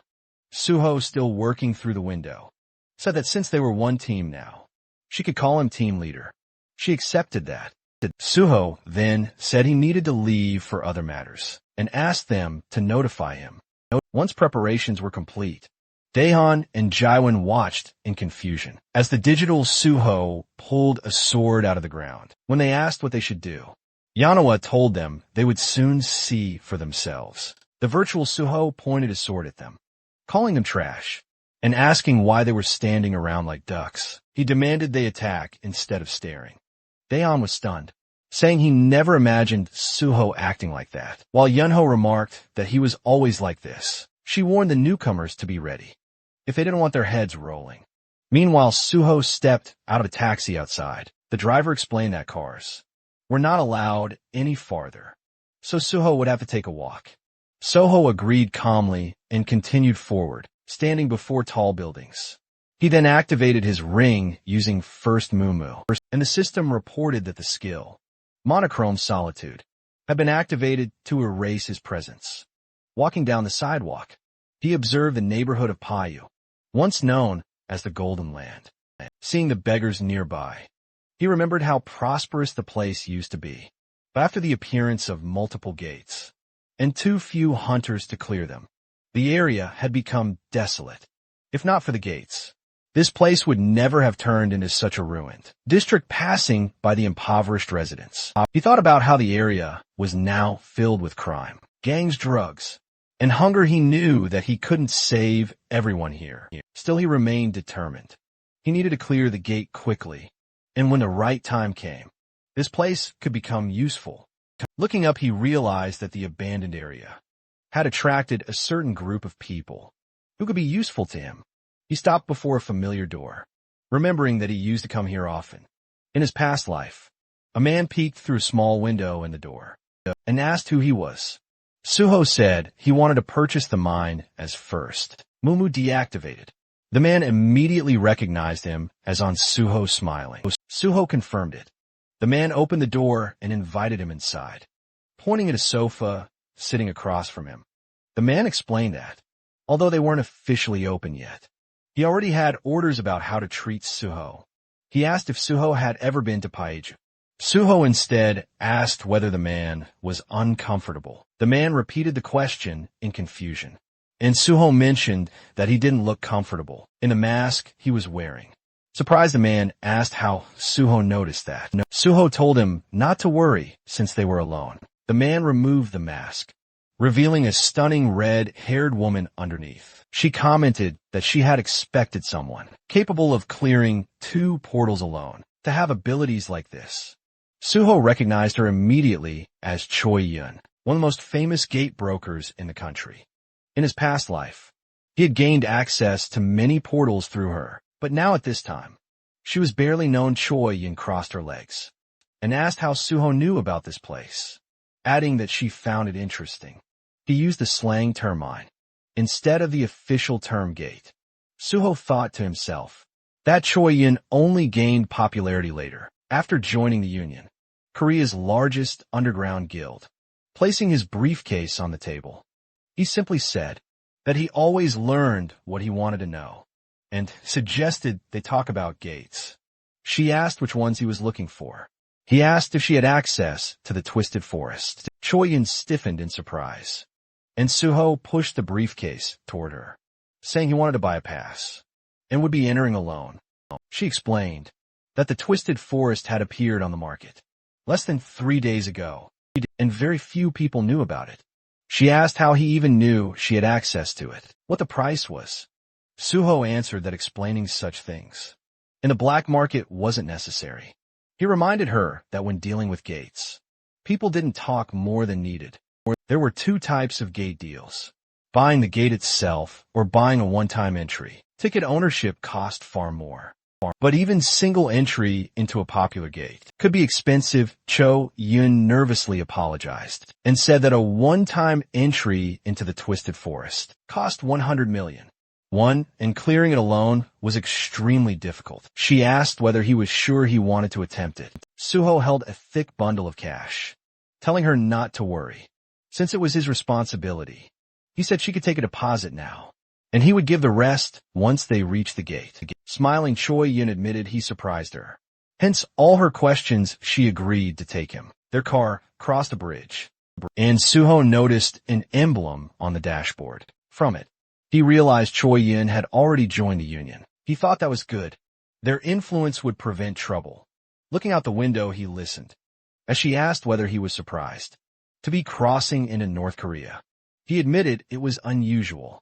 He remembered how, after the appearance of gates, North Korea fell into chaos. China tried to take control, but failed because of the creatures near the borders. Meanwhile, South Korean hunters moved more freely. During the ride, Choi Yun commented that Suho was much more straightforward than she expected. She said that after reading about him in articles, she assumed he would be different. Suho replied that he simply wanted to leave a good impression. They stepped out of the car, in front of a group of armed men. Choi Yun announced that she brought a guest who wanted to enter the Twisted Forest, and said the payment had already been made.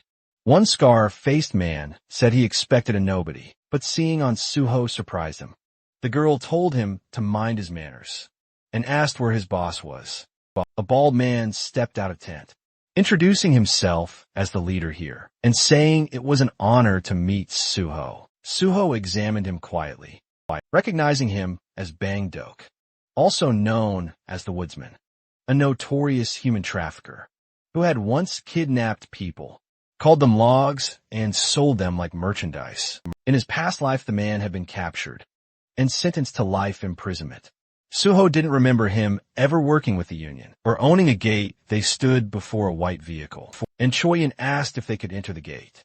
Immediately, Bang Dok replied that she could, but a hunter who cleared 2 portals alone shouldn't be allowed, and confused.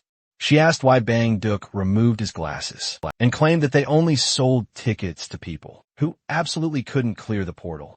Someone like Suho didn't qualify for the condition, though Suho frowned, thinking that such a justification fit a human trafficker's twisted logic. Choi Yun challenged him, asking if he was trying to raise the price on the spot. She folded her arms, warning that he shouldn't expect her to accept such treatment. Bang Dok quickly smiled, turning away, saying it had only been a joke. Suho knew that even the Woodsman wouldn't dare argue too much with a Union broker. Bang Dok complained that no one let him joke anymore, and then told them to follow him. Choi Yun gestured politely for Suho to go ahead, telling him she would ensure his safety. Meanwhile, several unpleasant-looking men stared at Suho with hostility. Suho knew that if he managed to clear the gate successfully, there could be an ambush waiting for him on the way out. That was why brokers were responsible for keeping clients safe, and why so few existed when the shutter lifted. The glowing portal appeared. Bangduk asked Suho whether he truly intended to enter alone and whether he thought he was invincible. Suho simply ignored him and stepped into the gate. Twisted forest, a blue portal shimmered before him, and the system reported that entry had begun. It also stated the rules. Only hunters level 99 or below were allowed, and a maximum squad size permitted inside was 8. Suho stepped into the forest, lifting his gaze as he took in the twisted landscape. He hadn't expected to end up in this place. In his previous life, he had never entered this gate either, but he had heard enough about it to know what awaited inside. Calling forth his shadow spear, he decided to first search for anything useful. Closing his eyes, he activated magic detection, and purple streams rose upward. A massive yellow eye glared back at him as he realized that the trees themselves were monsters. The system identified them as twisted ants. Level 93, Suho hurled his spear, striking beside the monster's eye.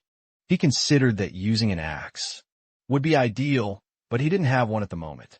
The ant let out a deafening roar as Suho summoned his bloody sword, thinking that the mole mine boss had been far more troublesome than these creatures. Like with the nameless swordsman, he would need sufficient leveling before defeating something like this easily. He slashed forward, cutting the monster's attack in half, as the system reported the activation of decapitation. Holding the weapon tightly, he acknowledged the clear difference.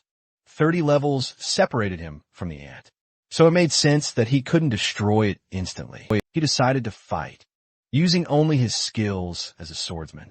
His blade left a trail of blood behind it, as another roar echoed. Soon he stood over the chopped remains of the monster, his sword trembling slightly. Even defeating a single ant was difficult, but he could feel that his level was slowly increasing. He pushed forward, thinking that the abundance of monsters made this place excellent for training. A gaping, tooth-lined mouth opened beneath another ant's eye as Suho launched himself upward, rising high into the air and promising to turn the creature into firewood later. Fallen trunks formed a heap beneath him as he stood on top of the destroyed ants, saying that he finally managed to do it. Opening his status window, he realized that despite the slow progress, he had reached the result he wanted. Surprise touched his expression as the system congratulated him. The light of healing had reached maximum level. It explained that F-rank healing now used mana more efficiently, increased healing effectiveness, and reduced regeneration time. It showed him the progression from rank 50 to 100, and he recalled how before level 40, he only had access to one class skill. At level 50, class skills rose to rank A. After level 60, they rose again. And at level 100, he would be able to change his class entirely. Jumping down from the broken trunks, Suho walked forward with his hands in his pockets, thinking that the boss should be appearing soon. Meanwhile, in the middle of a quiet pond, sat a mysterious creature with horns. Its eyes were closed when they opened. The system identified it as Milan, ruler of the Twisted Forest, a level 100 monster. Boss Suho stopped in front of the horned figure, finally encountering his first one-star monster. He reflected that monsters below level 99 were usually not specially classified, but from level 100 onward, they were given 1 star for each 100 levels. Melion spoke, saying an uninvited guest had arrived. Suho replied that he himself had been invited to nothing in this world, since the monsters had opened the portals first, yet they dared to call others uninvited. In his eyes, it was almost amusing, summoning his shadow spear. He said Milan simply didn't understand anything. The system reported the activation of divine power as he rushed forward hurling the spear. Milan caught it with one hand, sensing divine energy, and asking if Suho was a servant of the gods. Suho formed a red sphere of blood in his palm and acknowledged the boss's guess. The projectile shot forward, striking the spear. enforcing its stab through Malian's chest. Suho remarked that he expected more from a one-star boss. Malian removed the spearhead, a predatory smile creeping across his face as he declared that Suho had made an unforgivable mistake. The system warned that the forest trembled with Malian's fury, and his terrifying killing aura washed over Suho until the dragon blood inside him responded, activating the dragon's armor and shielding him from the intense aura. Suho noted that Malian's aura was powerful, but the fight now was essentially between a deer and a dragon. Malian demanded to know what kind of dark magic was protecting him. Suho said it was not magic, but simply a reward for effort. He summoned the Shadow Spear again. The boss scoffed and asked if that was all he could do. Suho replied that he could do much more if needed. The spear struck the ground in front of Malayan, and black chains coiled around the boss. As the system activated, shadow binding and shadow bleeding, Malayan tore through them easily, asking if Suho truly believed such tricks would work. On him, he raised his arms, the water around him bubbling, as black energy surged upward. Menacing formations rose from the pond. With a confident smile, Malayan urged Suho to feel the difference in their strength. Suho watched calmly and said he was looking forward to it. A powerful strike came at him, which he dodged with ease, responding with blood-enhanced sword attacks. His blade turned crimson as the system activated decapitation. Suho acknowledged that this enemy was indeed tougher than the ants. He leapt back to avoid a massive root, cutting another one cleanly. Malian sneered, saying Suho didn't know how to handle a sword. Suho admitted it with a smile, stating that he only needed to wait a moment longer. Malian studied him, unable to discern his intentions. Suho's slashes continued, and faint red marks began appearing on the roots. Malayan realized Suho had stopped using divine power and couldn't understand the purpose of these weaker attacks. Suho's movements made no sense to him. Malayan spread his arms and prepared another attack, sending multiple roots surging forward. He promised to cut Suho to pieces. But when the attack reached Suho's position, the roots split apart effortlessly, standing on a stone island. Suho's calm expression contrasted Malayan's shock. Malayan tried to justify it, imagining Suho had struck weakened points on the roots. But as more roots fell with clean cuts, Suho said that his technique seemed to have worked. He had been using decapitation so that the system would assess his technique, and now that it recognized his mastery, it significantly boosted his strength. Holding a red and black sword, he watched as the system announced that his swordsmanship had surpassed all others and upgraded decapitation to rank S. A follow-up message stated that the will of the nameless sword reacted to this increase, smiling. Suho read the new system notifications. The sword's consciousness awakened. It blessed him, it chose a new target, and then the system congratulated him for becoming the successor of Void-style swordsmanship. Malian unleashed another swarm of roots, shouting that Suho could not stop this attack. Suho looked up, struck once, and split the massive root neatly in half. The system identified the technique as the first form of the Void-style slash. Malian, enraged, demanded to know what sorcery this was. Suho replied that it was not magic, holding his bloody sword forward. He said the real fun was only beginning.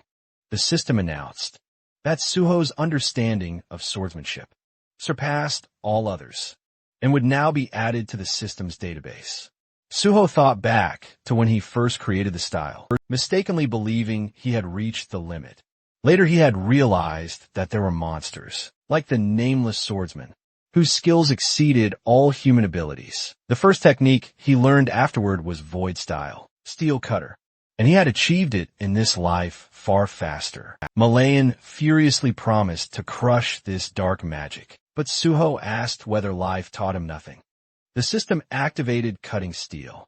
Suho slashed, and Malayan raised his hands in disbelief, unable to comprehend what he was seeing. Suho questioned whether the boss was blind in his old age and promised to finish him. Malayan refused to back down.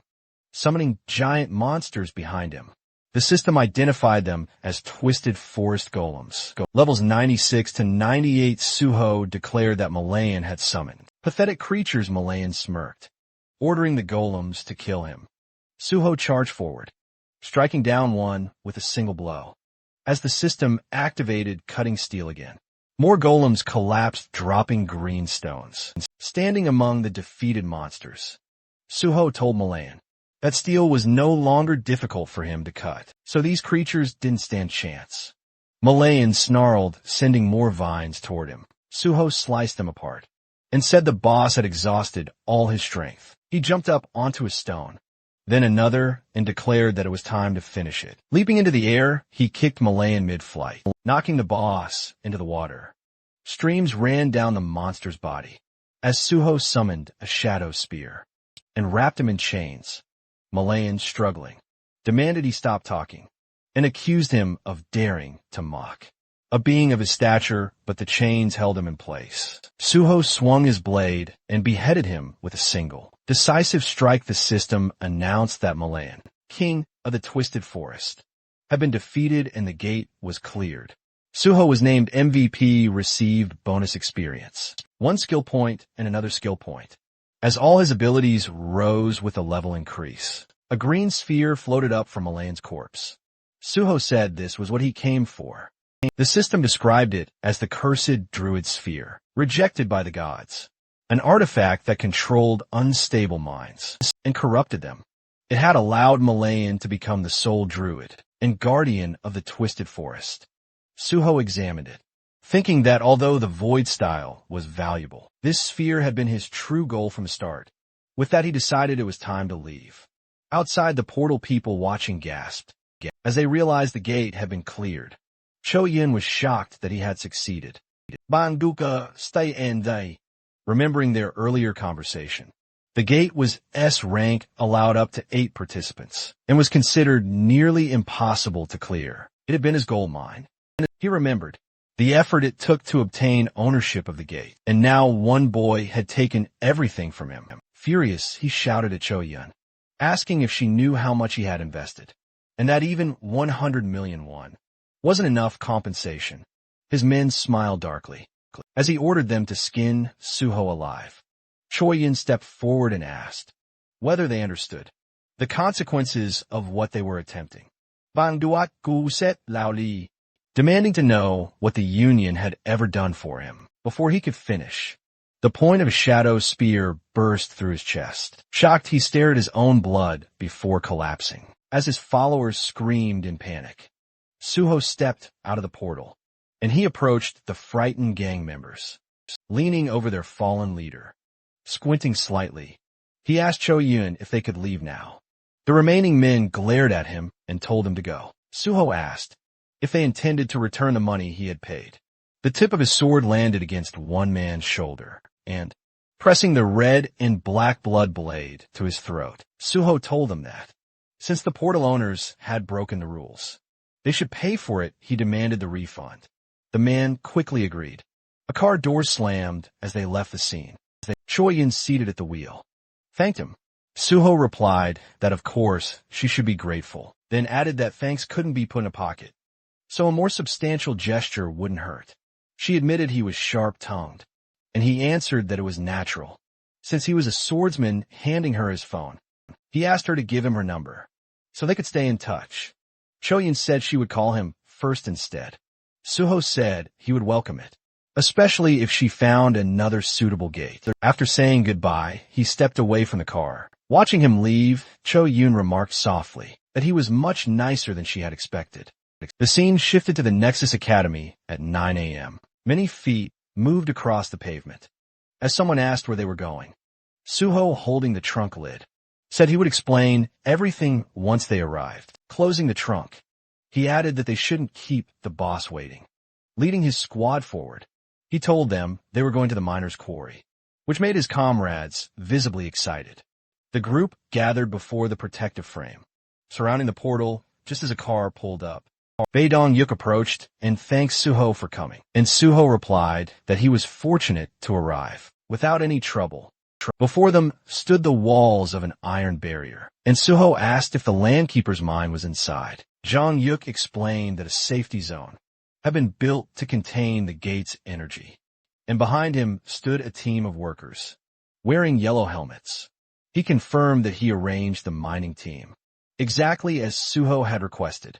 Suho thanked him and suggested they begin the briefing. Dong Yuk agreed that it was time.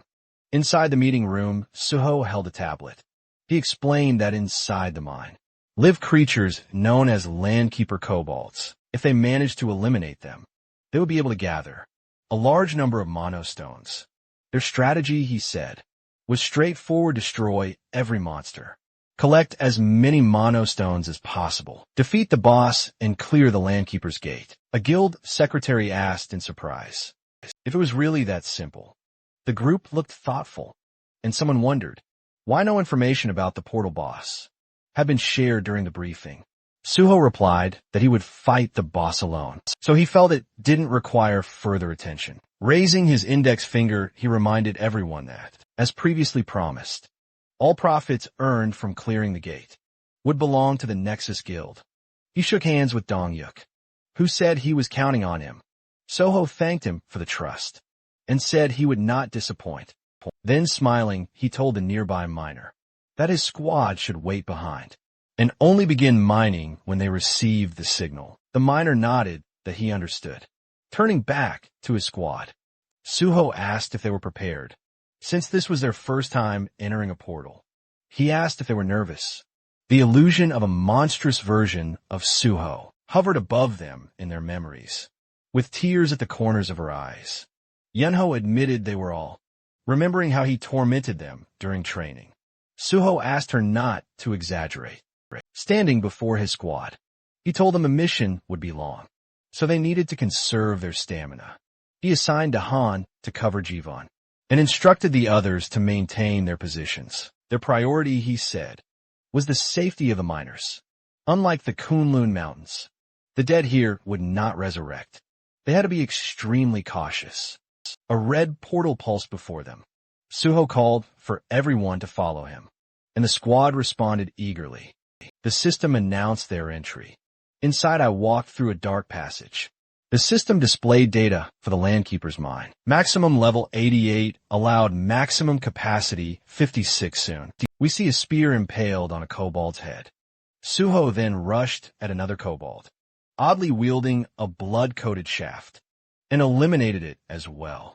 Blue blood flowed from the monster's mouth as a blood jade refilled itself with the spilled liquid. Suho thought it was impressive how few kobolds were present, giving him enough time to gather their blood. One of the miners was astonished, saying that Suho had destroyed all the enemies with a single blow. A Banshee squad member beside him agreed wholeheartedly, and when the miner asked if the boy had never seen Suho fight, Kawan admitted that it was true, since their leader typically only talked. Yonghwa urged them to keep up. The squad pushed forward and joined the battle. They received orders to eliminate the kobolds and protect the miners. Jivan raised his hands, forming a magical circle promising cover. Daeon decapitated another kobold creature nearby, and Yanawa told everyone to maintain formation and avoid rushing. Suho looked over his shoulder with a small smile, satisfied that they were following his instructions and that nothing had gone wrong yet. Yanawa told the miners to begin their work. Once the hunters pushed forward a bit, the miners started digging. Massive crystals glimmered around them. As one miner announced, they had nearly finished gathering the stones and requested they be taken to the surface. He also told his teammates to double-check for valuables and to remove any monster corpses blocking the area. A miner suddenly noticed something to his left. His companion asked what he was staring at, and the young man said he couldn't believe what he was witnessing, as monsters spat blue blood around them. Suho delivered another precise strike, then pierced a goblin to his left. Clenching his fist, he activated his bloody weapon. His eyes turned white as defeated enemies piled beneath him. Resting the blood sword on his shoulder, he stood amid the fallen creatures. The miners in his squad stared at him in stunned admiration. Several workers raised their arms joyfully, shouting that working with Suho was an honor. Suho suddenly sensed something and ordered everyone to gather. Yanwa responded immediately. In a section of the mine, he pointed out a branching passage. The squad confirmed they saw it. Suho said the Nexus Guild had abandoned attempts to clear this gate because endless hordes of kobolds overwhelmed them. Someone asked if they needed to split up, summoning his bloody sword. Suho said he would go alone. They asked again in shock, but he raised his weapon and declared that there was a boss inside. With one strike, stones exploded outward, as cutting steel skill activated. Diwan was amazed that Suho can cut through solid rock with a single blow, and Yanwa wondered aloud how such strength was even possible. Standing before the narrow passage he created, Suho explained that he purposely made it tight so that monsters couldn't swarm out all at once. He ordered them to remain here and guard the right side, while he went left when someone asked if they should simply kill any goblins emerging from the cut passageway. Suho confirmed they should, adding that originally he intended to block the entire entrance, but then realized they wouldn't gain experience that way. Turning away from his squad, he told them not to look for him under any circumstances if he didn't return within 12 hours. They were to leave the mine entirely. Yanwa agreed. Suho thought to himself that he would need all 12 hours to finish what he planned, turning his head once more. He told them they would meet again soon. Duho muttered that Suho had blocked the entrance and questioned whether the man was sane. Hyemin said that even though Suho was their leader, going alone would be extremely difficult, and he feared Suho might not manage. Jivan countered that Suho would be fine, reminding them all that their leader had cleared 2 sealed gates and multiple dangerous portals. Single-handedly, Yanwa smiled, saying they all remembered that, so they simply needed to believe in him and do their part. One of the fighters agreed and said they needed to make sure Suho would be shocked at how much they had improved by the time he returned. The group clenched their fists with determination, ready to demonstrate everything they had learned in training. Large stones lay scattered before him, and Suho said that now nothing was holding him back. Ahead stretched a countless army of kobolds, and he declared that it was finally time to begin. Smiling slightly, he noted that there were, indeed, an overwhelming number of monsters waiting for him. Yet he also remarked that their numbers meant nothing to him. The landkeeper kobold snarled as the system identified them as level 72 to 74, and Suho rushed forward to attack. The monsters lunged at him with growls, and he delivered rapid strikes. A smaller kobold suddenly dropped from above, but Suho noticed it immediately and raised his weapon, blocking the blow with an amused expression. He admitted that these creatures actually knew how to use their heads, though all it really did was add unnecessary trouble. The system confirmed the defeat of the landkeeper. Kobolds outside, Dahan delivered a finishing strike to an enemy and, smiling, turned to one of his comrades to announce that they had dealt with all the monsters. A Banshee squad member agreed, saying that as long as they remained alert, everything would be fine. A miner suggested they take a break and cook something to eat. The miner sat down tiredly beside the crystals, relieved that it was finally time for lunch.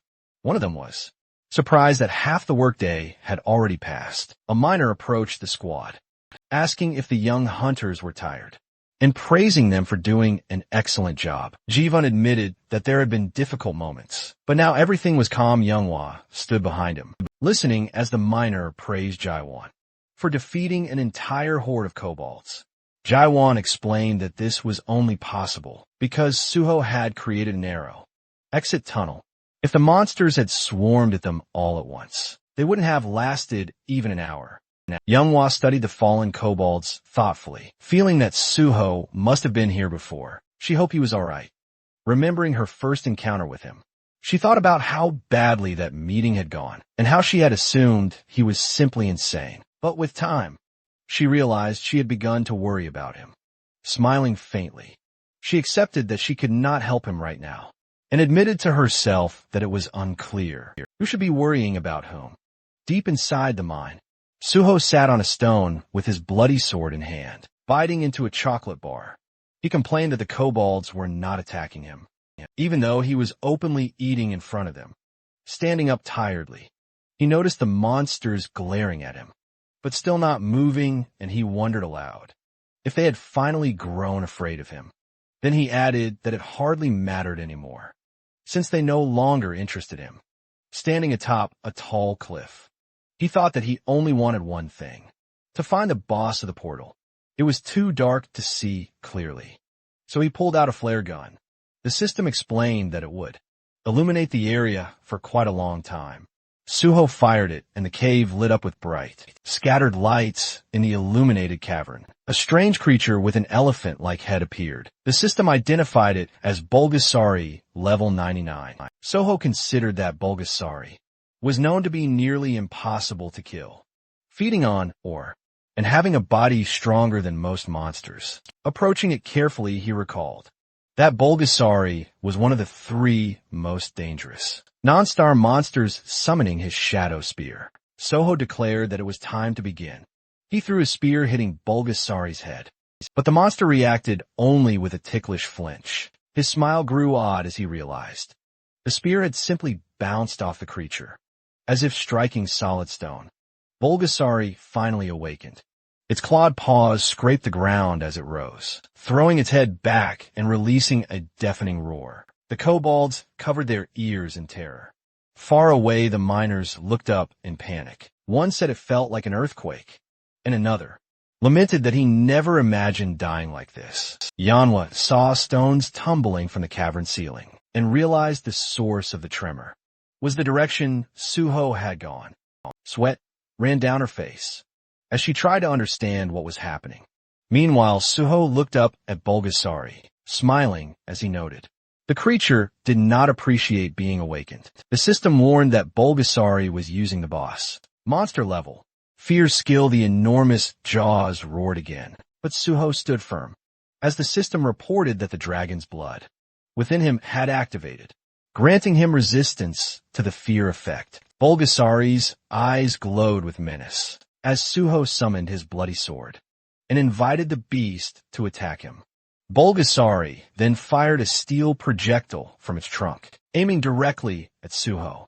He remembered that Bulgasari converted ore stored inside its body into ammunition and spat it with incredible force. Although the technique was primitive, its destructive power was terrifying. He gripped his sword with both hands, thinking that steel was one of the strongest materials, and few things could match it. With a clean slice, he cut the projectile. Steel slash had activated. Smiling, Suho announced that it was time to tame the monster. He felt relieved that he had collected so much blood. Earlier, Bulgasari roared furiously and charged. White energy burst from its body, and its massive paws thundered across the ground. The creature opened its mouth wide, moving shockingly fast. Suho admitted that such speed seemed almost unfair. The monster smashed into the cavern wall with full force as Suho leapt aside just in time. Though shaken, he knew he could not waste a single moment. The cave could collapse at any time. Jumping from a rock, he summoned his bloody sword. Holding it firmly, he focused on using every drop of blood he had gathered for the strongest attack he could muster. With a decisive strike, he sliced off one of Bulgasari's trunks, using the skill Steel Slash.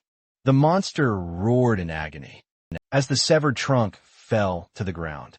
Landing on one knee, Suho studied the creature closely, thinking that the Steel Slash attack's effectiveness did not depend on depth of the cut. No matter how thick the armor was, the sword would still deliver maximum damage. Seeing the fallen trunk, he felt a surge of confidence. Convinced now that he could conquer this monster, Suho thought about the well-known strategy against Bulgasari using fire. In his past life, this monster had only been defeated with overwhelming flame, but he reminded himself that such a method required an enormous amount of firepower, and since he was not a mage, he had no way to use that option.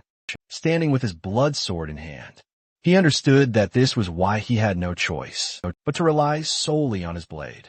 Before him, Bulgasari's enormous paw scraped the ground, the monster growling low and dangerously. Its eyes shifted, and Suho noticed a sudden change. A powerful wave of energy surged from the creature, and the system warned that Bulgasari was shrinking its body to activate quick recovery. The stump of the severed trunk pulsed faintly. Suho thought about the creature's regeneration. Once Bulgasari was wounded, it compressed its body and used the minerals it had absorbed to restore itself, which was precisely why the monster was considered immortal and so notoriously difficult to kill. A small, almost comical appendage began sprouting from the wound. As the regeneration took place, Suho smiled and asked whether the monster expected him to simply stand and watch this process. Yellow waves of power spiraled around Bulgasari, and the system reported that the monster was initiating ultra enhancement. A new exoskeleton began forming as the absorbed minerals hardened along its body, giving the beast an even more threatening form. The two opponents faced each other. Suho realized Bulgasari was using every skill it had, unleashing its full strength in an attempt to defeat him. Clearly, the monster believed it needed all its power for this single confrontation. Suho, still smiling, accepted the challenge. The monster launched itself forward, the system stating that it was using the skill Ultra Rotation, holding his bloody sword. Suho braced himself. He had always wondered what Bulgasari, known as one of the strongest monsters, was truly capable of, and he was equally curious to see whether his blade would be able to break through such formidable power. The two clashed. His sword met the monster's rotating body. With a violent impact, Bulgasari's eyes gleamed. Yet Suho remained calm as he slashed at its form. The creature's limbs suddenly sprawled outward. In a helpless motion, Bulgasari growled weakly, looking upward, as if trying to understand what had happened. Suho tried to make sense of whether he had already defeated the beast. Raising his sword high, the system announced the activation of Steel Slash. Suho struck with full force, slicing the monster cleanly in half with a single decisive blow. A deafening roar echoed, the monster's remaining eye glowing, as Suho pointed a green sphere toward it, declaring that Bulgasari now belonged to him. Outside the chamber, the miners and the heroes squad waited, near a collapsed section of stone.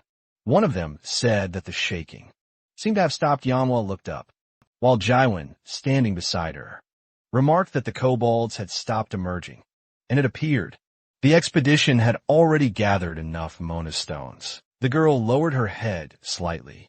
Jaiwan said that now all they could do was wait. Suddenly Manhwa's expression brightened.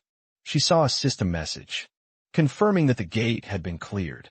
The miners gasped as they saw the same message appear. The system declared on Suho as the most valuable player. Manhwa and Jaiwan exchanged relieved smiles, and Jaiwan said he had expected nothing less from his boss. Meanwhile, inside, the system informed Suho that, for his exceptional achievement, he was awarded 5 skill points. Smiling, he looked at the glowing green sphere, and the system granted him several more points, along with a level increase and a rise in all his stats. Holding the shining sphere in his hands, he excitedly said that he had done it. He recalled the final blow, thinking that any other monster in Bulgasari's place would have died instantly. But he had not come here intending to kill the beast. The sphere emitted streams of green energy, as he explained to himself that his only goal had been to tame the monster, using the control sphere he had obtained. After defeating Malayan, he threw the green sphere onto the ground. It cracked open and a tiny, elephant-like creature appeared. The system identified it as Bulgasari, level 99 with multiple high-level skills. Suho noted that having traits like Phantom Beast and species domination alone would be enough to classify the monster as S rank. Yet this creature possessed both. He knelt before the miniature elephant. As the system activated healing, his hand hovered over the creature, whose eyes were closed. Suho gently greeted it, and the little monster responded with an odd sound. Rising to its feet, Bulgasari faced him attentively. Suho told it to listen carefully. surrounded by enormous crystals. He explained that, although the creature's enthusiasm was admirable, they could not return here again. So they needed to gather all the ore in the area. The tiny Bulgasari, ears flapping. Looked cheerful, Suho asked if they could begin. And the creature made another series of unusual sounds. Meanwhile, his squad waited at the other end of the mine, confused and increasingly anxious, wondering why their leader was taking so long. Suho now stood inside his impossibly luxurious subspace house, the kind of hidden dimension only very few individuals in the world could ever possess, surrounded by its vast, quiet expanse. He found himself thinking again about his past life and everything he had learned by living through the world twice. In that old life, the only player who had ever controlled Bulgasari was a person known as Gaia. The master of Earth. Their fame had risen entirely because Bulgasari was an overwhelmingly powerful creature. Suho remembered every detail of how Gaia used Bulgasari. The monster was a mythical beast, capable of devouring any kind of metal, converting all of it into pure strength, while also storing enormous quantities of minerals within its body, turning itself into a walking mountain of compressed energy inside the subspace house. Bulgasari, now nicknamed Bulbul, shockingly cuter than its terrifying full-sized form. It resembled a cheerful metallic-skinned gray hippo as it bounced energetically around the room. Then Bulbul opened its mouth wide and inhaled an entire mound of gleaming magic stones like a living vacuum. Once it had consumed everything, it rolled onto its back and began radiating a deep, powerful glow. Suho watched this with satisfaction, thinking that this little creature was unquestionably the greatest miner in the entire world. He smirked to himself. By now, the Nexus miners outside should have collected their portion, exactly as agreed in the contract. Whatever remained inside this subspace belonged solely to him, and he had ensured that. Outside the mine, Dahan Yonghua, Jaiwin, and the rest of the team continued to wait. Near the sealed tunnel, Dahan grew increasingly restless. Convinced that Suho had been gone far too long, the miners whispered to each other, assuming that Suho must have defeated the boss, but perhaps suffered injuries during the fight. A few even considered going deeper to check, but Jivan held firm, insisting that they follow Suho's strict orders. Yunwa agreed. Even though worry tugged quietly at her thoughts, she reminded everyone that a team, without trust in its leader, would collapse. And Suho had clearly told them not to enter for at least 12 hours. None of them wanted to break that trust. Suddenly the stone wall exploded outward. In a burst of purple energy, Suho walked out through the smoke, appearing completely calm, as if he had finished a short training session, rather than a life-threatening battle. His squad rushed toward him immediately, demanding to know why he had taken so long. Jaiwan, especially dramatic, practically jumped in front of him. Suho teased that if they were that worried, they should have come looking for him. The group quickly reminded him that he was the one who forbade them from doing so. Suho's teasing expression softened when he placed a hand on Jaiwan's shoulder, acknowledging that the boy had followed his orders. Loyally, Yanawa admitted she was relieved that their trust had not been misplaced.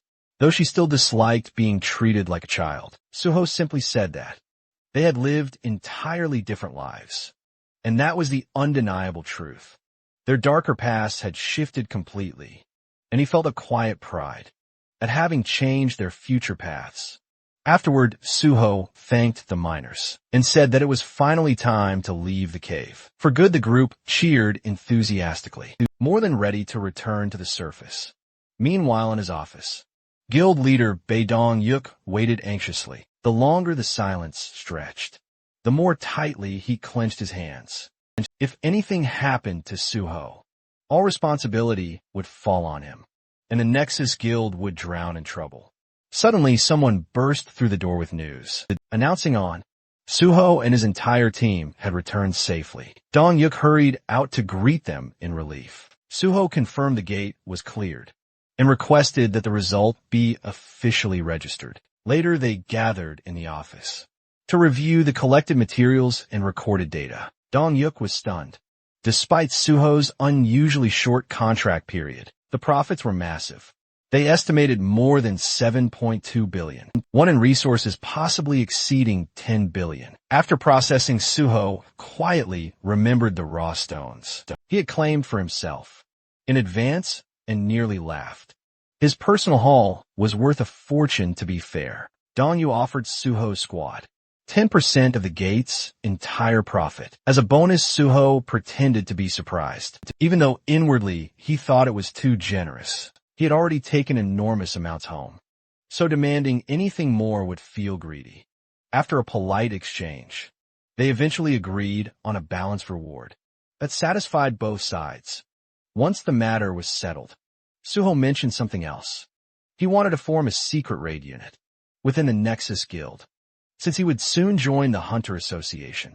As a government hunter, he would be unable to lead his team officially. He asked Dong Yuk to support them quietly and register them within the guild, so they could continue serving as a hidden force behind the scenes. Dong Yuk loved the idea and agreed immediately. Suho reflected that only because he had regressed could he build a foundation this solid. Avoid the betrayals of his past life and test each person until they prove to be trustworthy allies. This time he wanted real companions walking beside him, not opportunists later. Suho entered the locker room, where his squad was gathered, still buzzing with excitement about the previous mission. Jivan immediately leaped toward him with his usual, overly enthusiastic greeting. Suho gathered them around and shared the news. Starting today, they were all officially members of Nexus. The team was stunned. Several Banshee members had given up their previous jobs just to follow him, and now they would receive proper pay, clear advancement paths, and official B rank status, with potential for a rank promotions. Dahan and the others were ecstatic, celebrating like they had just won a grand prize. Right then, Suho's phone rang. It was Chief Pai calling with even more good news. Suho's special recruitment for the Hunter Association had been approved. Soon he would formally join, receive a commendation, and begin his government contract.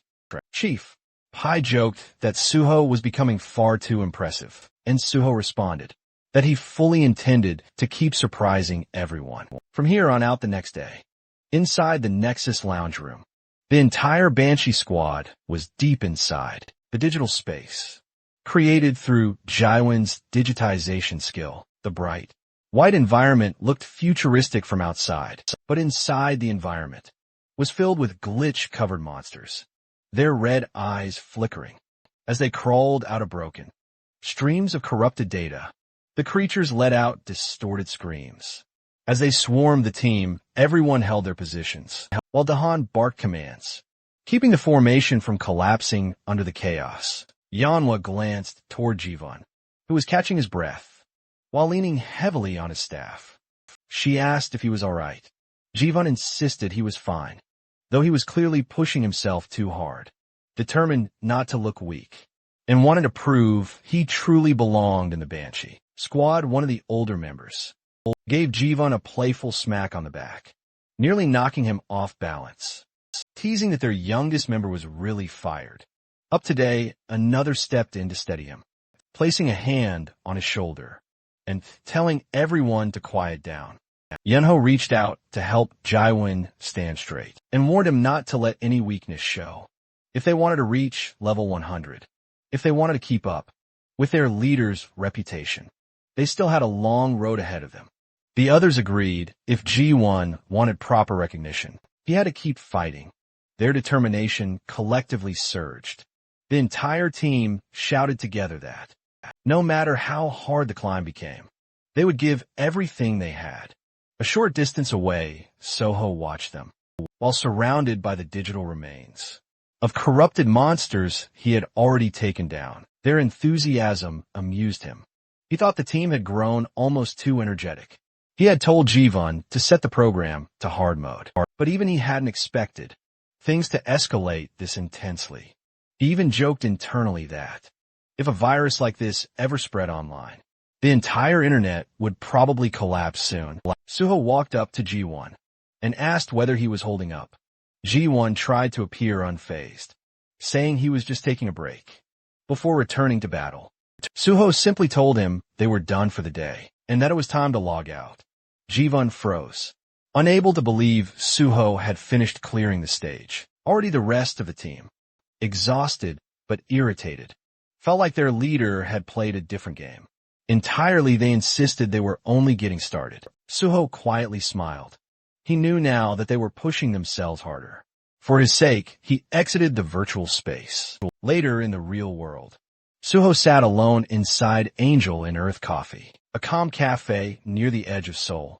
He checked his phone and organized his next steps. Since he had just entered the special recruitment program, his free time would shrink quickly. He needed to move fast. His next priority was locating a certain individual. Soon a white car pulled up outside. Cho-yun stepped out casually and walked inside, as if she owned the place. She ordered a strawberry frappe. Suho reminded her that she wasn't really in the position to demand drinks, since he had called her here to repay the favor she owed him. But before she could react, the waiter placed the drink in front of her. Suho had already ordered it. She blinked in disbelief, wondering how he knew the exact drink she would ask for. And even the timing, Suho brushed it off, saying it was simple intuition. In truth, the library of memories he carried from his previous life contained even small details, like her favorite snacks switching topics. He asked if she had found the person he requested. She handed him a document folder, still confused about why he wanted information on what she thought was a junkie.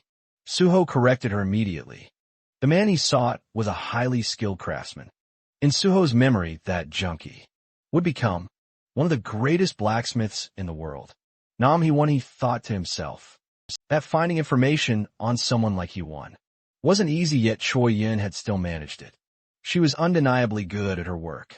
Suho then said, the next step involved using a safe house in Cheongdam, one that belonged to the Union.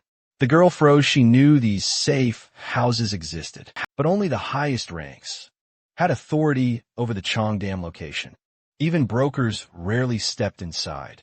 Her nerves rose. She pointed out that even knowing about the place was unusual. Suho simply reminded her that she owed him a favor. She tried to negotiate, but he pressed her harder, even teasing that if her entire life's worth amounted to mere paperwork, maybe he shouldn't have helped her at all. Cornered, sweating, she started making out childish excuses. Finally defeated, she said she would make the call. She stepped outside. Suho waited calmly, knowing the Union would eventually choose the most logical outcome. They would approve his request. When she returned, she looked defeated and asked whether it truly had to be Cheongdam. Suho's twisted expression made the answer obvious. She regretted asking. He chose the location simply because it was closest. She told him he could use it, but only under one condition. She explained that if he met that condition, he could access the Cheongdam safe house at half price. Even so, half the price was still expensive. She pulled out her phone, ready to accept the Union's terms. But Suho told her to wait. He wanted to know the full catch first. She thought he was being extremely strict for someone asking favors. But Suho replied with a shrug, saying he had to be after all. He was joining the Hunter Association. Finally, Cho-yun told him the condition. He had to help clear a newly discovered gate. The Union had found one they didn't want exposed, because it appeared in an extremely public area. Nam Hansen. Suho asked about the monsters inside. She explained the gate was known as Sky Mountain, and filled with wyverns, massive, fast sky blue dragons that were difficult even for trained hunters. Only those under level 110 could enter. She added that it wasn't supposed to be a solo operation. Suho only needed to join the raid team and assist. But Suho already knew everything about Sky Mountain. He asked whether the wyverns were sky blue. She confirmed it and asked how he knew. Suho stood up, asking her for the raid time. She said he could go immediately if he wanted, with a calm, confident smile. Suho told her to change the condition, because he would be clearing the gate alone. A couple of days later, the sun was shining over a quiet forest clearing, where a blue, swirling portal stood like a breathing doorway. Boxes of supplies were stacked nearby, prepared for the raid. But Suho walked right past them without slowing down. He headed straight for the gate. Not far behind him, Choi Yoon stood beside Kim Soo-won, a hunter from the Union. Kim Soo-won commented that it was surprising. Suho had declined all supplies and insisted on entering alone. Choi Yoon only shrugged. She believed he had his own plans, and their boss had said that, regardless of success or failure. Watching Suho would be interesting.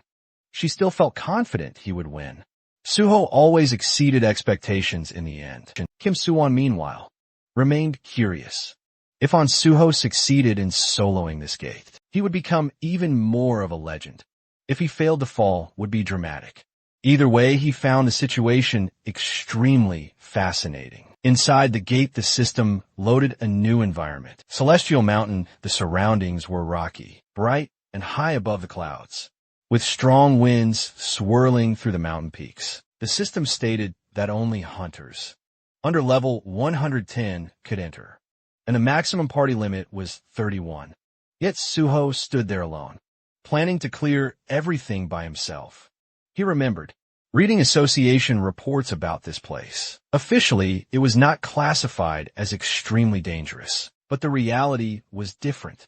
Many hunters had failed here, and several had died with wyverns dominating the sky. The association usually sent mages and archers. Warriors were advised to stay away, since aerial combat was too difficult for them. But Suho felt that these rules did not apply to him. He gathered blood in his hand and activated his blood weapon skill.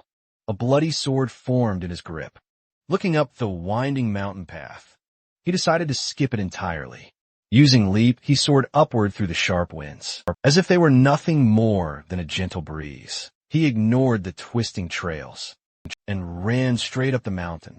Soon, he reached a plateau where sky wyverns had gathered. All of them were over level 100. The leader, a sky wyvern at level 109, stood among them as Suho approached. The wyverns reacted with irritation and surprise, clearly confused that a lone human had rushed them so confidently. One wyvern launched a swift attack, but Suho struck faster, slicing the creature cleanly with quick draw. The others recoiled in fear, realizing immediately that this human was unlike any they had faced before. Still, they refused a fair fight. When it became clear none of them could take him, one-on-one the wyverns attempted to overwhelm him from every direction. Suho quickly realized this was a coordinated strategy. The first attackers served only as a distraction. The true threat was the leader, approaching from behind. As the leader lunged for a surprise attack, Suho dodged and slashed upward, landing a precise hit. Enraged, the sky wyvern used its fierce skill. A wave of blue pressure rolled across the mountain, but Suho's dragon blood rendered him immune to him. The wyvern's intimidation felt almost amusing. Only real dragons could frighten him. These wyverns were merely imitations. Frustrated, the leader fired its breath attack. Meanwhile, the lesser wyverns tore large boulders from the mountainside and hurled them at Suho, blocking his movement, while the leader prepared another strike. It was a surprisingly well-coordinated tactic. As the rocks crashed down, the leader charged in for the kill. Suho activated leap again, soaring above the crowded attack from the air. He used air style's first form, sever, and prepared cutting steel. He descended like a blade from the sky and cut the leader from head to tail.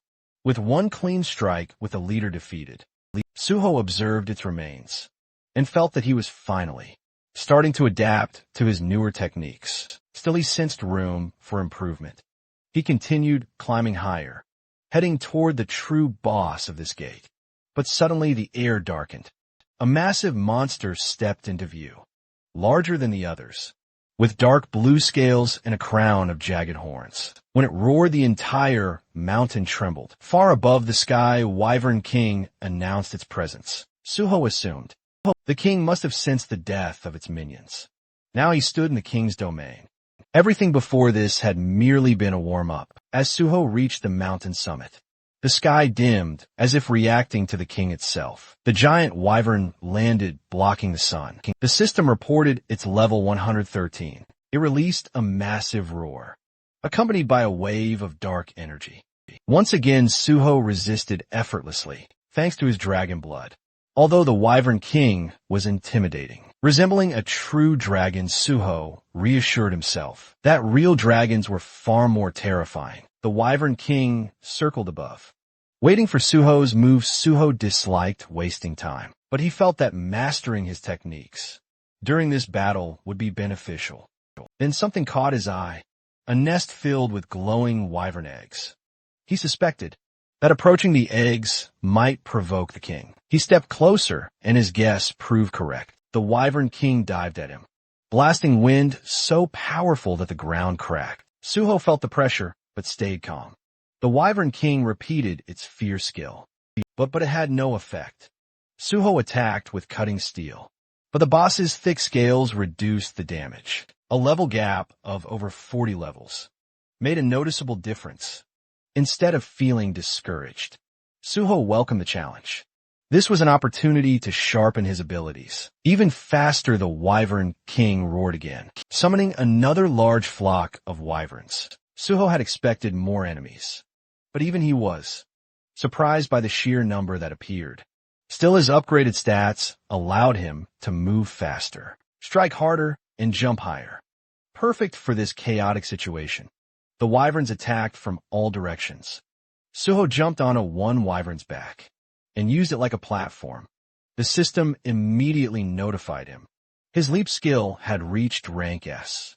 Now he could jump one more time in midair, effectively doubling his movement in the sky. Suho tested it immediately, stepping on empty air and closing the distance to the Wyvern King with perfect timing. His blood weapon now shifted into a long red staff. Suho extended it, striking the Wyvern King's neck and slamming the giant beast to the ground. Even so, the monster struggled back to its feet. Suho respected the durability. Laughing lightly, he hoped the boss would hold out longer, so he could test more techniques. The Wyvern King, desperate, forced its subordinates to attack again. But the lesser wyverns hesitated, as if fearing Suho more than their own ruler. Some even looked like they were trembling. Suho quietly remarked that perhaps he had become the true Wyvern King. Now the real king shrieked in outrage, and the minions finally resumed their attack. Suho moved through the air, bouncing from wyvern to wyvern. Still, he noticed his sword-drawing technique was not leveling up as rapidly as he had hoped. These opponents were strong, but not quite enough to push the technique further. Deciding to accelerate the pace, he rushed toward the mountain peak. There he discovered something enormous. The Sky Wyvern Queen, larger and stronger than the king, covered in purple scales. She guarded her nest and could not leave it. This gave Suho an advantage. The queen was powerful but bound to her nest. She attacked by rolling huge boulders toward him, but he used sword drawing to slice them apart with ease. Her screams summoned every remaining wyvern. On the mountain, Suho remained calm. He understood that she would rely on her minions, rather than attack directly. At that moment, the Wyvern King swooped down in a full-force assault. Suho decided it was time to finish this battle. He chose not to use his strongest skill immediately. Instead, he wanted to reach a higher level of sword drawing. The best swordsmen relied solely on their blade, and Suho wanted to honor that principle. He focused on perfect timing and precision, repeating sword drawing over and over. The system reacted to his mastery, recognizing that his understanding had surpassed all others. System alerts flooded his vision. His sword drawing evolved to a supreme level. The guardian sword within him responded, granting a new form, Cloud Cutter, rank S+.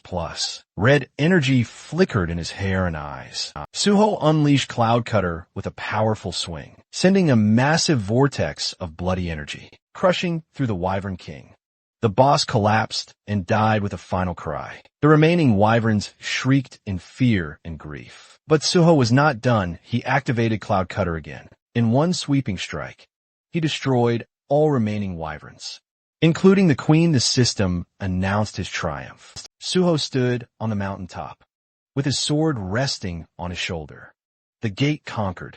After the battle ended, Suho took a moment to check his status window. The gate had given him a massive boost, and his experience bar was sitting comfortably ahead. His strength stat was already brushing past 80, and he didn't have far to go before hitting the next tier. A small smile formed as he saw the new additions Double Jump and Cloud Sash, the exact skills he'd been aiming for.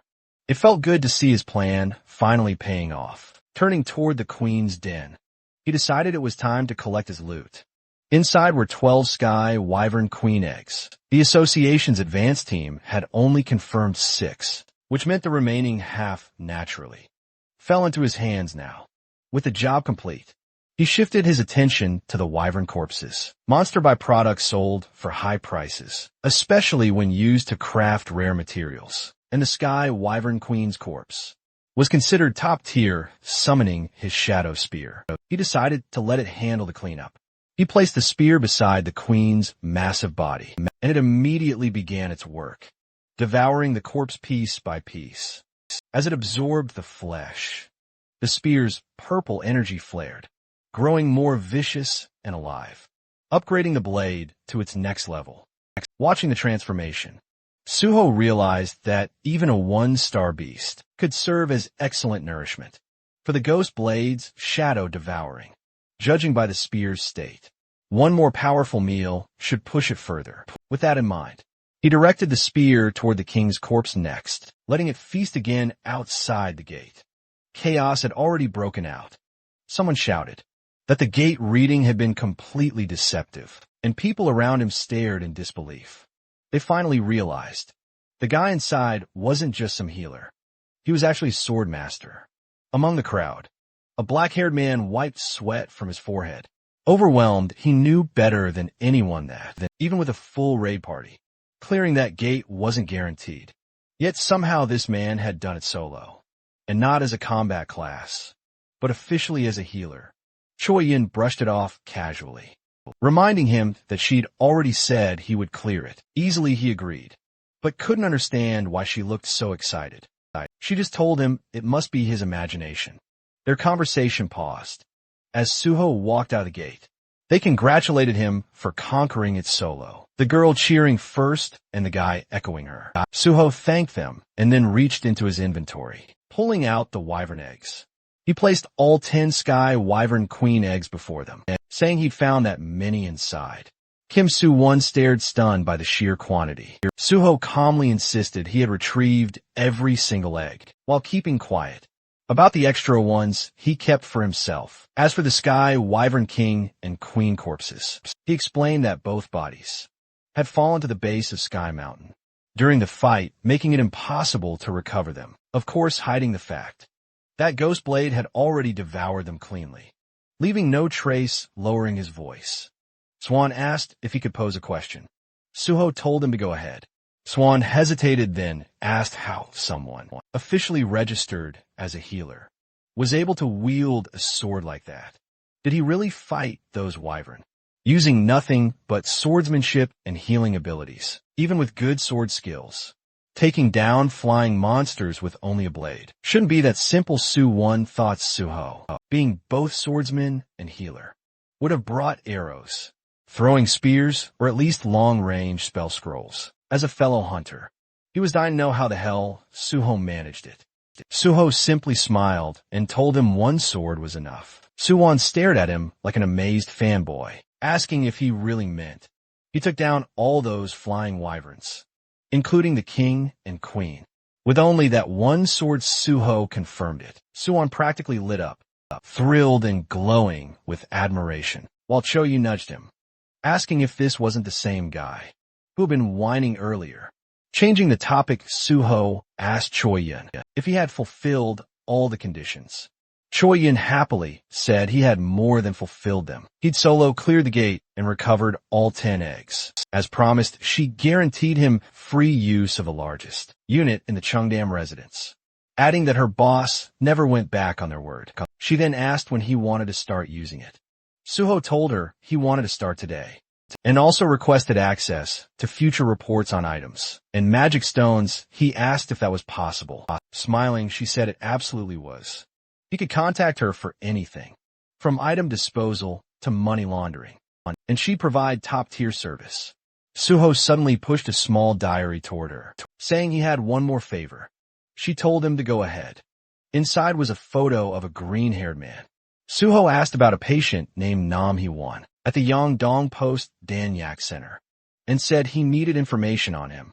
Flipping through the diary, Choi-yin realized it was the exact file she had retrieved earlier. Confused, she asked what this one person actually did. Didn't Suho mention he was some kind of technician? Suho opened his car door and asked if he really needed to explain the whole backstory every time he requested a favor.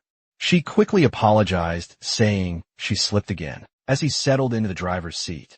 She complained from outside the car that she felt hurt after everything they did together. Shouldn't they be able to talk more freely by now? Suho calmly replied that she could ask how he was doing, but nothing beyond that, clasping her hands dramatically. She muttered that he was cold. Then she informed him the Cheongdam residence would be ready in 2 hours, and she'd send the address once everything was set. He told her to also send him Hyun's information. Checking her phone, she said he was indeed a patient at the Danyak Center, and that digging into junkies' records would take only a few dozen minutes. She scrolled through her contacts and told him she'd get back to him. Shortly after some time, while driving, Suho received a call from Choi-yin. She told him the Cheongdam residence was ready for immediate use, and she had already gathered all the information on Nam Hee-won and sent it directly to his phone. Suho thanked her for the work, but Choi-yo still pushed, asking why he was digging into a person who was a drug addict. Suho simply ended the call, refusing to entertain the question any further. He opened the map location she sent. Looking at the screen, he muttered the name Yongdongpa, realizing this was where the man, and deciding he would go recruit him now. Soon after, he arrived in front of a cluster of old, worn-down buildings that looked more like a slum than anything else. Standing before one of the structures, he noted that this must be the house where Nam Hee-won stayed, another semi-basement. He glanced through one of the small windows and noticed the curtains pulled shut from the inside. He pressed the doorbell only to realize it was broken, so he began pounding on the door, calling out for Nam Hee-won. After a moment with no response, he assumed the guy wasn't home and said he would have to return later. What he didn't know was that inside the room, 3 men were standing over a collapsed Nam Hee-won. The brown-haired thug crouched beside him, asking if Hyun really had visitors coming by, deciding they should finish the job before anyone saw him before he could act. A heavy thud shook the entire door. All 3 thugs froze instantly, startled by the sudden impact. The one responsible, of course, was Suho. As he stepped inside, the tattooed thug demanded to know who he was, but Suho shut the bitch down coldly, saying his identity was none of their business. The tattooed thug tried to swear at him, but before he could get the full insult out, Suho's hand struck across his cheek with a sharp, rapid slap. It was so fast that the other 2 didn't even register what happened until the man staggered back. Suho glared at the remaining thugs, his voice heavy as he ordered them to come here, every single one of them outside the room. Suho had already confirmed 4 presences inside, using his magic detection. Now 2 of them were shouting in front of him, demanding his identity and yelling who the hell he was. The second thug, standing beside the first, kept staring at Suho, as if he recognized him from somewhere. The third thug was still lying, unconscious from Suho's earlier slap. And the fourth was none other than Nam Hee-won himself. One of the 2 remaining thugs stepped closer, accusing Suho of ignoring him.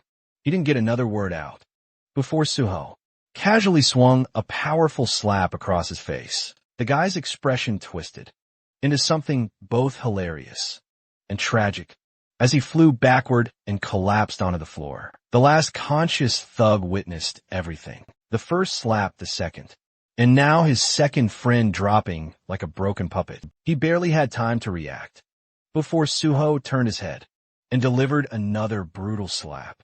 This one sent him spinning in a full circular motion, crashing far across the room and landing in the most dramatic fall of the 3. Suho walked over and checked one of the men's breathing, wondering if he had hit him hard enough to actually kill him.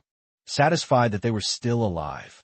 He shifted his attention to Nam Hee-won. He lifted Hee-won by the shoulder and told him to get up if he was fine. But the moment he got a clear look at the man's face, Soho froze. Hee-won's hand was limp and drugged. His expression twisted unnaturally. A syringe lay discarded beside him, and Suho realized what had happened. Those thugs had injected him with something and tormented him afterward, judging by how stiff his body felt. Almost petrified. The injection had been done a while ago. Checking his breathing and physical state, Suho understood quickly that the poison's symptoms were serious. He needed to act fast. He activated his recovery skill, the evolved form of cure. He had upgraded cure into recovery, specifically for scenarios like this. Real illnesses, real poisonings, real damage unrelated to the system. Originally, the skill only affected the area his hands touched, but Isabella had once told him that pouring magic into it allowed him to forcibly expand the range. A slow grin spread across his face as he channeled magic into his hands. He thought about how he was now using information gained from someone who once tried to kill him to save someone else. The world truly worked in wild ways. After some time under Suho's treatment, Hee-won slowly opened his eyes. His vision was still blurry, and the first thing he saw was a blurry figure. Asking if he was awake, he stood up fast. Suho calmly told him that this was his home. When Hee-won finally focused, he noticed the beaten thugs sprawled across the room and looked terrified, asking why they were in that state and who the guy even was. Suho replied that they refused to listen, so he restrained them, but the more important issue was the drug, and Hee-won's system shaking violently.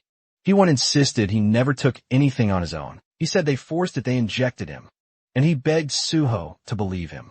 Trembling, he repeated that it was the truth.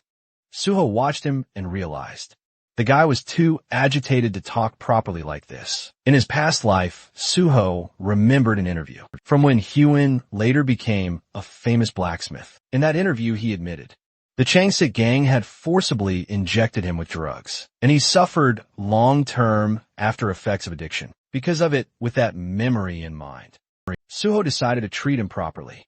He placed his hand close to Nam Hee-won, and the system responded. The ring of emotions reacted to the strongest emotions in the target. The color being absorbed was black.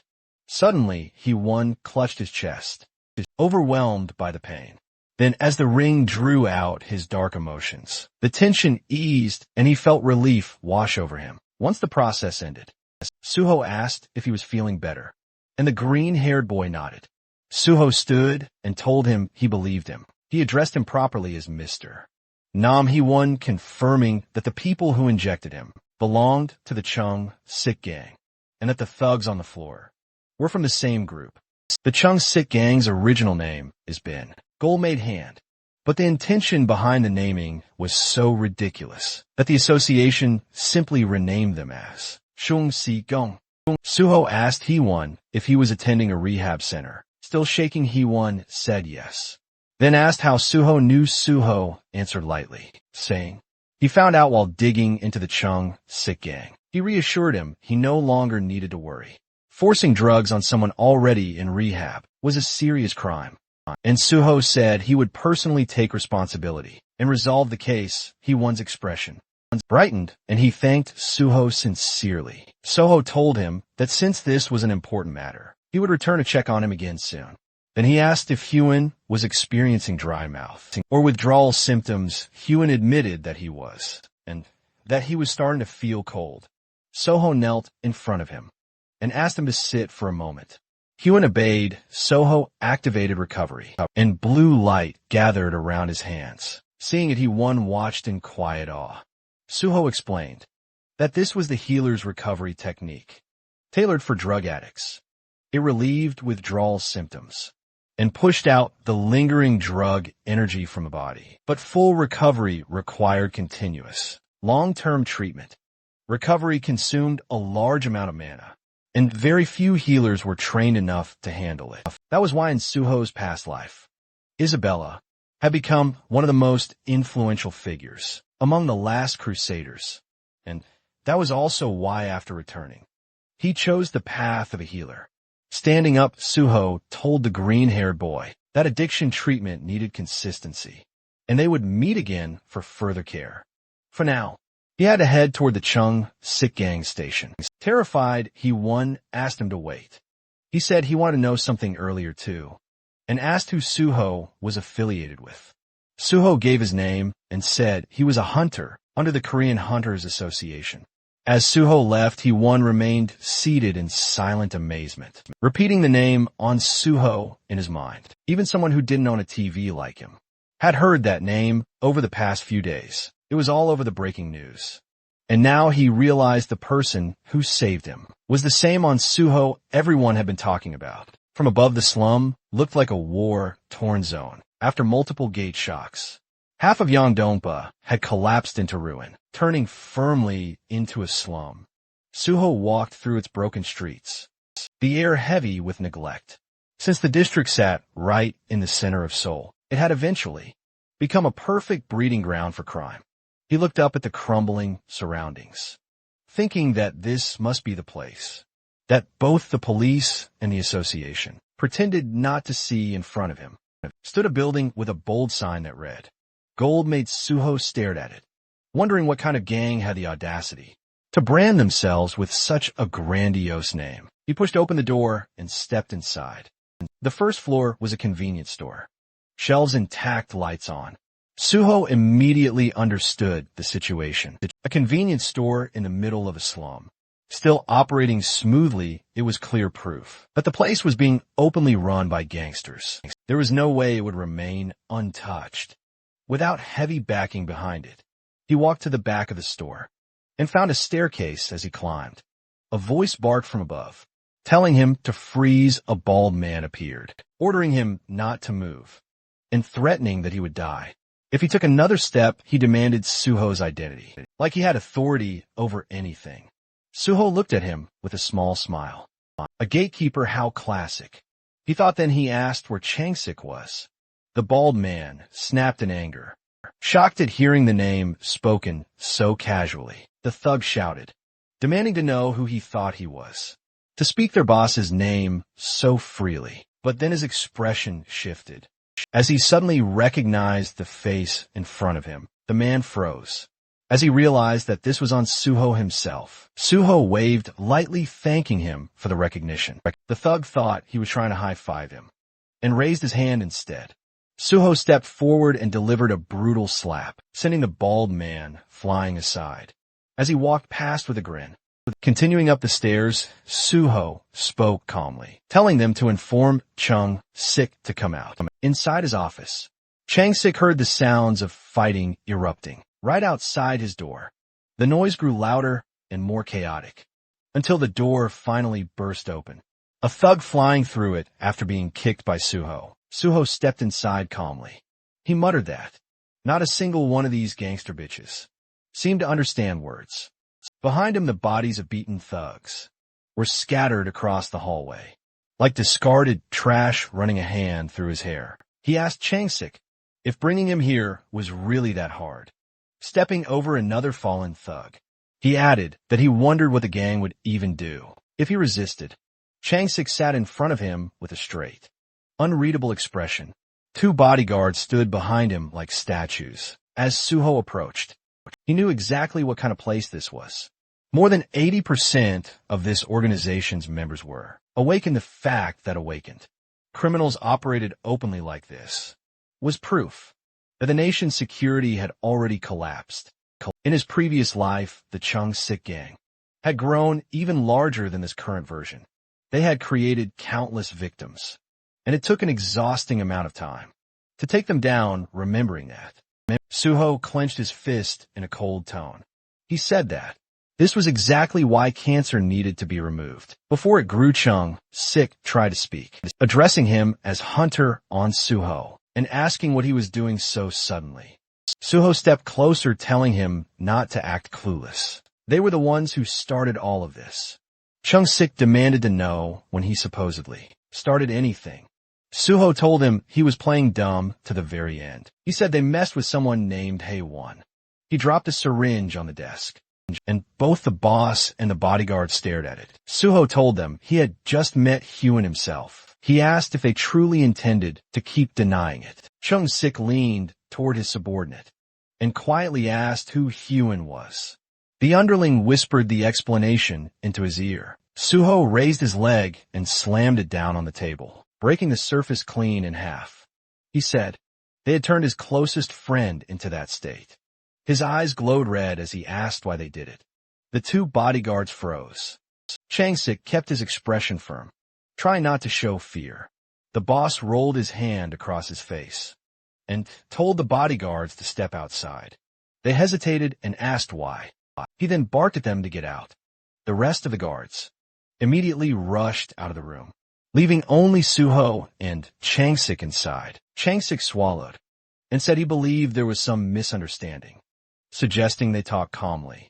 Suho walked over the broken table with slow steps. He said that every word they spoke only earned them another beating. Chung-sik, now trembling, warned him that if he touched him, he would call the police. Suho punched him across the face, calling it nonsense. The blow sent Chung-sik sliding across the floor, along with his chair like his ass glued to it. Suho said that hearing the word police come from a gangster boss was hilarious. Chang-sik groaned on the ground in pain. Suho added that he figured boss wouldn't go down for just one punch. Chang-sik forced a laugh, saying he wouldn't just sit there and let it happen. But the moment Suho stepped toward him, terror returned to his eyes. Suho reminded him again that he was begging for a beating, tightening his fist, and with that, Suho's punch drove straight toward the boss's face. Outside the office, the guards heard the repeated thuds of fists, slamming into something or someone. Alarmed, they rushed toward the room, shouting for their boss. When they threw the door open, they found Suho standing in front of a shattered glass window. He told them their boss fled. One of the guards stared at him in shock, asking what just happened. Suho explained calmly that Chung-sik had smashed the window and bolted, pointing out the broken frame as if it were obvious. The baldy guard raised his hand, like a confused school kid, saying that this was the third floor. Suho brushed him off, telling him that Chung-sik was a level 100 hunter who could roll out of something like that without a problem, so they should stop babbling nonsense. With a smile, he told them he planned to dismantle this entire place, starting now then. He added that anyone who wanted to come with him could follow him straight to Chonggak. Just hearing the name made the entire group freeze. Chonggak was the correctional facility next to Kyeonsong Penitentiary. While Chansong held regular criminals, Chonggak held awakened offenders. Since the whole place was filled with violent, awakened criminals, it was practically a hell within hell. A pro version of hell. Only the strong survived there. Its reputation alone was enough to make half-baked punks bitches tremble. Exactly like the situation unfolding now. Sweat poured down their faces. Suho reminded them that he had connections to the Great Hunter Association. He told them to run before he tossed them all inside. Otherwise, he would drag them along with Chang-sik straight to Chonggak. The thugs gritted their teeth in terror. Then the next second they bolted at full speed, shouting that they don't know any boss. Watching them scatter, Suho said he expected about that much loyalty from gangsters, calling them vermin, cockroach bastards. He warned them that if even one document disappeared, he would carve them up slowly. He ordered them to leave empty-handed. Once the building was clear, Suho activated his magic detection. A blue magic circle formed beneath his feet. After a moment, it detected something special, radiating mana on the third floor. In the corner of the room, Suho approached the spot and uncovered a hidden safe. He called it obvious, saying, "The bastard must have thought hiding it here would keep it protected." It was a top-tier safe from a famous brand, the kind that only unlocked with the registrant's mana signature. And he placed his hand on the reinforced steel. Blue light pulsed across it. With toughness like this, cutting the steel would destroy the contents. So he needed to slice the door off cleanly. Suho summoned Bulgasari. The tiny elephant monster popped out from subspace, standing at attention like a soldier. Suho told him he only wanted the door removed. The Bulgasari obeyed instantly, gripping the door with its tiny trunk and ripping it free as the creature started the safe. Suho praised it, telling it to eat well. Inside the safe, he found cash and gold bars, but none of that mattered to him. What he actually came for was the dark ledger, filled with the names of countless victims.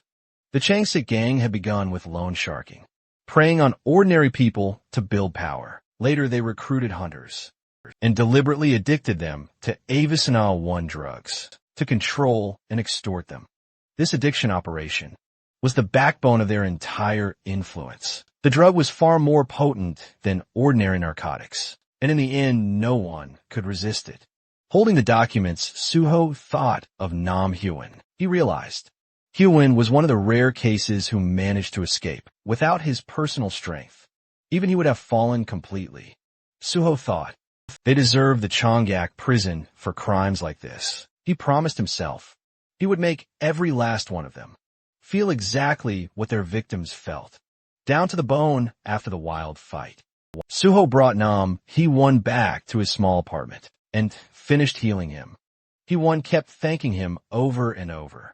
Finally able to breathe normally again, Suho told him he would still need time before full recovery, but at least for now, he was out of danger. Then Suho handed him a folder. Hyun asked what it was, and Suho explained that these were bond documents from the Changsik gang, proof that he had taken down the entire criminal group. Hyun could barely believe what he was hearing. The gold-made hand gang, with all their terrifying influence, was really gone. Suho went on to explain the gang's real method. They kept people trapped in debt, with outrageous interest rates, turning their victims into insects, caught inside an anthill. Even though Hyun had done everything right and never missed a payment, they forced drugs onto him to ensure he could never escape. Still trembling, Hyun said he had survived only because of his special ability. He explained how he tried to fight addiction, made his own antidotes, and begged for help. But no one, not the police, not the association, cared about what happened to people in these slums. He said everyone on the outside felt like another version of the enemy. Suho understood him. He told Hyun that the reason he joined the Great Hunter Association was not for prestige, but to fix the broken system for people like him. Suho placed a reassuring hand on his shoulder and praised his courage, overwhelmed. Hyun broke down and thanked him again and again. Then, Suho shifted the conversation to something important. It was time for a new proposal, and potentially a new ally. He asked if Hyun was ready, and Hyun said he was. Suho explained that he had learned about Hyun's special power, synthesis with synthesis. Hyun could combine any materials and create a brand new result. The outcome always matched what he intended.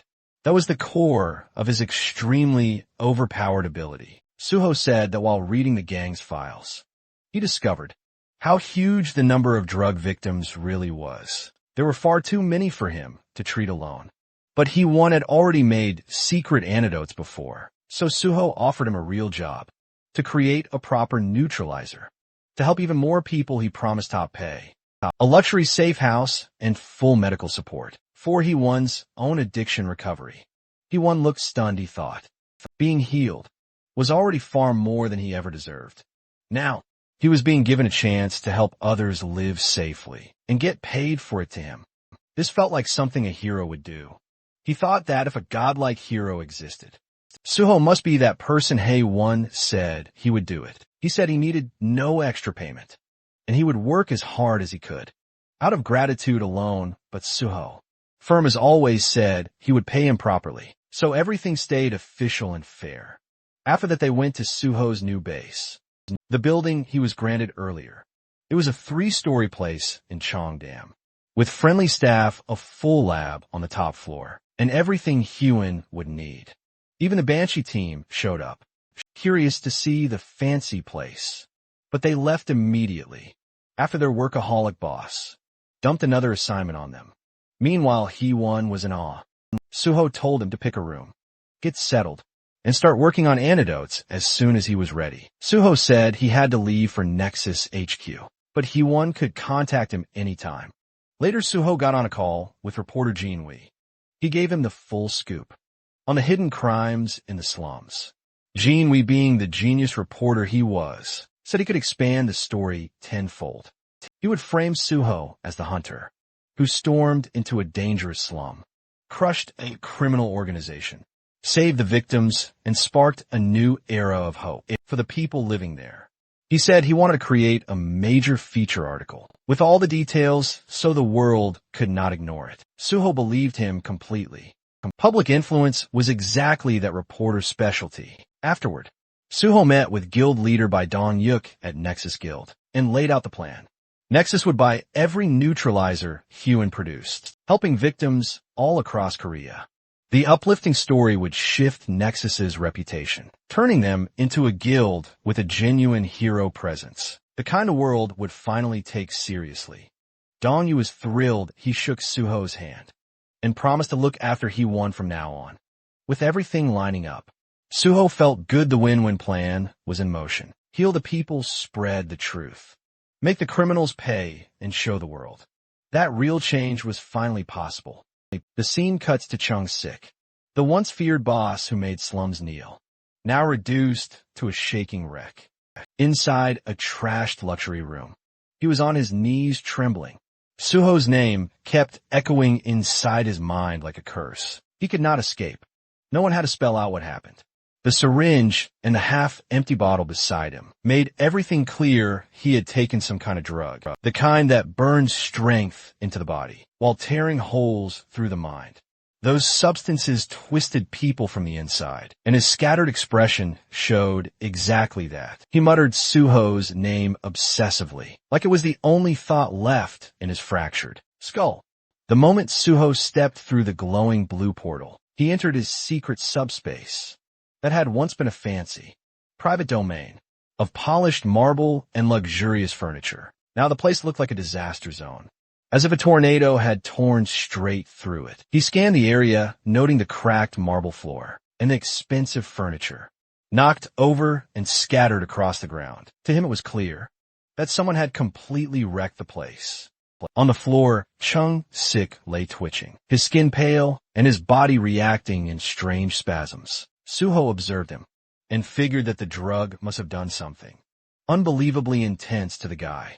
It became obvious that this gangster had not run away, but had been dragged into Suho's subspace instead, effectively kidnapped by the chaos of the situation. Suho walked over, knelt beside him, and placed a hand on his body. His blue healing energy flowed instantly, and the system announced that recovery had begun. Chung-sik, still dazed, looked like someone who had just escaped a bizarre nightmare. Suho demanded that he pull himself together, offering no calm or gentleness in his tone. Suddenly, Chung-sik snapped into anger and panic. He grew wild, yelling incoherently as he lunged forward to attack Suho. Suho barely reacted, simply kicking him in the chest and sending him flying backward. Like it was effortless, Chung-sik continued screaming, desperate to be let out, spiraling into fear, as though he believed he was trapped with a monster. Suho smirked and rolled his eyes, noting to himself that Chung-sik still had a lot of energy. He assumed the drug was overstimulating him, but mentioned to himself that he had brought extra, so the man did not need to worry.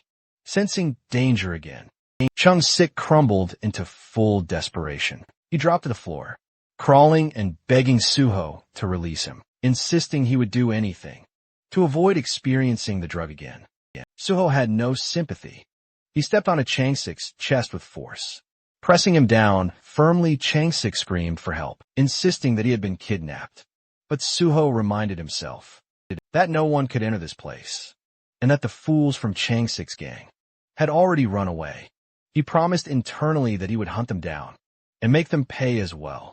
For now, he instructed the criminal to sit still, reflect on his choices, and drown in regret, since that was the only useful thing available to him. At the moment later in the afternoon, Suho returned to his new house. Hee-won came running toward him. Full of excitement, Suho noticed how hyped he was, and Hee-won proudly revealed that he had just finished creating a brand new neutralizer for the dangerous drug. The new version was called Hammer 2.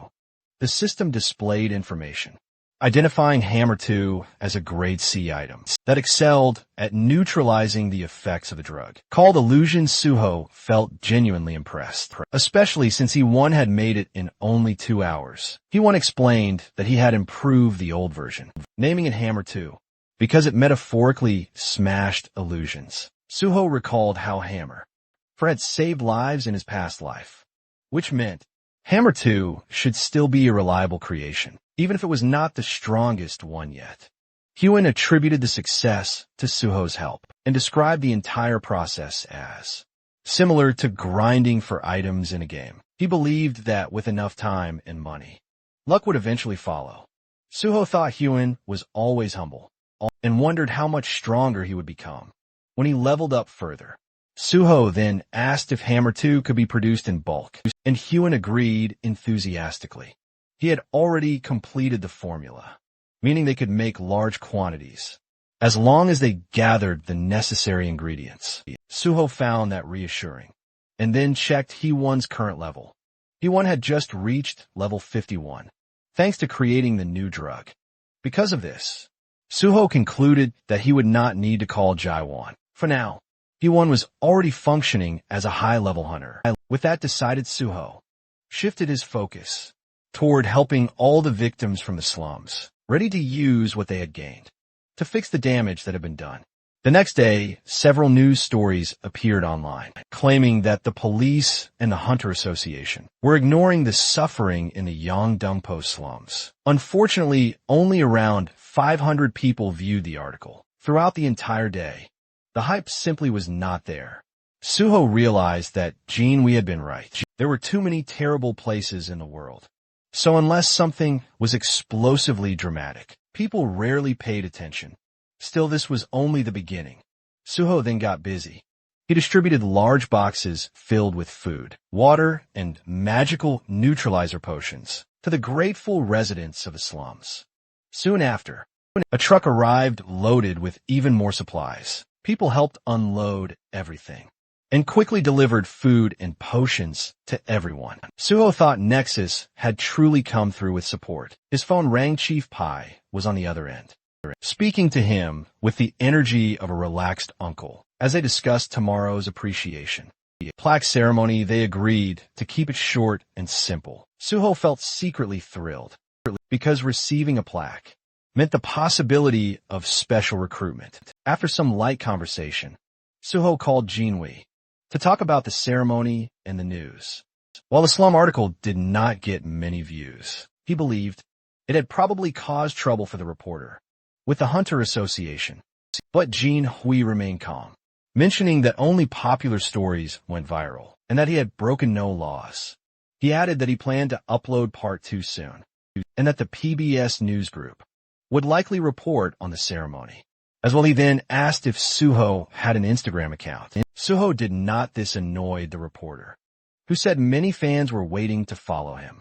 Then the conversation took a strange turn. There was an entire fan cafe for Suho, called in Shin Temple, where fans referred to him as the Guardian Priest. Suho realized that the moderator running the cafe was actually Jin-wee himself. The reporter admitted to managing it, so that Suho's reputation would stay clean, and to avoid unnecessary drama caused by other chaotic fan groups. The logic was reasonable. He also offered to manage an Instagram account for Suho, boasting about his social media skills and saying he could help Suho become extremely popular. But Suho preferred doing things himself. He asked the reporter to simply send content for posting, and he would copy and paste it. That simple approach made the reporter ridiculously excited. He even suggested that Suho upload selfies and photos for fans. But Suho was not confident about pictures. The reporter advised him to relax and at least make the account. Soon enough, Suho would become an influencer.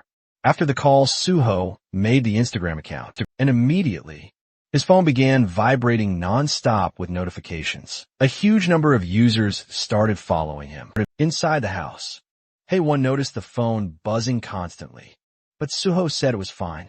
He figured that Jin-wee had already started promoting the new account aggressively, so he muted all notifications. Finally, the big day arrived.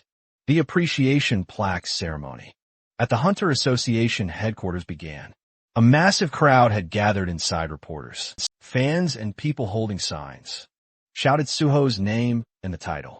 Guardian Priest Suho had expected a simple ceremony, but the screaming fans and swarming reporters told a very different story. The number of people was overwhelming, forming a sea of excitement. Security guards struggled to control the crowd, begging them to stop pushing and asking them to wait. Outside, 2 association workers stared in shock, completely stunned by the turnout. They checked and confirmed that all these people had come. For only one-person Hunter on Suho, they found it unbelievable, especially because the event had never been posted online. It was the first time in the association's history that such a scenario had occurred. For an unofficial event, Suho's fame had reached another level entirely. Inside the auditorium, the chaos continued. Fans filled the entire space, holding signs for On Suho and Sword God, buzzing with anticipation. One girl even mentioned that she had skipped school just to attend. Others discussed how the fan club president, Golden Horse, was absent, so they planned to take plenty of photos for her. In the press section, reporter Joe Jinwei was busy texting. He informed Suho that a massive crowd had shown up for him and asked where the MC was. Suho had actually arrived early and had been observing everything while using his monochrome solitude skill, which made him invisible to others. Unless he chose to be seen, a fan sat directly in front of him, with no idea that the sword god was right behind her. Suho soon received a message from Chief Pai, asking him to meet in the hallway, next to the waiting room. He slipped out silently to meet his senior. Chief Pai was astonished by the number of fans, and jokingly called Suho a superstar, which made Suho laugh. Chief Pai then mentioned that the recent article about the Yongpo slums had stirred public sentiment toward the Hunter Association. Suho already knew the article would make the association look bad, but Chief Pai seemed unconcerned about reporters, which explained how easily the journalist had entered. Today, Chief Pai congratulated Suho for the award and rushed off for something urgent, maintaining his typical cool and distant style. Then an announcer called everyone to take their seats. The ceremony was about to begin. Suho walked toward the stage. As the crowd erupted in excitement, cameras flashed everywhere. Fans screamed about his appearance, some claiming they finally understood why people fell for him, and others joked that they would let the sword God cut them. Suho stepped forward and received his appreciation plaque from Association President Young Kyung when they posed for photos. The president teased him about being good at posing, and Suho responded politely, giving credit back to the president, keeping the atmosphere smooth. The president praised Suho's work in Yangdunpo and hinted that good news, likely a job offer, was on the way. Suho assumed this meant special recruitment. The president then asked him to speak a few words. Suho thanked everyone and said he had only done what he believed he was supposed to do. He admitted feeling strange about receiving a reward for helping people, but promised to work hard. Fans screamed that they loved him, and he could only laugh and thank them. A short Q&A followed. Reporter Kim Sang-won asked whether Suho still intended to join the association, to which replied yes. Another reporter mentioned the new Instagram account, and Suho explained that a friend recommended it, so he decided to try it. Someone else noted that he had gained 50,000 followers in a single day and asked how it felt. Suho said he had turned off notifications and did not know, but he could tell people were interested. Someone asked what his first post would be. Suho said he would probably upload the plaque he received today. Then Jinwei stood up and the room instantly tensed. Staff whispered among themselves, realizing that he was the same reporter who had written the article criticizing the association. President Kyung Hwan grew irritated, believing his staff had made a mistake by letting him in, but the reporter ignored their reactions. He was there to ask real questions. He asked if Suho had seen his article on the Yongdonpa slums.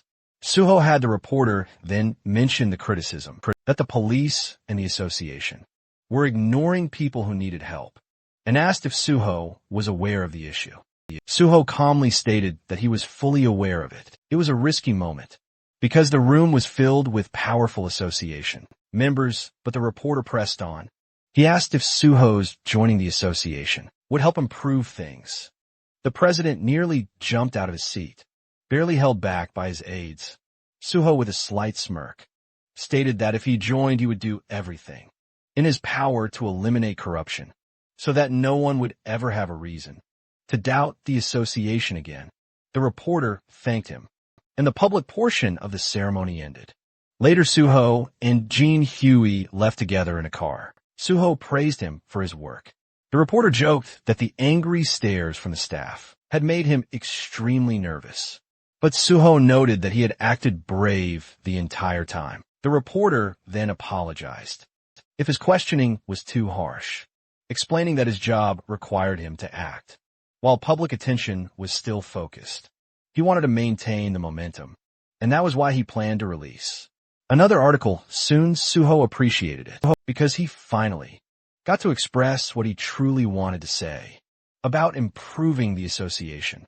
The reporter was almost in disbelief that Suho meant every word, but Suho clarified that he would not lie. While receiving an award, he genuinely intended to make changes. A few days passed, and Suho received his new civil servant ID. He had been officially appointed as a level 5 official, far faster than anyone had expected. At the same time, the entire internet exploded with discussions about Suho's past achievements, especially the incident where he beat violent criminals in the Yangdongpo slums.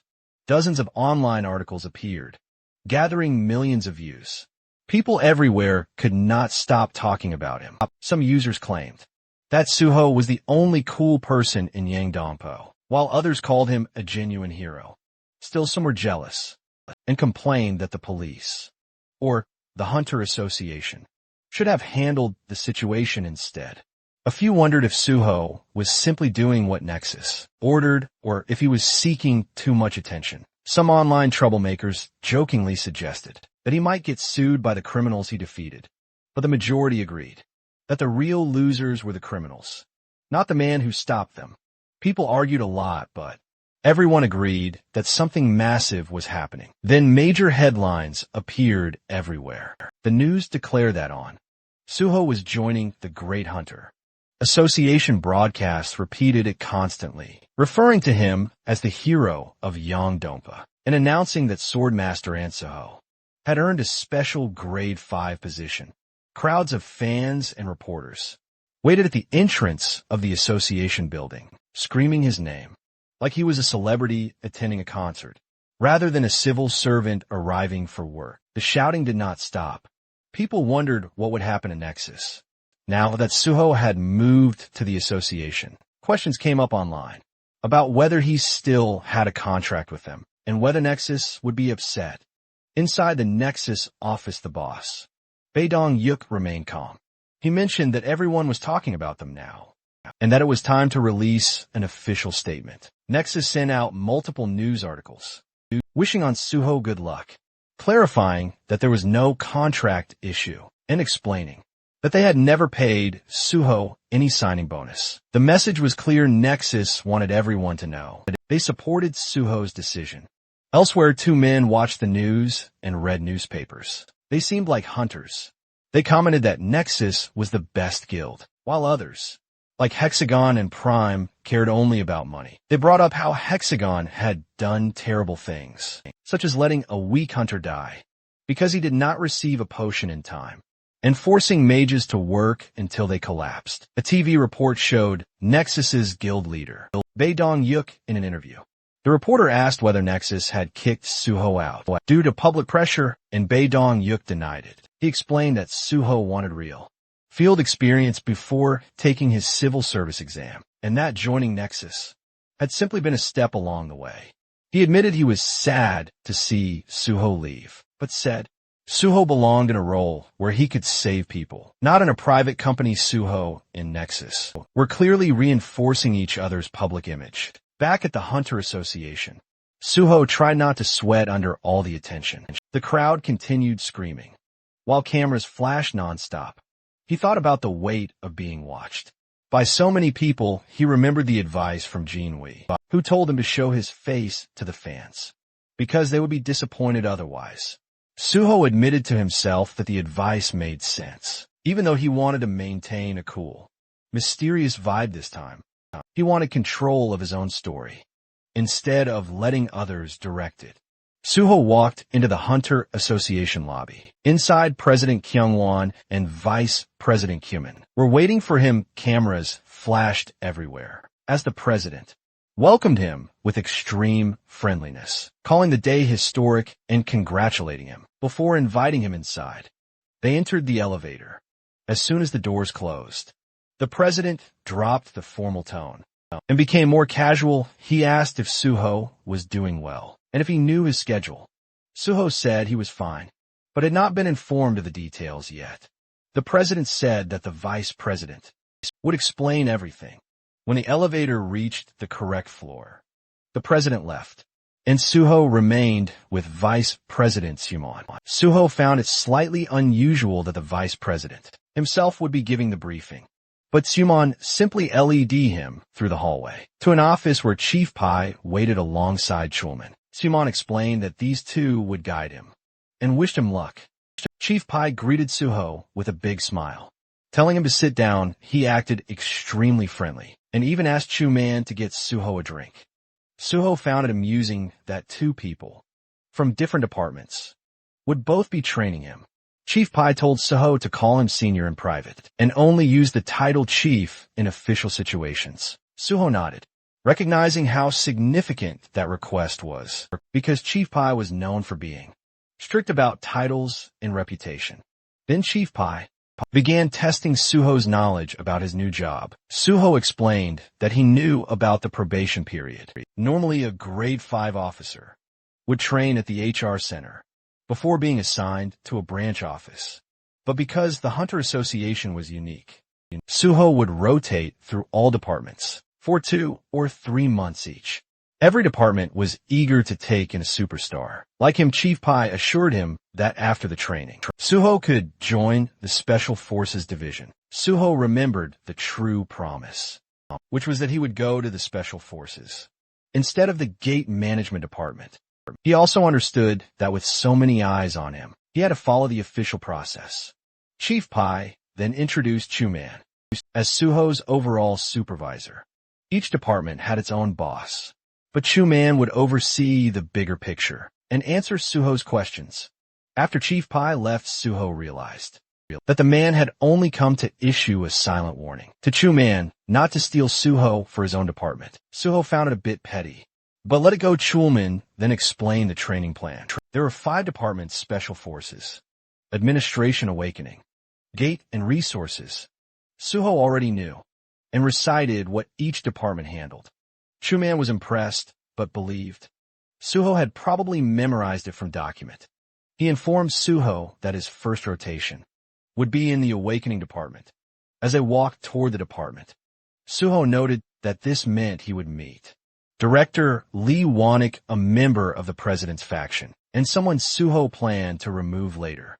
Chulman continued explaining that every department would have people monitoring Suho and giving him tests, which meant he had to pass everything thrown his way. Still, Chulman remained confidently positive, insisting Suho would do just fine, keeping the cheerful, supportive attitude he always carried. When they arrived at the Awakening Department, Suho immediately thought to himself that he would not need his memory abilities for this part. There was one person here no one could ever forget. Inside the office stood Lee Wanik, looking authoritative behind his desk. He stood up immediately to greet them, calling it an honor to have a national superstar like Suho start his first rotation in the department. He also said he would be the one grading Suho's work and acted overly friendly.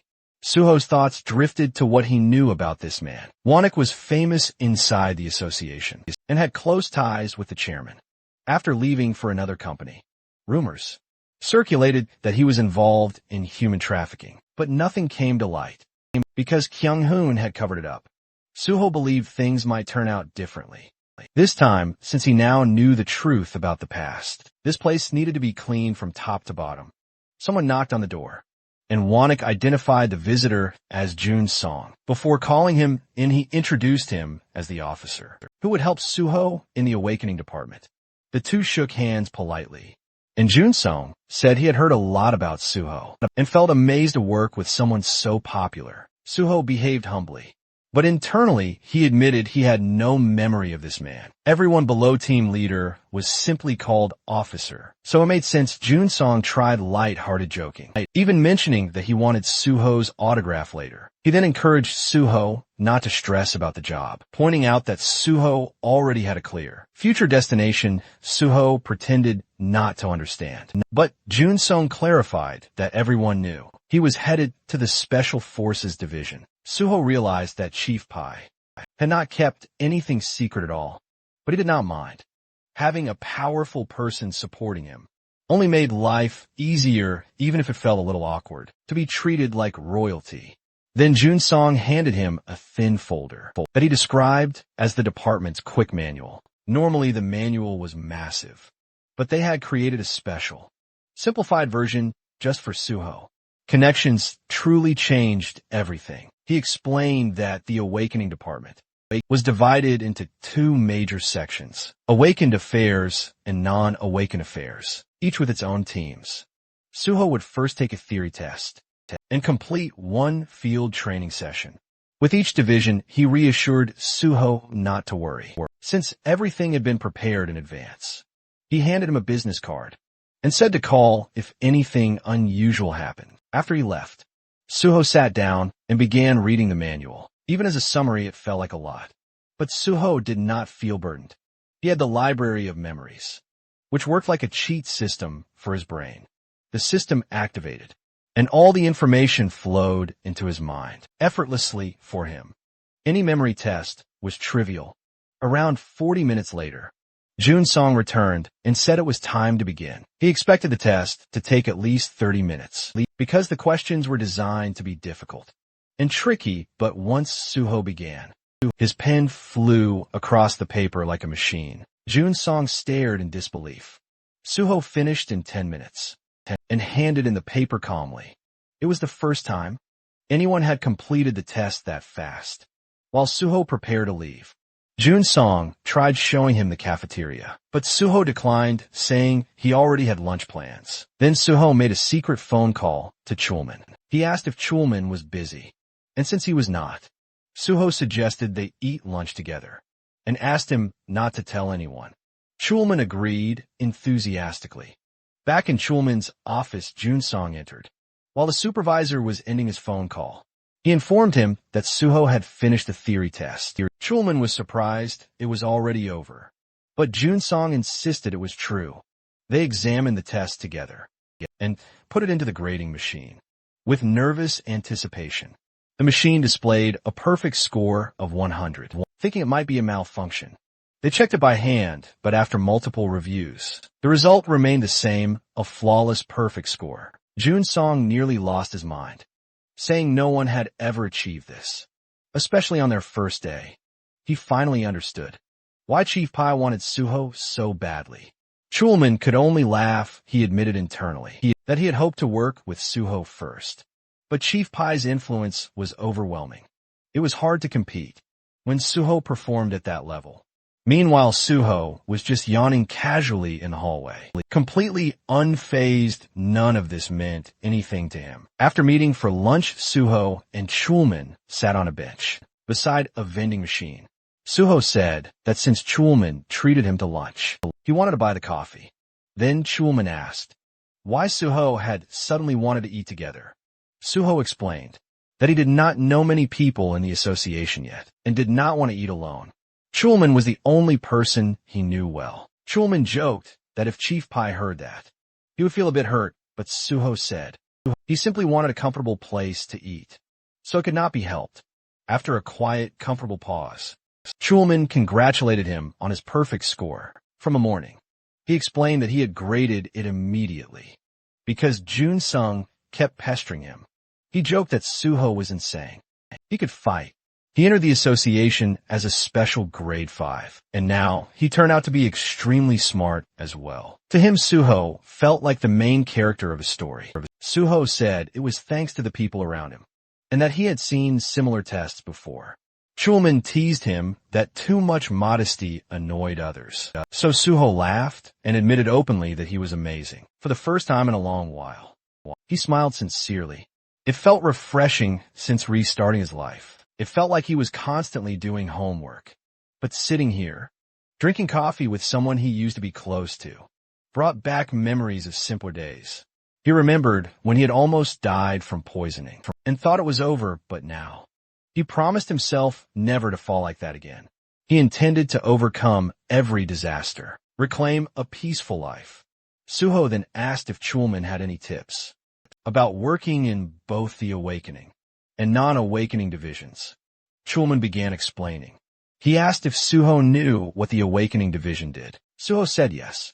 They managed both awakened and non-awakened individuals. Chulman agreed, but emphasized that the biggest task was keeping information updated. No one could see an awakened person's status window, except the person themselves. They had to personally come in and update their information. If they ignored the deadline, they received fines and eventually jail time after repeated warnings. There is even a specific term for these cases. Malignan non-updatives. Managing those troublemakers was their primary job. He continued explaining that. Awakened individuals were like superheroes. Some were so durable that bullets could not harm them. Others could disappear as if they had never existed. Every country needed their data updated regularly. It might sound like the association treated them as potential walking disasters, but there was currently no better method. Suho then asked about the non-awakening side. Chulman said it worked similarly.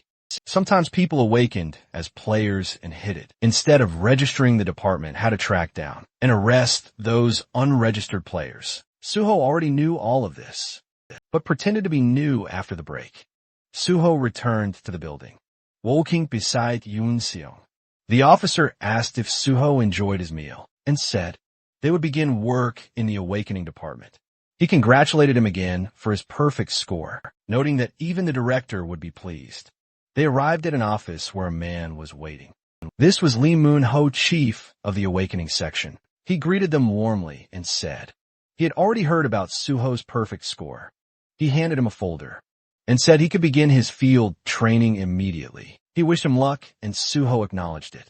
Walking down the hallway, Chun Song explained that Suho's first mission involved malignant non-updatives. His task would be to find those troublesome individuals and force them to update their information. He handed Suho a folder labeled non-updater list. Suho asked if this was truly the list of people he had to handle, and Jun Song confirmed it, stating that the list was not very long, so the work should be manageable. But when Suho looked at the list, his expression hardened. He thought the entire thing was ridiculous. Every name belonged to someone notoriously dangerous, individuals, known for giving even the awakening section a difficult time. He wondered if this was another hidden test from Chief Pai, who loved testing his subordinates endlessly. Still, Suho decided he was ready for whatever came next. He would take down every person on the list either way. Since Jun Song worked at a desk and not in the field, he introduced Suho to a new mentor, Han Hozong, a grade 7 field officer, who Jun Song introduced as a veteran at catching non-updaters. Then Jun Song slipped out of the room. Leaving the two alone, Suho introduced himself, while Hozong leaned back casually against the desk, looking relaxed. He suggested that they check the list first. When he saw the names, he let out a deep sigh. The association had told him to treat Suho like a VIP, yet they handed him this insane list. It was filled with legendary troublemakers who had vanished or were considered impossible to catch.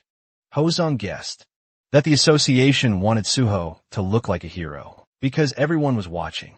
He asked if Suho already knew how to use the stat scanner and the necessary tools.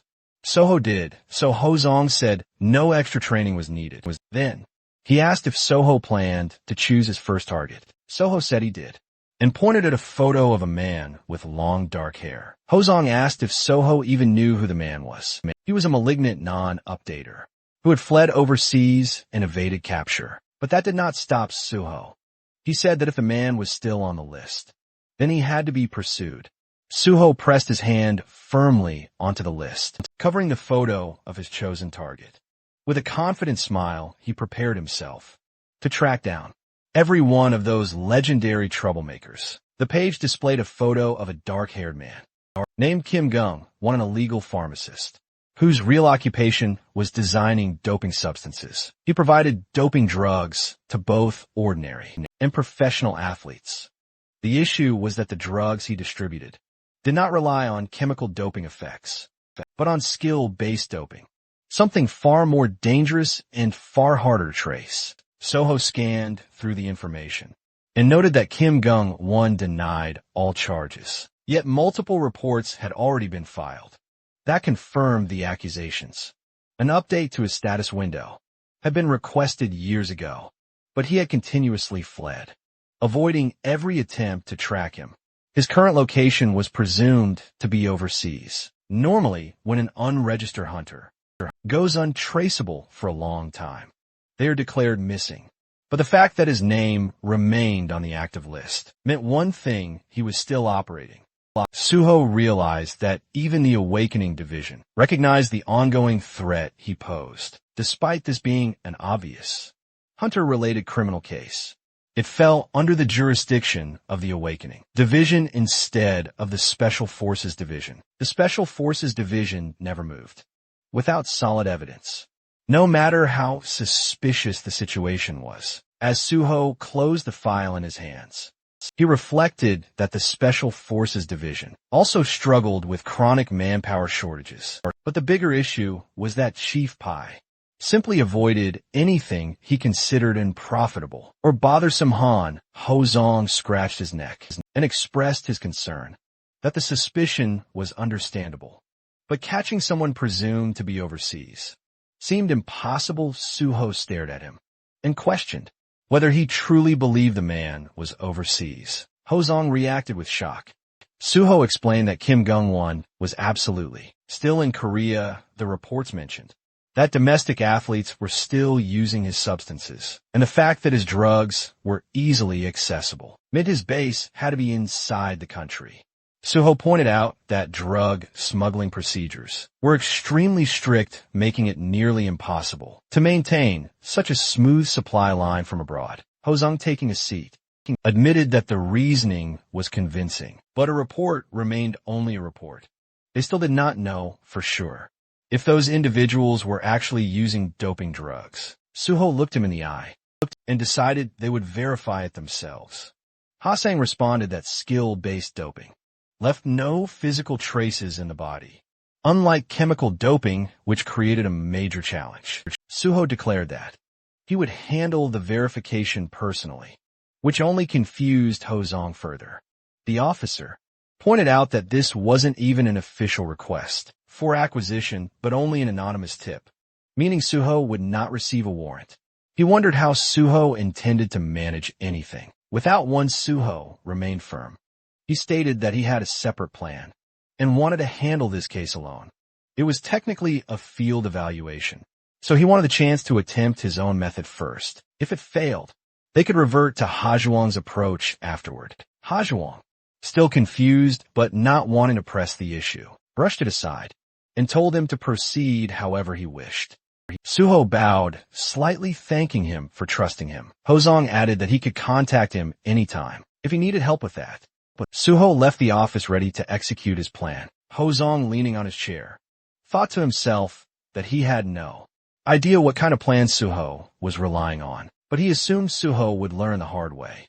Tracking a fugitive, unregistered hunter was nothing like what Suho had done before, and the reality of it would hit him soon enough. As Suho stepped outside, he pulled out his phone and contacted Nexus Academy. He informed them that he was heading there immediately and that he needed something done. After some time, G1 appeared, laughing and commenting that the request seemed easy enough. Inside the Nexus Academy lounge, Suho and G1 sat together, while Ji-won confirmed that. All he had to do was locate Kim Gung-won. Suho verified it. Ji-won studied the file and concluded that if they followed the numbers listed in the reports, they would eventually trace Kim Gung-won's phone. Once they found the phone, they would have his location, and Suho could take him down from there.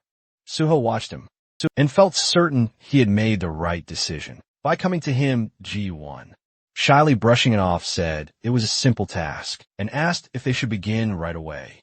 He mentioned that one more person would join them, and that person was Hyung-min from the Banshee team. Ji-won wondered why Hyung-min was involved, but Suho explained that Hyung-min's ability was essential. They would infiltrate a heavily secured phone and extract data from inside it. Now Ji-won understood the purpose. With the plan settled, Suho signaled the start. Sometime later, Ji-won made a phone call, pretending to be someone named Kwon Song-min from a telecom base station, asking if the phone belonged to Mr. Hamdeo and advertising a new internet plan. The person on the other end only responded with disinterest and cut the call. Suho observed him and noted how good he was at acting. Ji-won brushed it off and said that, since they confirmed the informant's number was legitimate, it was time to move forward. Ji-won activated his digitization skill, and immediately, the three of them shrank and entered the smartphone. They landed on the digital screen inside the device, confirming they were in the correct place. Ji-won explained that all they needed to do was find traces of contact or trade records with a drug dealer, and searching text messages or messenger apps would make it quick. They spotted a telegram icon, recalling that Telegram was commonly used for such illegal trades. So they started there.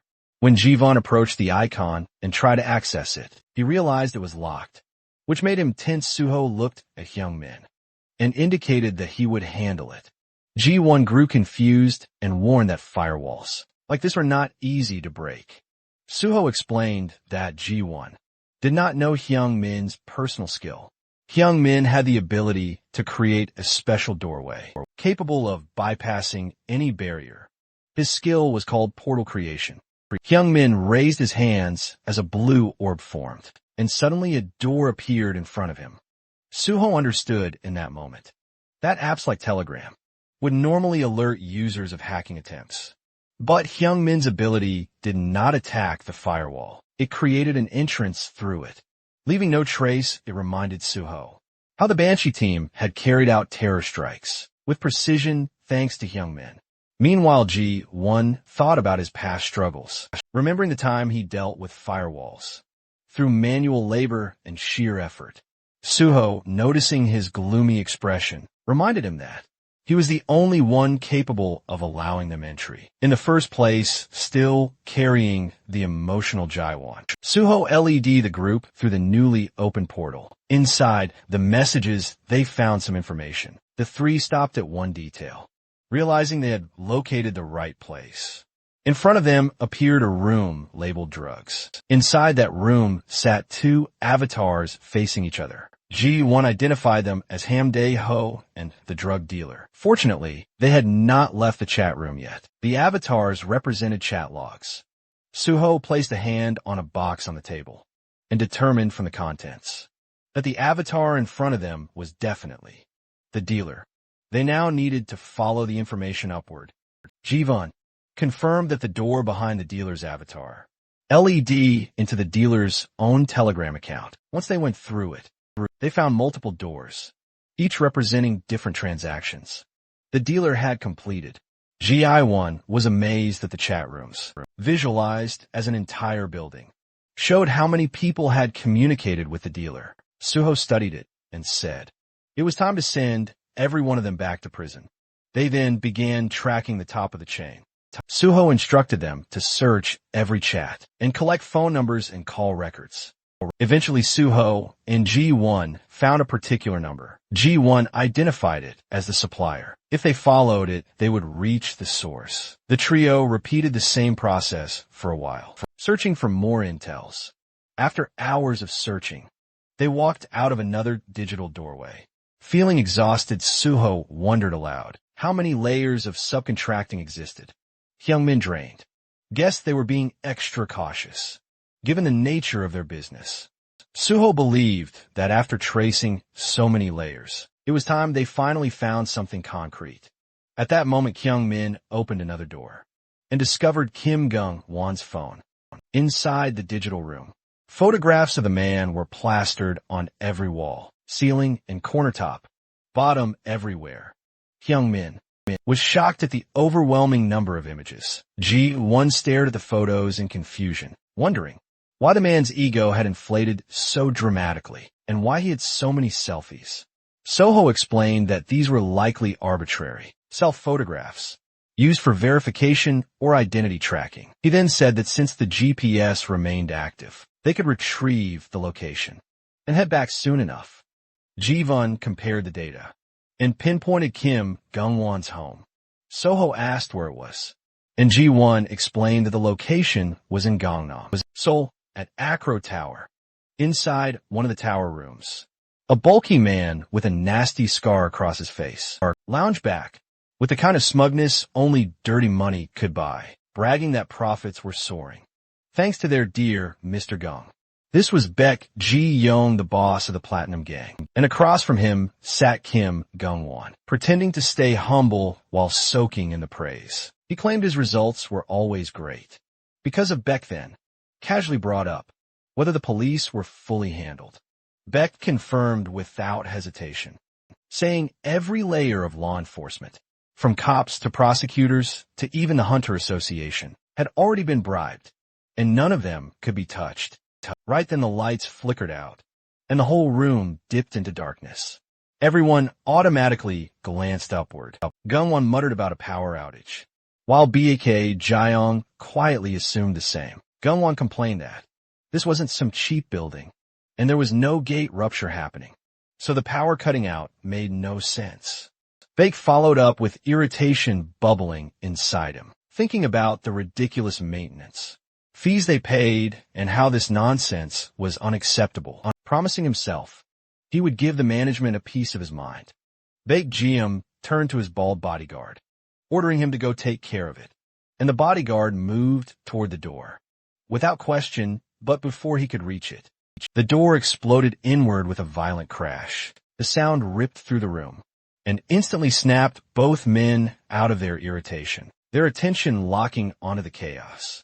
As they tried to process what the hell just happened, the answer walked in on its own. Suho stepped through the broken entrance, gripping the bald bodyguard's head. Like a piece of trash, slammed it into the floor so hard. The skull cracked, with a cold smirk aimed straight at Gung-won, letting the bastard know he had been found. Gung-won froze when he saw Suho, demanding to know who he was, while Baek stood beside him, casually puffing on a cigar, commenting that Suho looked familiar.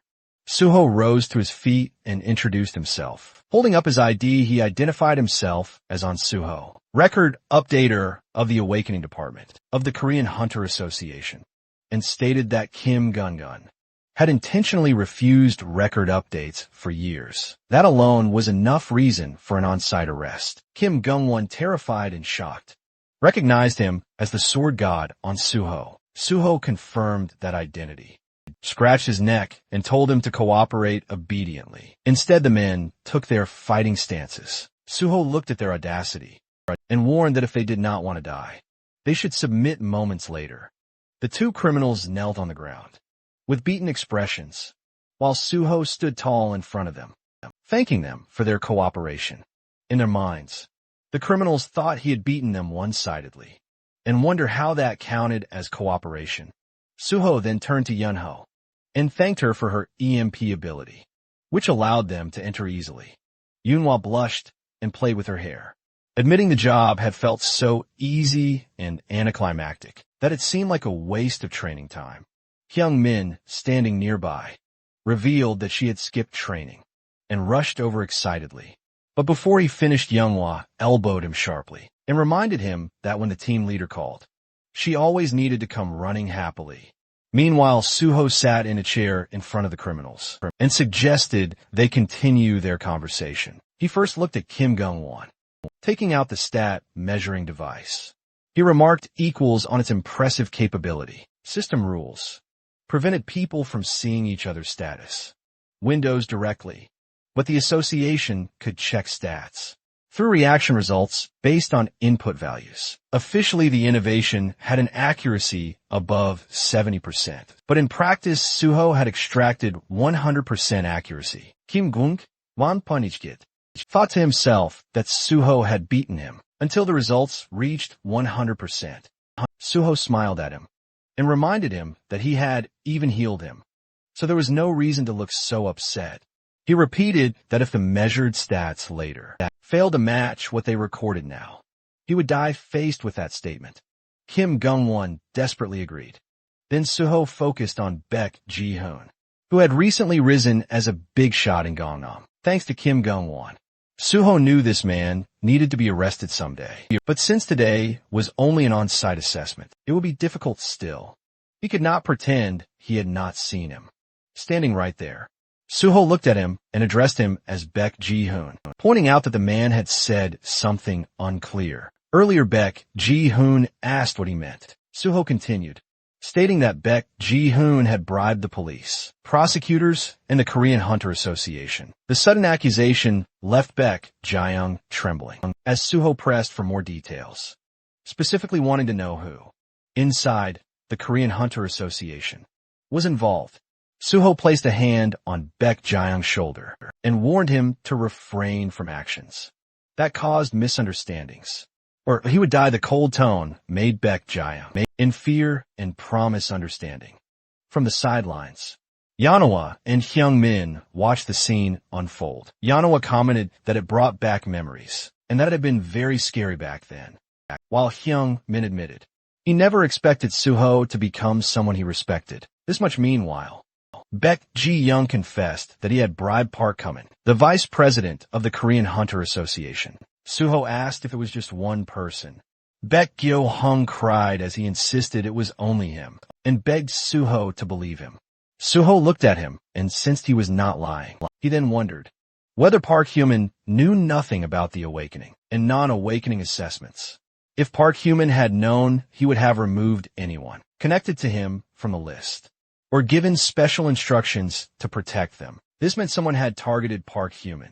It would not have been Section Chief Lee Mun-ho, the one who had provided the list, but the mere fact that Lee Mun-ho assigned the evaluation task meant someone higher had pressured him, someone above Park Kumin or on equal footing. The possible candidates narrowed down to Chairman Jong Kyung-won and Special Unit Chief Pai Sung-yeol. To Chairman Jong Kyung-won, Park Kumin was like a tongue in his own mouth, so he had no reason to harm him.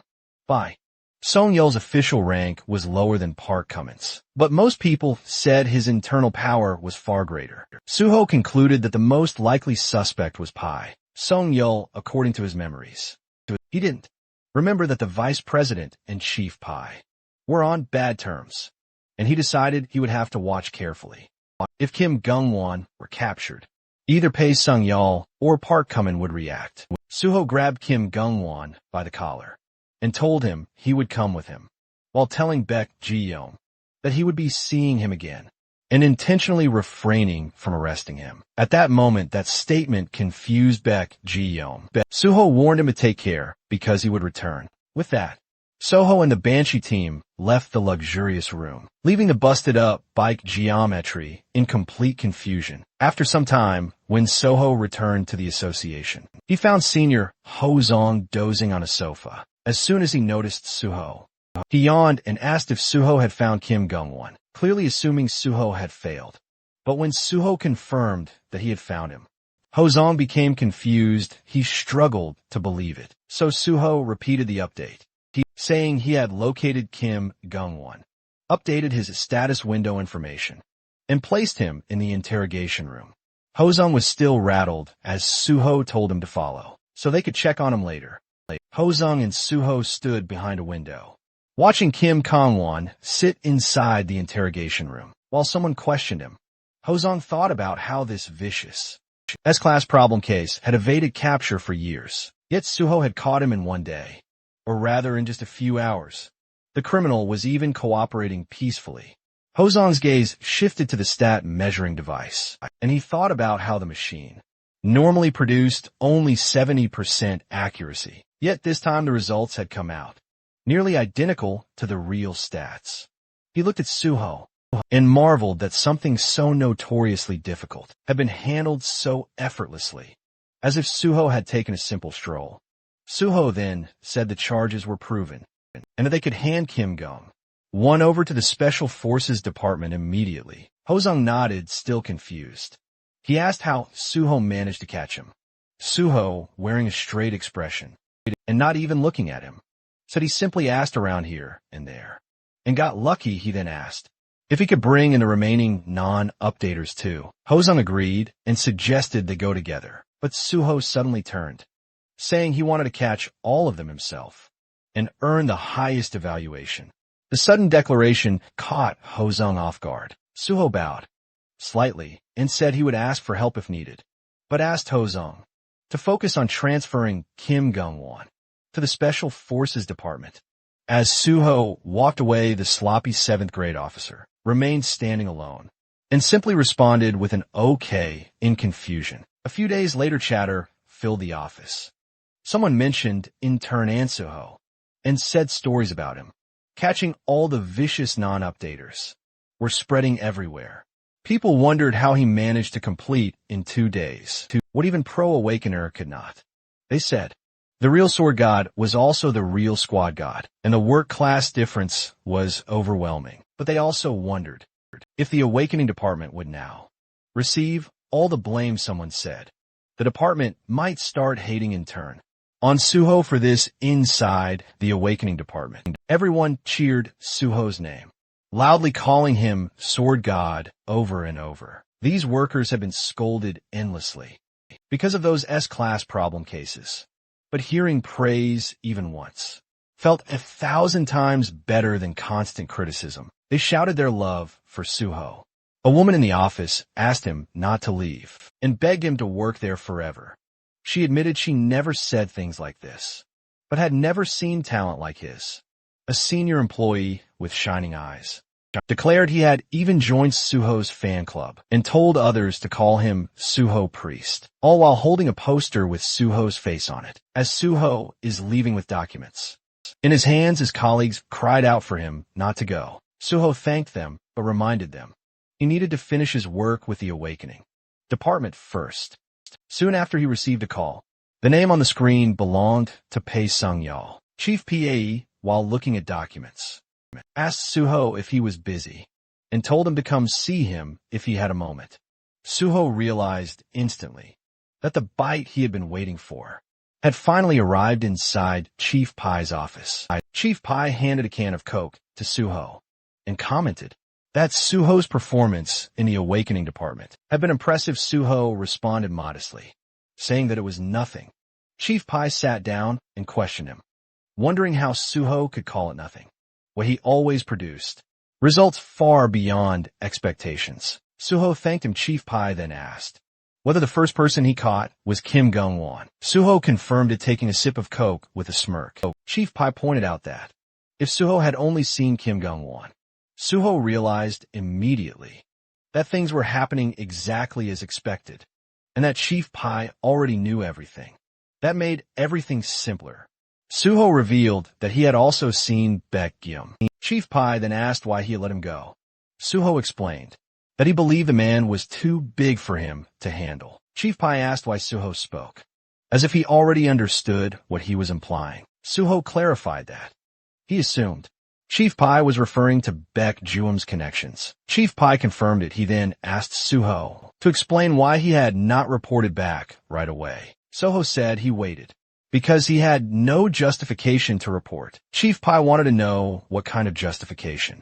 Suho clarified that he planned to join the Special Forces unit, but since Chief Pai's name had not been mentioned yet, reporting prematurely would have looked like overstepping. Suho assumed that if he waited, either Chief Pai or the vice president of the association would call for him. Chief Pai approved of his decision and told him to report everything directly to him. From now on, he said he would in return tell Suho everything he wanted to know. Suho agreed. Chief Pai asked if Suho was not curious why he had to report to him. Suho answered that there was no need to be curious, since Chief Pai surely had his reasons. Laughing, Chief Pai called him a crazy kid. Then he pulled out a credit card and handed it to Suho, telling him he did a good job and should eat something expensive with his friends. After work, he insisted that Suho not settle for cheap food, like pork belly, but enjoy anything he wanted. Suho tried to decline, but Chief Pai reminded him that, when an adult gave something, he should accept it with thanks. Suho left the office and walked down the hall, thinking that he had just walked past the vice president earlier. Without saying anything, it became clear that something existed between the vice president and Chief Pai. Pulling out his phone, Suho called Jaiwan. He told him he would send a few numbers and instructed him to gather all possible information. Jaiwan agreed without asking any questions. Suho asked why he did not question him about the details, and Jivan replied that if Suho told him to do something, he would simply do it. Suho realized this must have been the same feeling Chief Pai experienced earlier.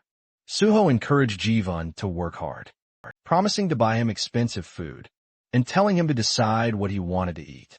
Ji-won celebrated on the other end of the call. After ending the call, Suho thought of reporter Jo Jin-wee. He called him and checked if he was free in the evening. Later that evening, Suho and Jin-wee clanked their beer glasses together. Jin-wee congratulated him on officially starting his work as a hunter. Suho thanked him and asked if he had been busy with articles. Jin-wee said it had not been difficult, since all he had to do was add flavor to the solid foundation Suho provided. He asked about the Banshee team and others, and Suho explained that he set aside a separate table so they could bond better with Hee-won and the others. Suho then tells Jin-woo that Hee-won will want to greet him too, so they would invite him properly next time. He said he prepared this small repayment for last time. Jin-wei said he should be the one repaying Suho. He explained that Hammer 2 helped save victims, and that the Nexus had risen into a nationally favored guild, which caused his related feature articles to perform extremely well. Raising his glass, he said he looked forward to working together.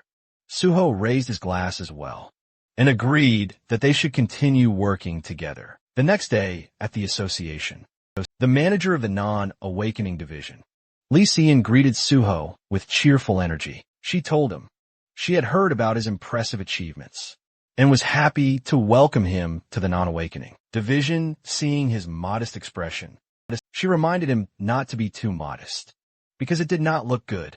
She asked if he knew what the division handled. Suho replied that they searched for unregistered hunters. She confirmed it and told him that it would be as difficult as finding a needle in the desert.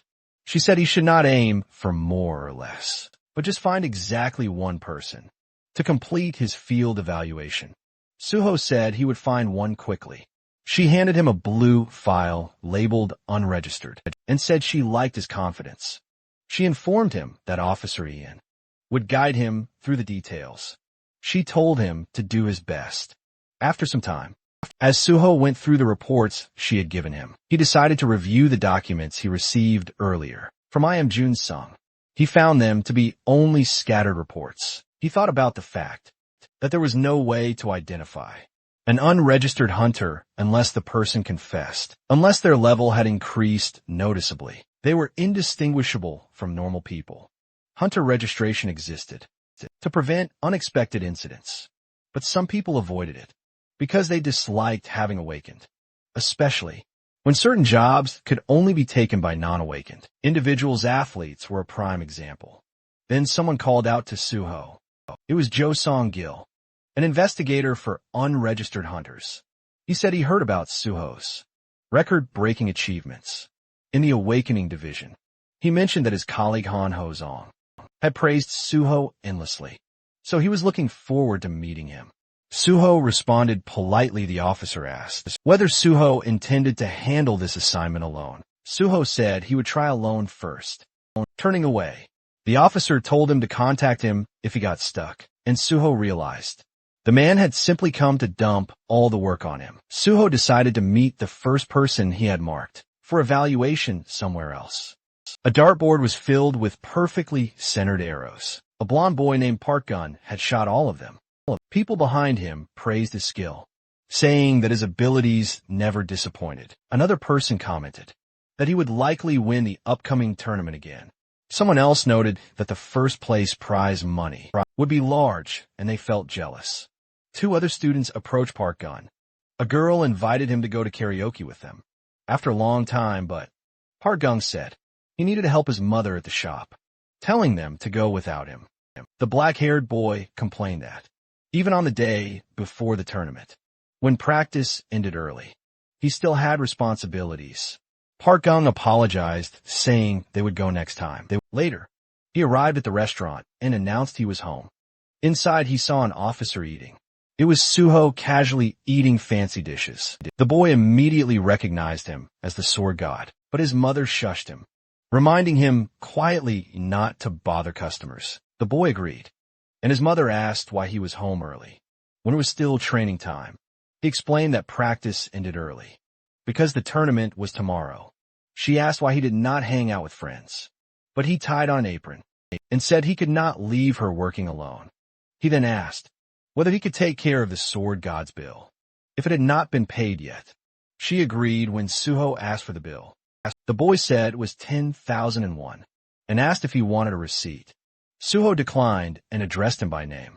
The boy froze, shocked that Suho knew who he was. Suho revealed that he was from the Korean Hunter Association's non-awakening department. The mention of the non-awakening department made the boy's face turn pale. He immediately began stepping back and apologized, saying he was busy and had no time. Suho told him it would only take a moment, but the boy bolted out of the restaurant, apologizing as he ran. His mother watched him leave, wondering why he was acting that way. In an alley, the boy slumped to the ground. A system window hovered before him, asking if he wanted to pursue his power. The boy stared at it miserably, wondering why this had to happen now, of all times. Still shaking, Gung remained crouched on the ground. He had told no one about the status window that had appeared days ago. Yet somehow association already seemed to know. If people discovered he was an awakener, even at level 1, it would be over for his archery career. An awakener was still an awakener, and revealing it now was not an option. He forced himself to stay low, convincing himself to endure a little longer. His phone suddenly rang as he answered. He slowly stood up, steadying himself, and told her he was nearby. She mentioned that Hunter on Suho had already left, and Goon immediately pressed for more. Wanted to know if he really left, without saying anything. His mother explained that she had only spoken briefly with the sword god and that nothing else had happened. Hearing this, Goon felt his tension ease for the first time. He told her he was fine, that he would return to the dorm to rest for the tournament the next day, and that she should eat dinner without worrying about him. She agreed, though. She cautiously checked if everything was really all right. The question snapped something inside him, and he raised his voice, insisting that nothing was going on. The call ended shortly after. Goon exhaled slowly. His mother had not sounded anxious or suspicious, and that alone brought him relief. It seemed the sword god had chosen not to tell her anything. The reason behind that decision bothered him. Clutching his phone tighter, he wondered if that man intended to expose him later, though clearly not yet. No matter what was coming, he could not abandon tomorrow. This tournament mattered more than anything else. It was the biggest high school archery competition in the country, and the first place prize was 50 million. One that money was his grandmother's chance at surgery. He had lived his entire life for this single moment. Once the tournament was over, he would report everything properly. All he needed was just one more day. The next day, the scene shifted to the training center, where Park Gung sat alone in the waiting area. He looked unsettled, his thoughts heavy, as he wondered if Sword God hadn't come all the way to school properly before. The tension sat clearly on his face. From behind, his dark-haired friend suddenly greeted him. Startling him slightly, Goon reacted instinctively, brushing it off by saying he was feeling a bit sick. His friend noticed the reaction and pointed out that Goon seemed nervous, though the blonde boy immediately denied it. Park Goon was reminded that, even if he was not in perfect condition, first place would still naturally be his. His friend added that no one could deny it, smiling, as he mentioned that Goon had never lost first place since joining the school. He had outranked all the upperclassmen and secured the top spot every time, which was exactly what real talent looked like. Hearing this only made Gung more uneasy, as he pointed out that his friend beat upperclassmen every day as well. The response came with a shrug, admitting that despite that, he was still stuck as the eternal second place. In the end, the world only remembered whoever stood first. With a smirk, his friend added that, considering how much money his family spent on him, failing to even secure second place would mean serious trouble at home, especially with the kind of father he had. His friend clenched his fist lightly and brushed it aside, telling Gung that regardless, he had a reason to win and needed to make sure he did. He promised to watch until the very end. Gung thanked him, admitting that the encouragement helped him relax a little. Just then, Gung's attention was pulled away by the coach, calling for him. Meanwhile, Won Suyu watching him from background with dark smile. As soon Gung entered an office, he noticed the coach speaking with a man dressed in black. One look was enough for him to recognize who it was. The man standing there was none other than On Suho himself. Goon immediately wondered why he was here. Fear crept in, fast sweat forming, as he realized the officer might have come to take him away. The coach excused himself, saying he would leave, so the two could speak comfortably. Once alone, Suho addressed Park Gun and brought up where he had gone the previous day. The question made Gun stumble over himself, unable to respond properly. Suho then asked the boy if he is awakened, and the words hit Goon like a hammer. His fear intensified, his thoughts spiraling, as he wondered whether he should tell the truth or lie. The tournament was right around the corner, and even just participating meant victory for him. He needed the prize money for his grandmother's surgery. There was no other way he could earn such a large amount. Outside of archery, just this once. He wanted to hold on. Suho placed a firm hand on Boy's shoulder, emphasizing the seriousness of the matter, and asking for honesty, still trembling. Goon finally admitted the truth and confessed that he was awakened. Suho's expression softened into a smile as he thanked him for being honest. Then, without hesitation, he stated that they would report the awakening immediately and that Goon would have to withdraw from the tournament. He assured him that he could make sure the coach and others would not hear about it. The words left Goon completely stunned. Desperation overtook him as he pleaded, telling how he had not even chosen a class yet and was still only level 1. However, Suho's response was cold and firm. He acknowledged Gung's situation and understood what he wanted to say, but the law was absolute. Even if Gung entered the tournament and reported afterward, any results within a 2-month window will be nullified. The realization shocked Gung even further. Suho explained that reporting now was the better option and told him to come with him to the association. With no real choice left, Gung reluctantly agreed. Suho led him toward his car, watching as the boy followed quietly without resistance. Seeing this, Suho felt a sense of relief. In his previous life, Park Gung had won this tournament, but later lost the title in disgrace after his so-called best friend Hong won. Suk reported him that incident twisted him deeply, eventually pushing him into villainy and turning him into the notorious criminal known as Gangwei. It was a painful decision, but with Suho's interference, the boy is saved by his hellish fate. Meanwhile, as they drove along, Suho casually brought up why the boy was acting like some kind of criminal, even though nothing about him really fit that label. The boy shifted uncomfortably and admitted it was because he had hidden the fact that he had awakened. Suho immediately shut that idea down, saying that he hadn't actually done anything wrong. At that moment, the boy snapped his neck to look at Suho so fast. It was almost reflexive. Clearly caught off guard and confused, Suho calmly told him to stop worrying, because he wasn't a criminal in the first place. Still, unsettled, Goon struggled to understand and tried to grasp what Suho meant. Suho explained it simply. He asked whether anyone had suffered damage because he delayed reporting his awakening. The boy admitted that no one had. Hearing that, Suho concluded that there was no problem. Without a victim, there was no crime. And there was no reason for him to carry guilt. He then instructed Gung that once they arrived, he should report his awakening at the first floor registration desk. Suho continued warning him that he likely would not be able to do archery for some time, and perhaps not ever again. Still, he acknowledged Gun's talent, reminding him that he was an excellent archer and that another great future would eventually open up for him, not long after the car reached their destination.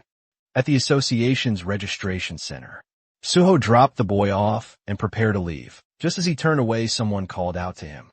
It was Investigator Joe, standing nearby with a cigar in his hands. With a casual tone, Joe remarked that handling everything alone must be tough.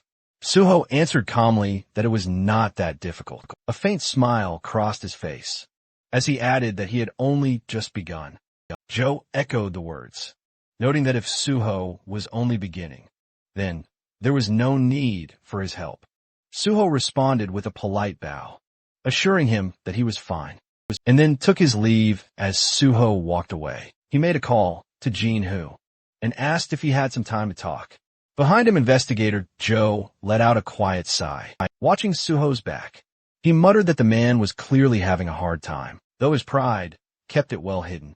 Soon after the boy reached the reception desk, the woman there informed him that his player registration card was ready, and he thanked her as he accepted it, staring down at the card in his hand. A heavy thought settled in. He realized he could never return to being an ordinary person again. Closing his eyes, he reflected on the past few days and felt an unexpected sense of relief. Despite having lied during that time, he decided that the first thing he needed to do was tell his mother the truth. He tried calling her repeatedly, but even after 8 attempts, there was no answer. Worry crept in fast, and the fear that something might have happened to her. He rushed toward their small restaurant, his heart pounding, only to be met by a large crowd gathered outside. As he stepped inside, he saw people packed in nearly every corner. In awe, he wondered what on earth was going on. A dark-haired girl noticed him and complained that her group had been first in line. Another man looked at him closely and asked if he was Park Gung.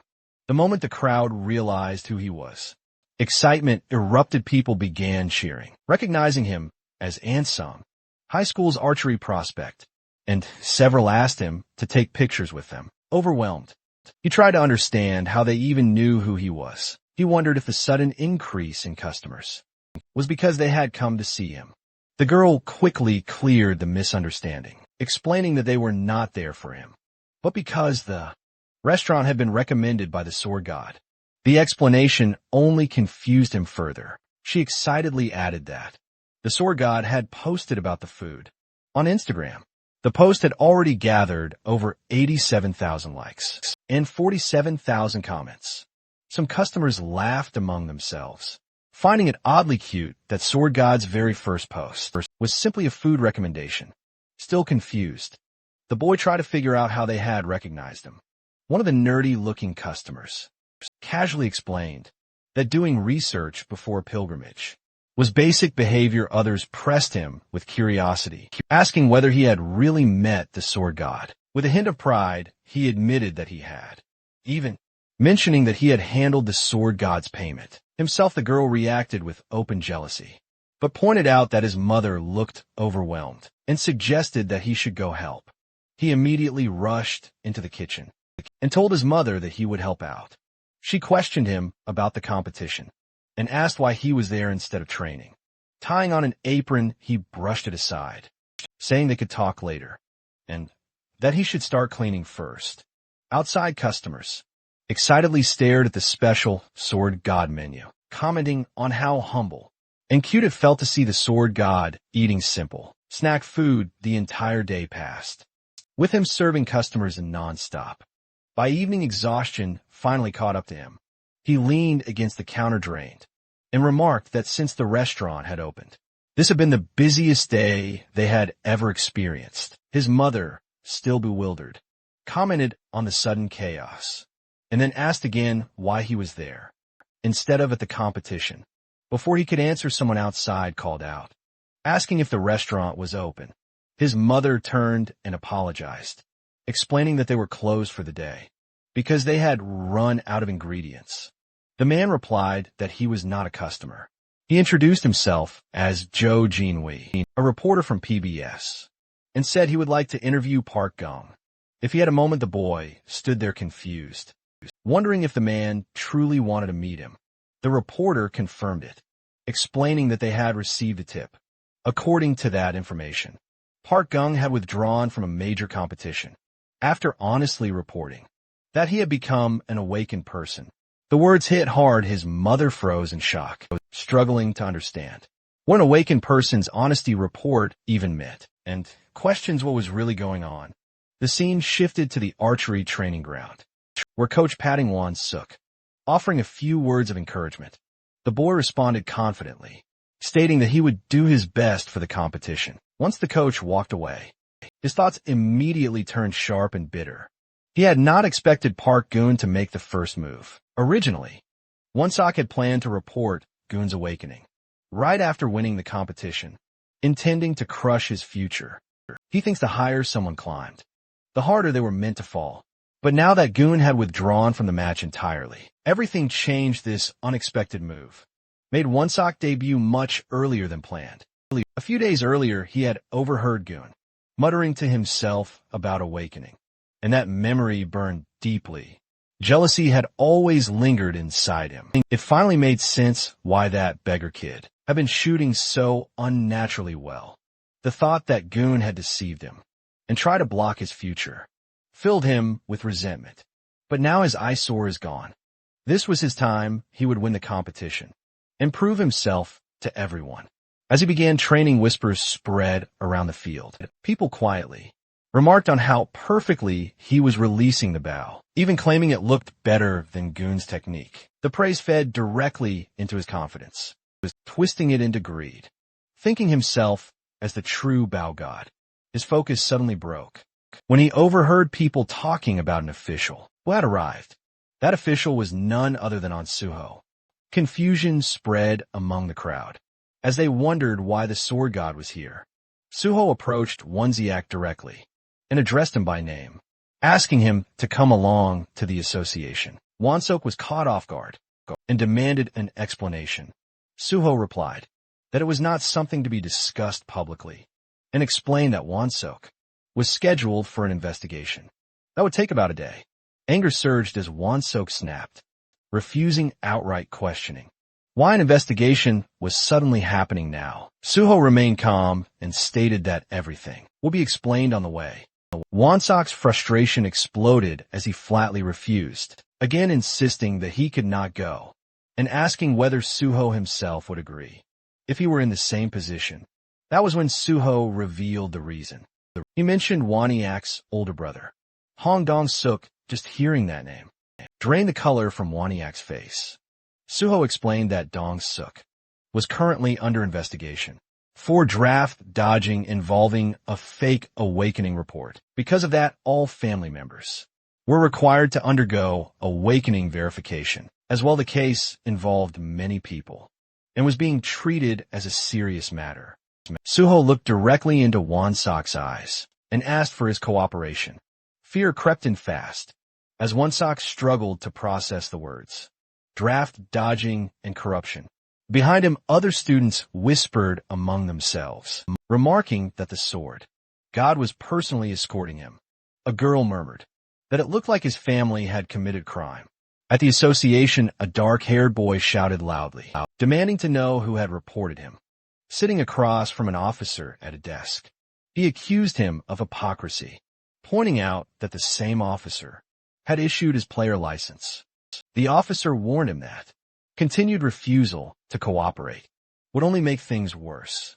At that moment, Suho arrived, bringing Won-suk along. Watching the situation unfold, Suho reflected that he had caught everyone he could remember being tied to the draft fraud, and now everything was exploding at once. The moment Won-suk saw his brother, his restraint shattered. He struck him instantly, knocking him to the ground, unleashing his rage as he blamed him for ruining his competition and spat insults at him. Observing the scene, Suho thought about how distorted they all seemed. Investigator Joe rushed over to Suho. Asking for help, Suho replied calmly that interns were not allowed to perform official duties and that he was currently busy in undergoing field evaluation. Joe protested, but was suddenly called away by his superior and had to leave watching him go. Suho thought that he had already spoon-fed them more than enough and wondered how much more they expected from him.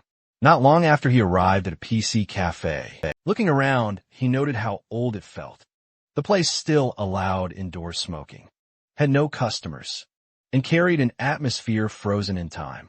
After the cataclysm and the rise of virtual reality, the online gaming industry had collapsed rapidly. PC games that relied only on monitors had no chance against VR games. It surprised Suho that this place was still operating at all. His attention shifted to a gray-haired man seated nearby instantly.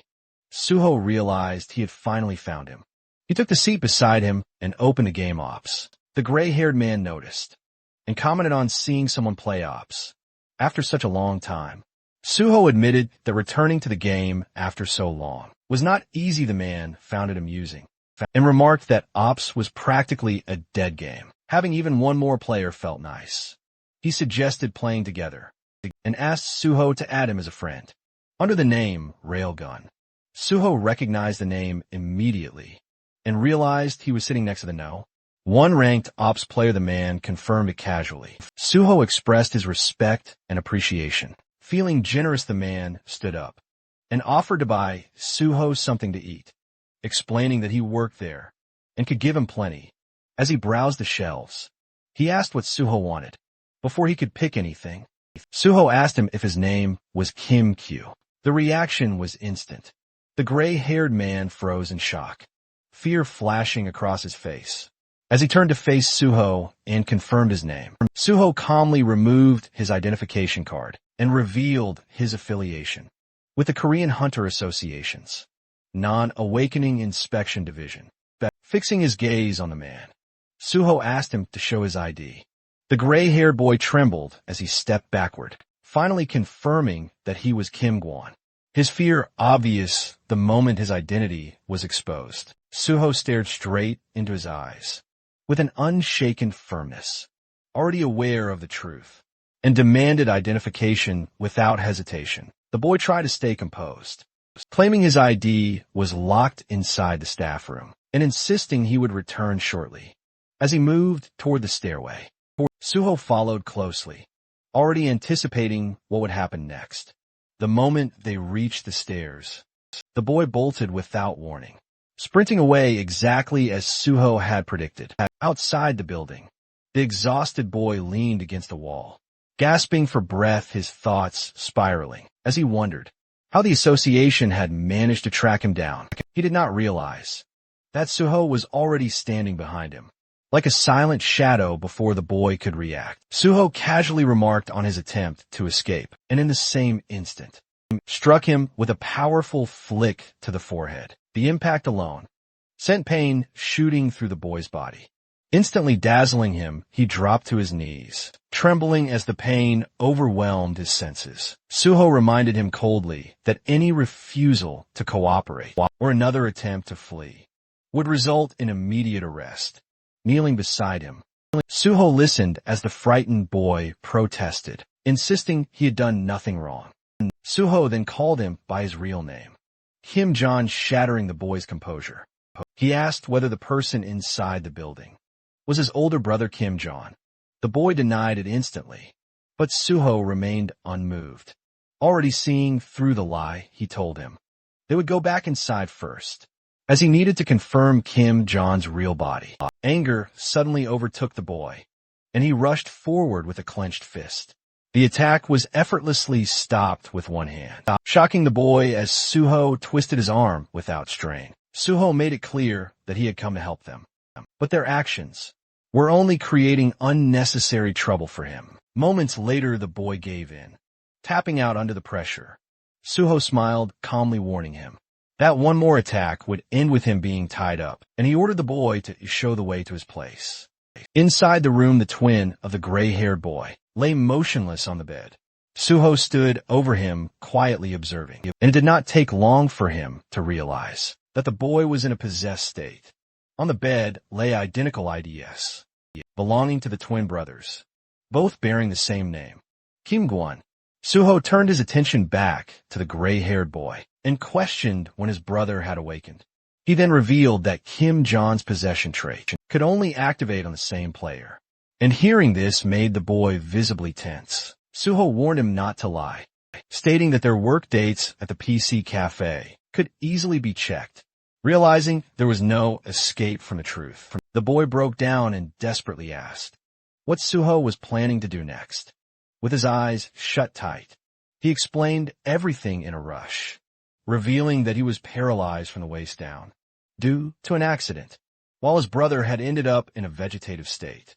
They had no parents, no money, and no support, and this was the only way they could survive.